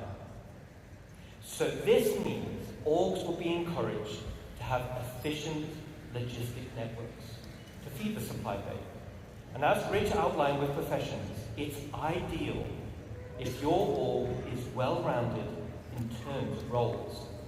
Even the starter player can contribute. The supply bay has automated construction drones, which are used to create the station. And unlike ground bases, many drones are used at once to create them. Once the station is built, the supply bay then integrates into the station itself. So here we are. We've built our core station module, and it's big.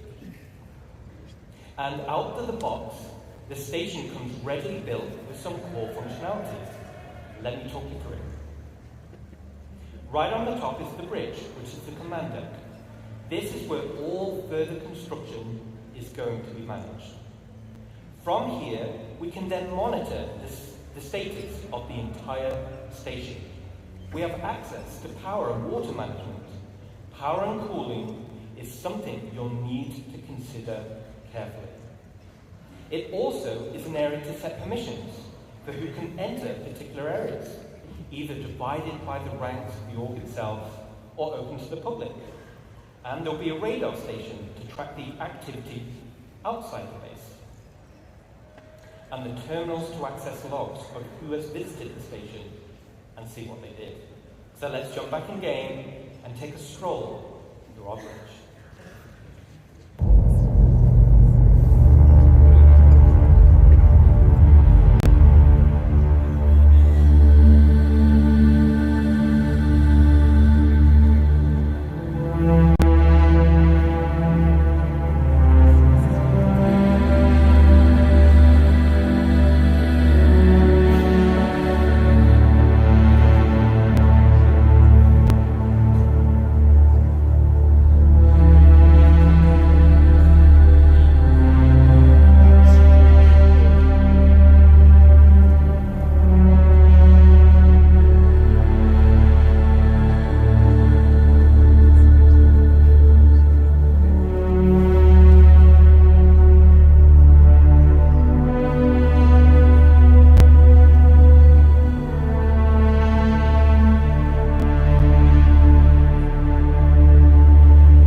Physically connects the entire station and will provide access to the various decks. Each level in the station will have a centralized lobby area, and this is your station.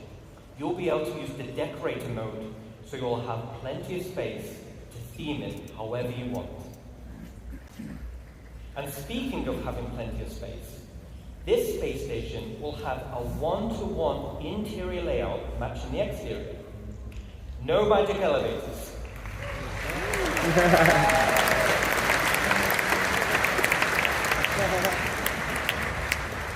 So you can circumnavigate around the entire perimeter, and it's wonderful. Okay, let's jump back in.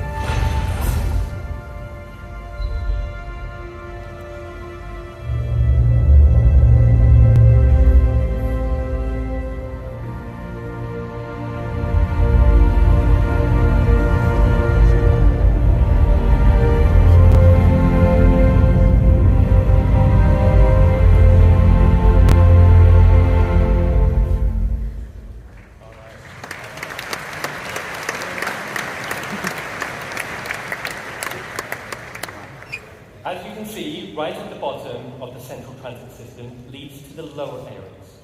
This is where you'll gain access to the engineering deck. So like bigger ships, this is where all the hands-on engineering and maintenance gameplay happens. This will serve as the beating heart of your station. Then we have the hangar deck. And as the name implies, this is where you'll gain access to your hangar network. The base station comes with a large hangar already built, along with 2 docking cots, and also empty slots for another 2 medium hangars when needed. There will be a vast network of internal road systems, meaning you can quickly drive from one hangar to the other. No elevators needed. Okay, let's get back in.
Offer some enhanced logistics.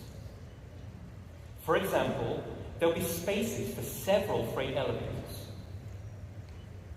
And there'll be empty modules for open ship parking for vehicles and ships, vehicles and ground vehicles.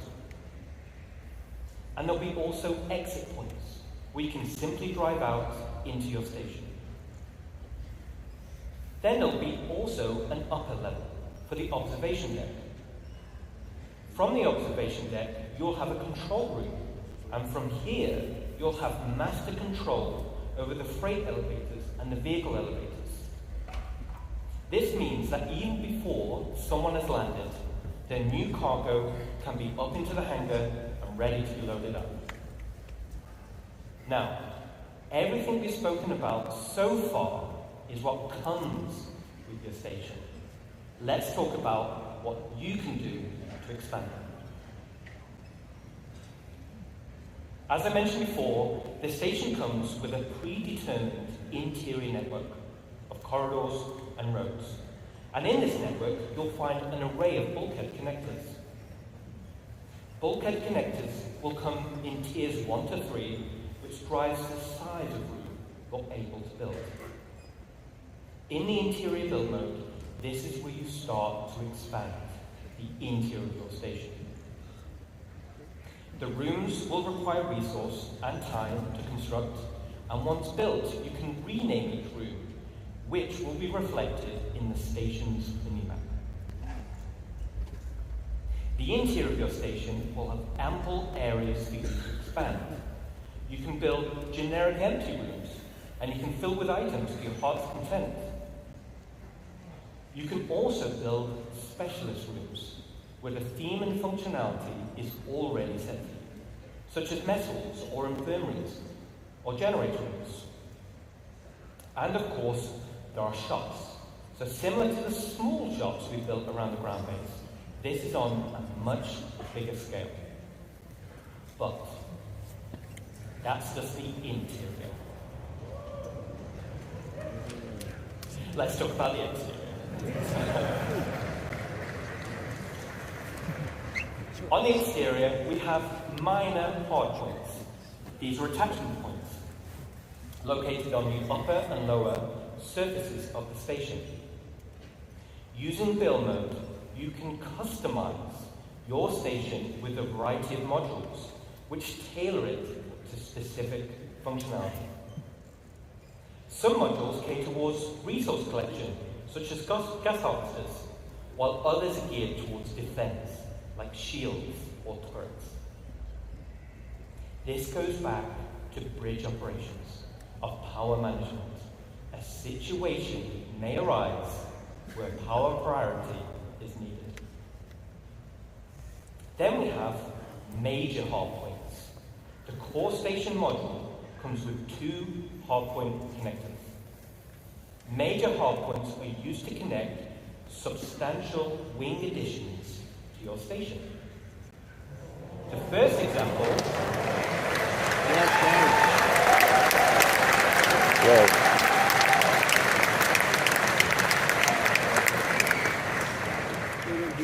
Awesome. Thank you. Awesome. The first example is the cargo wing.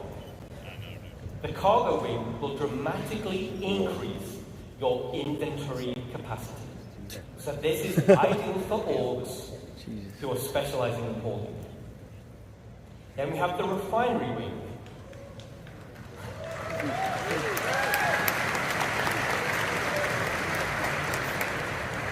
Are you crying? So you'll be able to refine resources on a vast scale. As it's in space, it's much more convenient than traveling to a ground base.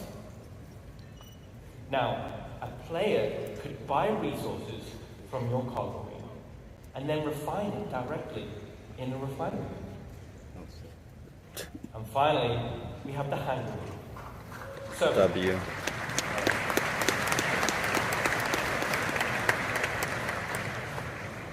So, the bigger your fleet, the more hangars you'll want.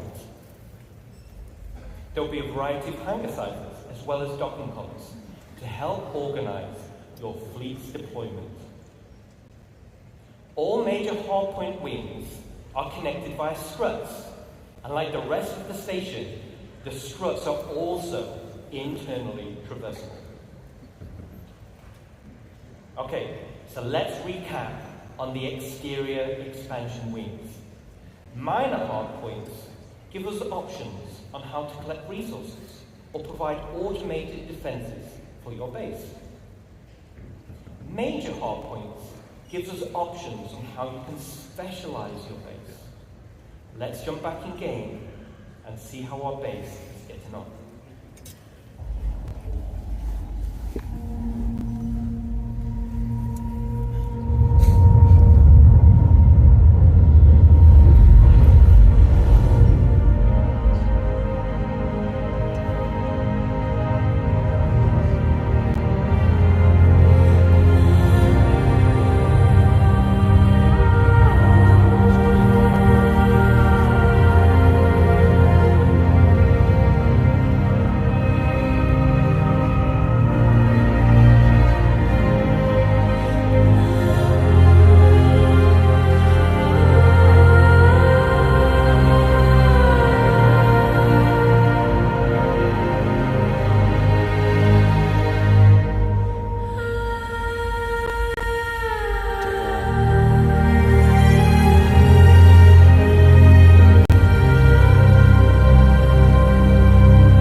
Looking cool. Customization is just as important as expansion. Similar to ground bases, you'll be able to earn tints for your station, and you'll be able to apply decals for your all globals.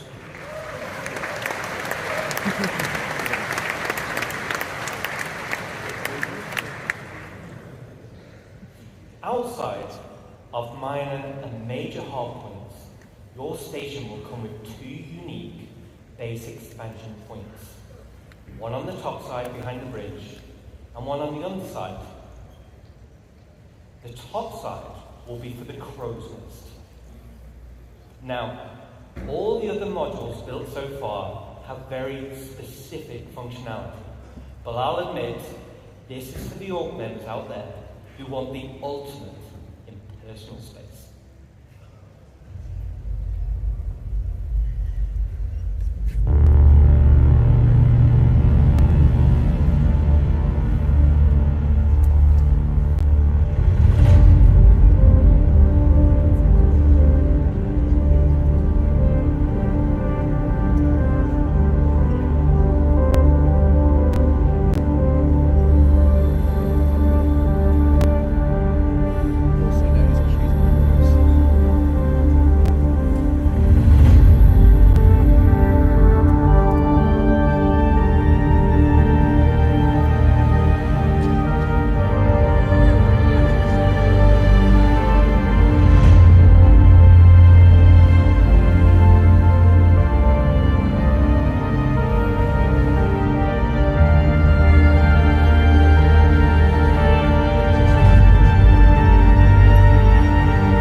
So I'm going to be flying around the verse, and I want personal invitations to see what you've done in those rooms, okay?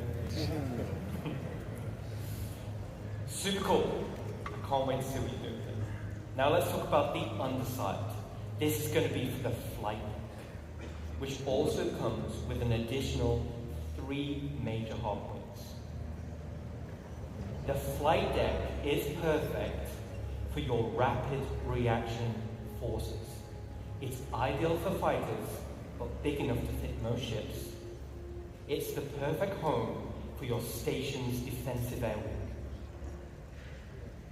And just like the hangars, there'll be an observation deck which can override freight elevators, making rearming quicker and easier during operations. So an orc with a tight flight deck crew can be substantially more efficient than others. Now, this one's my favorite. Let's take a look.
But why do you need a flight deck for your rapid defenses force?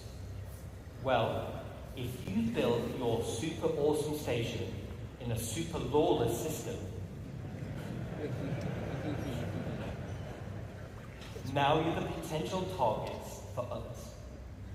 Everyone will have their eyes on your resources and wonder what gear you've got in your inventories. And let's say we didn't win the station warfare bit that Rich mentioned. Let's take a look at the inevitable.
Holy shit.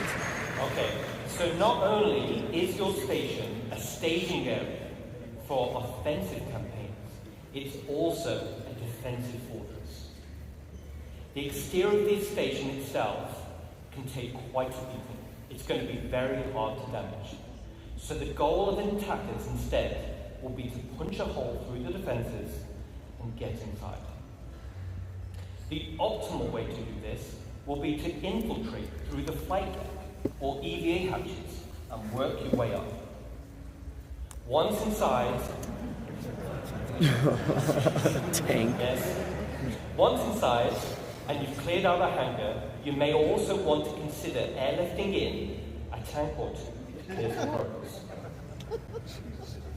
Raiders will have to hack freight elevators or bulkheads in order to gain access.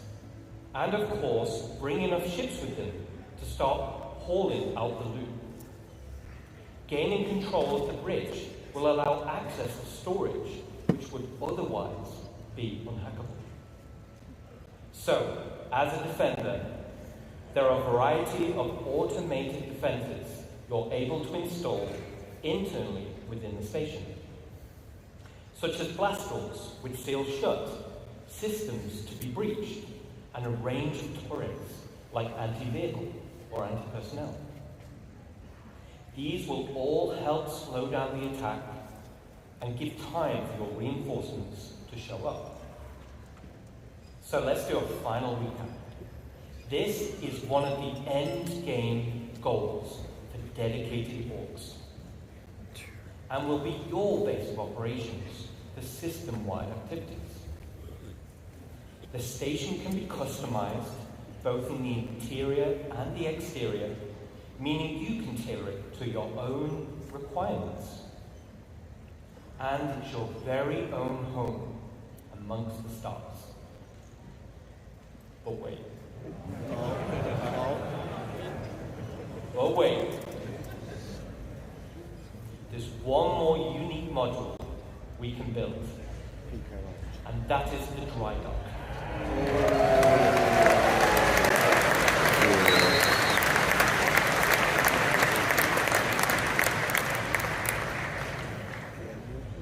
This unique slot will be at the back of the station. It has its very own dedicated observation room with crafting stations, and has a transit tram which runs along the inside of the arms, leading to the docking collars where your ship will be constructed. So, the only question still remains, what size of ship can we build?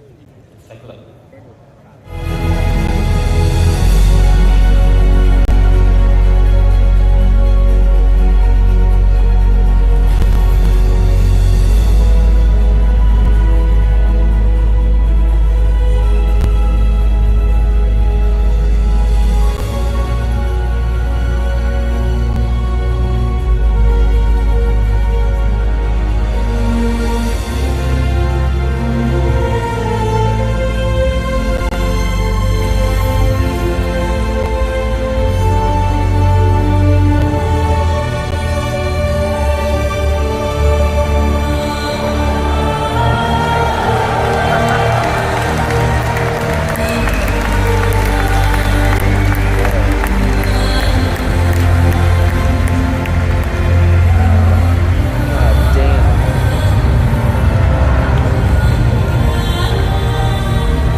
Oh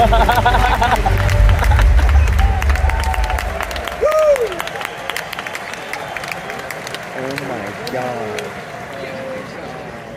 Thanks, Ian. So, now we're talking. Multiple stations linking and dry docks to craft your very own capital ships.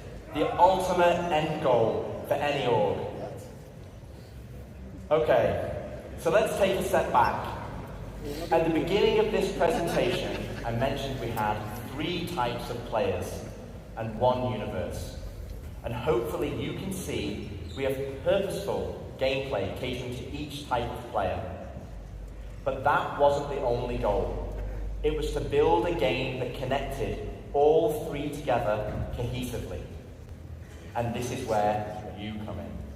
The community, the lifeblood of Star Citizen.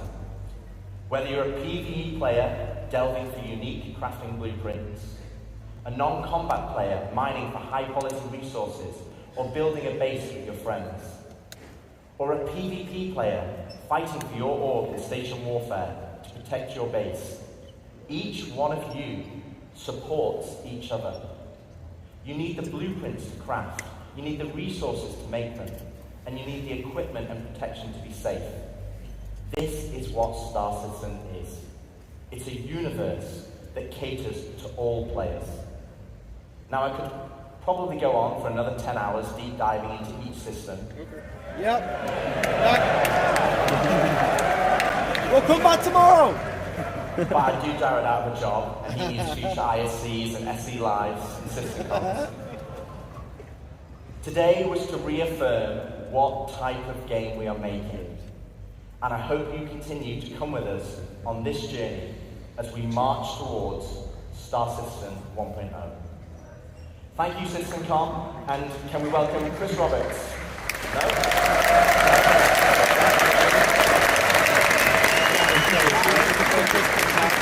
Well, 30 more minutes.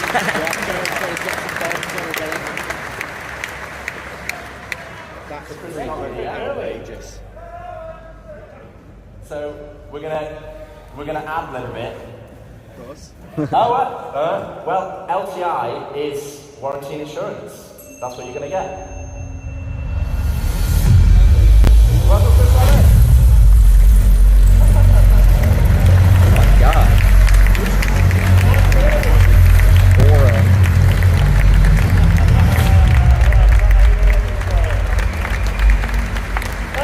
That was aura. Holy shit. Really dedicated. I hope you guys and girls loved what you saw there. It's having a definitive line in the sand is incredibly empowering for the whole team, and I think for all of you guys in the community. As I said, introducing the presentation, we will never stop growing Star Citizen, even past 1.0. Part of what makes Star Citizen so special is the symbiotic relationship between you guys, the community, and us, the developers. I know I can be accused of feature creep. You only need to look at Spectrum, Reddit, and Discord to see countless great ideas and suggestions that come from people playing a live alpha and seeing areas that the game can grow and improve. And often we take these on board because they'll make the game better. And in some ways, while you could say Star Citizen is a Chris Roberts game, I would say it's all our game. The developers, the community, building the game, we're all building this dream game together.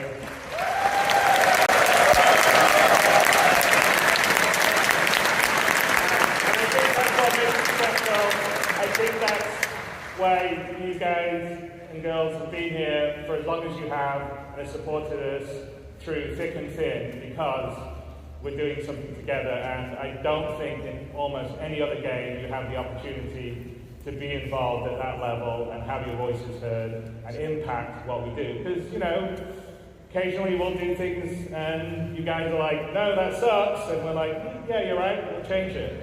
And also, like I said, we definitely read and look and hear all the stuff that you write. Some of it may not be so nice, but a lot of it is really great, and we take it aboard because we're just trying to build this amazing universe for us all to live in together.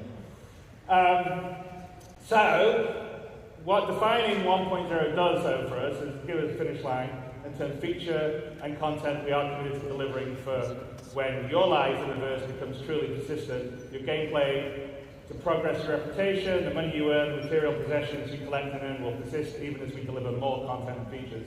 I think that's incredibly important for really finally being able to fully commit and not just go, okay, well, I'll play for a while until the next patch comes out. And it's also a game for the market for the game to be more stable, well optimized, and incredibly friendly for new players as well as experienced ones, which I think all you guys are. But that'll only be the start of our journey together, because there's a vision of Star Citizen as a game that has no sunset, one that will continually grow with new content and features. We'll always make sure we're on the cutting edge of new technology. We'll never be outdated. I know I occasionally see go, oh, in so many years you guys will be out of date, but as you can see by our constant presentations, we're always looking to make whatever we can do, whether it's the visuals, the audio, various ways to make gameplay better. That's something we will always be working on. So we'll always keep the game at the bleeding edge, graphics, sound, physics, and yes, we'll support VR, and we actually have some of that.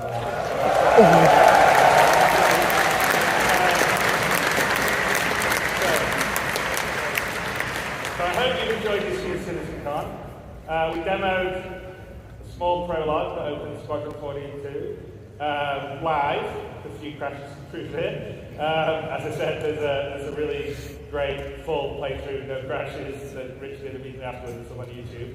And we've given a date to finally deliver the spiritual successor to Wing Commander that the team and I feel comfortable in hitting.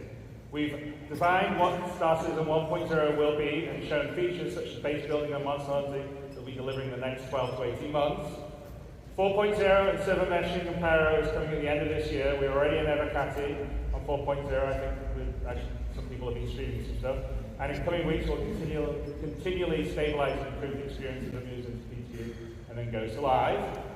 With this, we will have delivered the majority of what we showed last year at Citizencon, with the remaining features coming early next year. And there are over 1,000 people committed, 1,000 people at CHE committed to bringing you all this and more. We love what we do and we're inspired by your passion and support. We know that we are truly lucky to have such a strong community that shares the passion and dreams we do. You allow us a privilege that almost no other developer has, the ability to dream and reach for the stars. And I truly mean that, because as a developer, it's very unusual to be able to build a game of the ambition that Star Citizen is, and Squadron 42 is, and that's all down to you guys and girls. So thank you very, very much.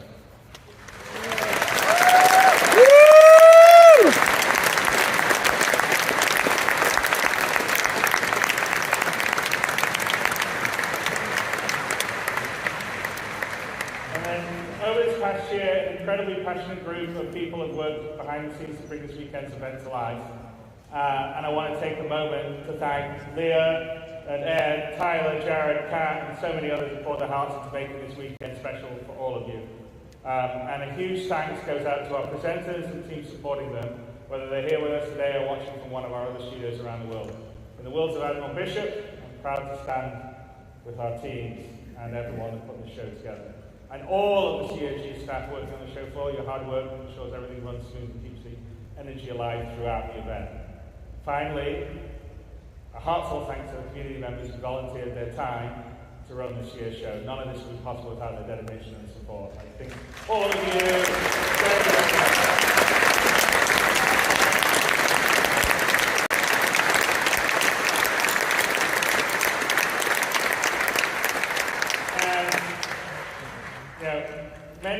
Many of us on the team are going to, myself included, are going to head down the road to Factory International, the Enter the Atmosphere event that Atmos is doing.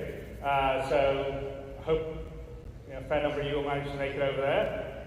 There'll be a whole night of racing and esports, a bonus developer panel with Yogi Klatt and Richard Power, which I think are as always they're good panels. And with that, Citizen 2954 comes to a close. I hope you enjoyed what you saw, made new friends, reunited with old ones, and marveled at the creativity on display at the community booth, which was pretty awesome to see. And Citizencon always underlines what makes Star Citizen special. So That's you. You guys here coming together, supporting, watching, giving us, the team, the energy to make this great.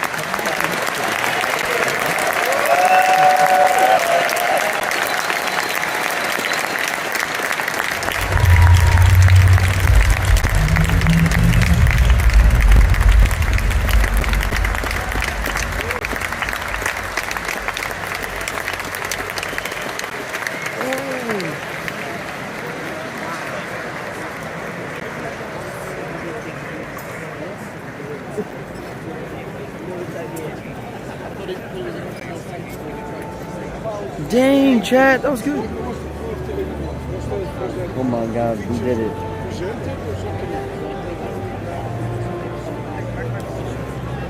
Now, chat, everybody's in here. You guys ready? We're doing the giveaway. In just a second. In just a second. Don't do anything yet. Don't do anything yet.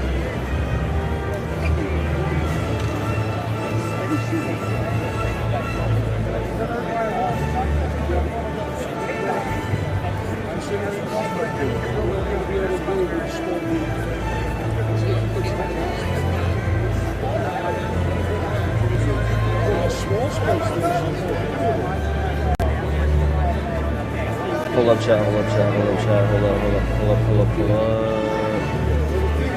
Copy link,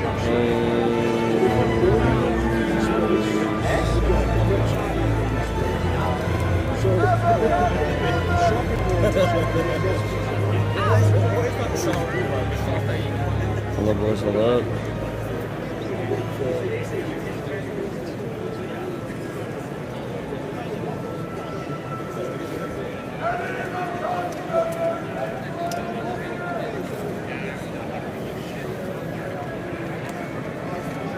Okay, everybody that's in the chat right now, type it. Now type it. Now type it. Just to be sure, just to be sure. It should all be working now, but oh my god, I have to scroll so much. How many messages did you guys put? Everyone type it right now.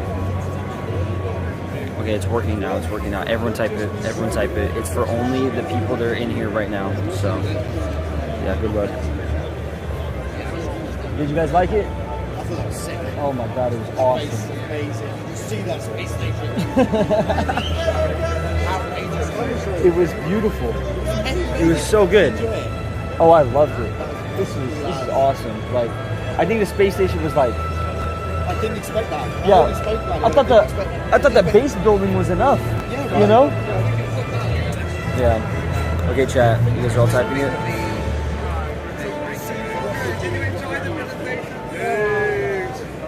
Ugh. It was okay.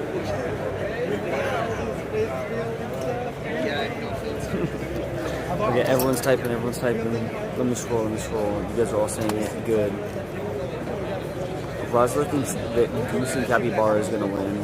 But I want, what's his name? Onan or whatever to win? I want Onan to win. That's who I want to win. So, has your opinion on the game changed since you saw it? I'll say that I definitely like the game, and I think my opinion has changed a little bit, but I'll believe a lot of it when I see it. That's like my big thing, I think. Don't forget anyone, exclamation points in the chat. T to support the stream, G to join, G to see the guides, D for Discord, all that. Boys, there's 40 people entered.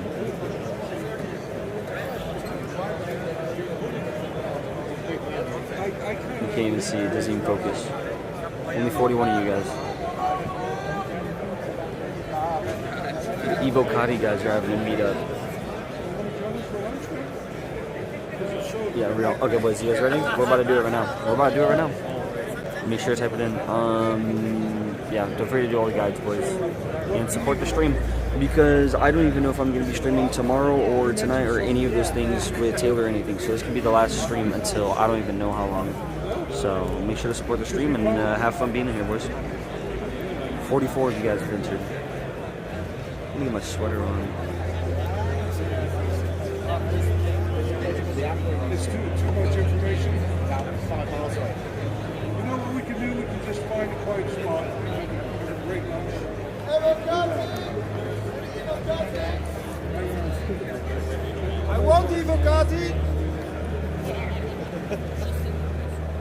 I know you guys already got one and everything, but I will say, if you want to join the stream right now and just type in Citizencon, I'm giving a ship away. Oh yeah. So if you join the stream and just type Citizencon if you wanted No to. issue. You can just give it right now. Yeah, dude, I was thinking that the whole time. The whole time I was like, should I just give it to them? but Jan, thanks for meeting. dude, it is. I have something for you. Oh, you have something for me. Give me a hug, dude. Thank you so much, man. Well, next time you're playing with Toros. No shit. No, I or no want shot. you to have that baseball cap with this logo. Dude. All right. Thank you so much, man. Thank Yeah, you so much. no problem. Oh, so cool seeing you, man. Thank you. Have a great day. See you around. Oh, fuck yeah, dude. W Jan in the chat. W Jan in the chat. Everyone right here. Oh my god. He's one of my viewers, and he was like, "Oh, I'm gonna be here or whatever." And I saw him yesterday, so it was just the coolest thing ever. I checked you online a while ago. Yeah, I wanted this. Yeah, I every time I try to like do the dual stream, but like it like bugs out and it's weird or something. But yeah, I think I'm gonna pull a giveaway right now. So I don't know if you guys are in.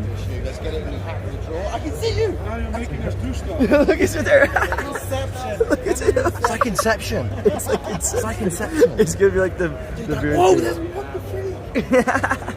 We have like 72 people in right now. So. Where do we go? W in the chat. That's what we're doing. Yeah, everyone put a W. It's either you scan it or you do KABUTOPZZZ with like 3 Z's, Star Citizen or whatever. This is me, the asylum. Look. I know you guys are right here. Do you guys want to enter the giveaway too? Is the giveaway? It's. I like the name. It's just if you're in the stream chat and you type in Citizencon. Okay. If you just type in Citizencon one word, I'm just giving a cutter starter package where it was like $50 or something. This says Pokemon Sleeping Club. Yeah, you have to do KABUTOPZZZ and then Star Citizen after that. It's weird, but dude, that's sick. He gave an RSI patch out. That's freaking awesome. Freaking amazing. And then what was your name again? I'm Gunner. So you'll see Everyone- on the stream as the asylum. Everyone put W Gunner in the chat. Everyone put W Bless Gunner your in the socks, chat. guys. I've had a wonderful weekend, and you've been rocking. Thank you. Okay. There's like, oh, they can't find it. I'll be in your chat as the asylum. Asylum. Bet. Asylum 218. Bet. This is the random ass radio show about UFOs. UFOs, dude, they're real. Pardon? They're real. Oh, don't even start me, right? The stuff that I've seen is wild. Yes. If I can find you this. So Oh my god. we did this for years as well. Look at this chat. W Gunner. W Gunner. W Gunner. W Gunner. W Gunner. W Gunner. I think like 60 million people just put W Gunner. Oh my god. Nice. Here we go, right? Here we go. Oh, sorry. Check this out. So, Okay, this let's was see it. 2001. This was some random might need ass, to turn the- weird ass green triangle. Yo. Broad daylight, right? Broad daylight. No exhaust, no doors, no windows, no seams, no nothing. It was like some weird hexagonal It's shape. the Aopa Knox. No, I'm just kidding. Every time I see it, what's the one with the Inferno? And it's got those Yeah, the little Inferno. hexagonal patterns on it, right? Yeah. Every time I see that, PTSD You're like- freaks out. Dude, the first It's time you coming put at it me, it's out, coming at I me. stood there just shaking like this. And, I mean, we used to do a radio show about this stuff, right? It blew my mind. It was wild. It takes years to get over. Oh my god, what's up with this? Yo, look at this! You're not even the funny one. Okay, guys, we're gonna pull it right now. So all you have to do is type Citizencon in the chat, just one word, Citizencon. So I can't rig it for you guys, sadly, but I hope one of you guys wins. We'll see. I could, Bless your but socks, guys. Bless your socks. but How cool. I'm sorry to bother. We're trying to teaser quickly. Can you please go? Yes, you can take 2 minutes to pile up your... 2 minutes, thank you. That way we can also bring the missing stuff in the lines and everything. Thank you so much. Okay, 2 minutes, boys. You ready? We're gonna do it right now. Okay, let's draw this. You can't get in? Oh, I'm sorry. Oh shoot. Okay. 90 people. Okay, I'm gonna pull it right now. You guys ready? In 5, 4, 3, 2, 1. Meat salad. There's no way. Yes! What? No, wait, no. Wait, there's no way. This is? Yeah, he's the one that won my first ever ship giveaway. What the fuck? We just got full circle. How does he have luck like that? That's a lucky person. You're being hacked, man. Bro, I'm thinking if I should re-roll it. Is that bad? Well, I don't know. I mean, if it doesn't say gunner, it's not okay. If it doesn't say gunner. Dude, I feel so bad. Well, he's won twice now. That's crazy. That doesn't seem fair. It doesn't seem fair. Agreed. I agree. What? Should say gunner. Is he here? Re-roll it and share the love. He said to re-roll it. I'm gonna re-roll it. Yes, my Okay, God. we'll give him some shit in game then, dude. Next time I see him. Meat salad, love you, bro. Okay, let's re-roll it. Henrik Sander. Oh, I know that's not one of you guys. Okay, Henrik. Oh, okay, so I'll grab. Congratulations, Henrik. Good job, Henrik. I know him. He's a regular in the stream, so that's freaking sick. What's But he getting? What's he won today? he's getting it's like the Drake Cutters like Halloween package or whatever for like the starting package. The reason I was doing that and not something crazy is because like we already give away on this trip. We gave a Pisces and a Taurus away, so like that's like $300 in giveaways now. Wow, so. that's amazing. Yeah, and then we're gonna Nice to meet you, man. Hey, nice to meet you. Thank you guys so much for entertaining me and like entertaining the stream and just doing It that. wasn't our intention, though. It's just what we do. No, it's amazing. And I'm sorry that none of you guys won or anything. They I'm showed sorry. me yesterday, that guy, that weird dude who's wearing a diving helmet. I'm sorry. Tell you what, you never forget Gunner. No, I'll never forget him. This is a time to remember. Thank you guys so much. Thank you. And thanks to Keep up the brilliant stream. Top It was work. awesome seeing It was you guys. awesome to see you, man. And hopefully we see you again next Oh, year. I hope so. Yeah. Oh, if you guys go next year, I'll be there. I'm gonna win the giveaway. Depends on when it is. Yeah. Oh, you guys are awesome. Thank you. Have a great day. Bye-bye, man. Bye-bye. Take it easy. W's in the chat. W's in the chat, guys. And congratulations to Henrik. I know, yo, Meat Salad, we'll have to give you a bunch of stuff in-game or something like that, dude. We'll figure it out. Just because I did want someone else to win, if that's okay. We'll figure something out, but... W Meat Salad, bro. Thank you for doing that, dude. That's really nice of you. We are going to give that to Henrik now, so I'll give it to Henrik. W freaking mans. And W Meat Salad. Can we get a W Meat Salad in the chat, guys? Because that is super nice of him to do that. No, that was insane sharing the love, dude. Thank you, bro. W Gunner, you guys are all putting Gunner. Aww. That's so sweet. Okay, chat was going nuts, boys. Holy cow. Good stuff, boys. Good stuff. So, Henrik, all you have to do is just send me like a DM on Discord and like tell me what your thing is, and I'll be able to add you. But oh my god, bro. It was crazy, boys. It was crazy. And then, dude, shout out to Yan also. Yan for the patch, dude. That's so sick of him. That's absolutely so cool. Thank you, guys. Just all you guys, this was such a cool event. Yeah, this was crazy. Just to be able to be here and do this was awesome. It was such like a thing.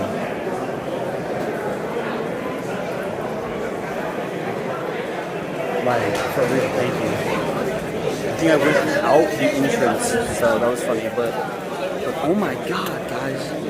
That was just crazy being able to fly all the way from Cali just to be here for this. It was nuts. And the sun came out. It's the first time. Holy cow. I don't think we've seen it a single time being here for the stream, which is insane. So, love Star Citizen, that was sick. But yeah, now we're just gonna go back to the Airbnb. I'll probably just walk with you guys, talk with you guys, and just end everything just by yapping to y'all, because you guys are awesome. I hope it opened your eyes. Star Citizen is going to be. No, it did, Val. Like it for sure did. It was kind of nuts. I'm not gonna lie. So definitely super cool. Yeah, sunny Manchester, guys. Sunny Manchester. W Citizencon. Good ass trip. Good ass trip. Let me get my phone out. Chat's not working too well on this. Let me get my phone out. I thought I lost my phone. Got my phone, my wallet. Okay. We're good. Water bottle, bag, umbrella. Perfect. Dude, congrats, Henrik. Dude, that's so freaking sick, dude. That's so sick, Henrik. I think that one. W Yan. Wait, hold up, babe. Hold up, babe. W Yan. Oh my God, bro. Thank you so much again. That's freaking awesome, dude. And just, it was so cool to see you, man. Dude, hey, have a good day. Thank you. Okay. W Yan, boys. W Yan. What a fucking great dude. Just always being here, being super cool too. Hey, babe. Can you hear me? Okay, sorry, I was just talking. But what's it called? Damn, water just fell in my head. It ended, and I'm heading back now. Where you at? Cow? Oh, okay, yeah, sure. I'll meet you there. Okay, love you. Bye. Guys, I have no idea where I'm going, but I would like to say I'm going to be ending stream right now. Let me get chat open so I can end stream for you guys. I want to say thank you to everyone that was here, that joined for Star Citizencon, that joined for the live streams, that joined for everything like that. I'll let you guys know with the ping to everyone if we do another IRL stream or if we do any other stream like this. So I'll let you guys know. But most likely this was it, you know, I don't know. Yeah, but can I get a hearts in the chat, boys? Thank you guys so much for all the support you guys did the last couple streams and everything. I think this stream we got 5? I think, yeah, this stream we got $5 in donos, so W man. But what's it called? At the end of the day, that makes me so excited and so thankful, because even if it's $5, even if it's 10, even if it's 5, even if it's 10, I got paid to go to an event and hang out with you guys. So, like, what the fuck? That's awesome. Like, that's like the luckiest I could ever be. W's. Everyone put the love hearts. Everyone put the W's right now. Before we end, everyone put W's and love hearts, just like that. That's what I love to see. That's what I love to see. That's what I love to see. You guys with the W's and the hearts. Thank you, thank you, thank you. Oh, it's 7 a.m. here. Sleep hard, I think. Yeah, you better sleep hard. You guys better all go to sleep. If you guys are in America or anywhere where it's late, have a video idea, KABUTOPZZZ, I'll send. Yeah, send it to me. Oh my God, guys, that was awesome. Sunny Manchester. Adios, boys. And good night. Bye. Bye.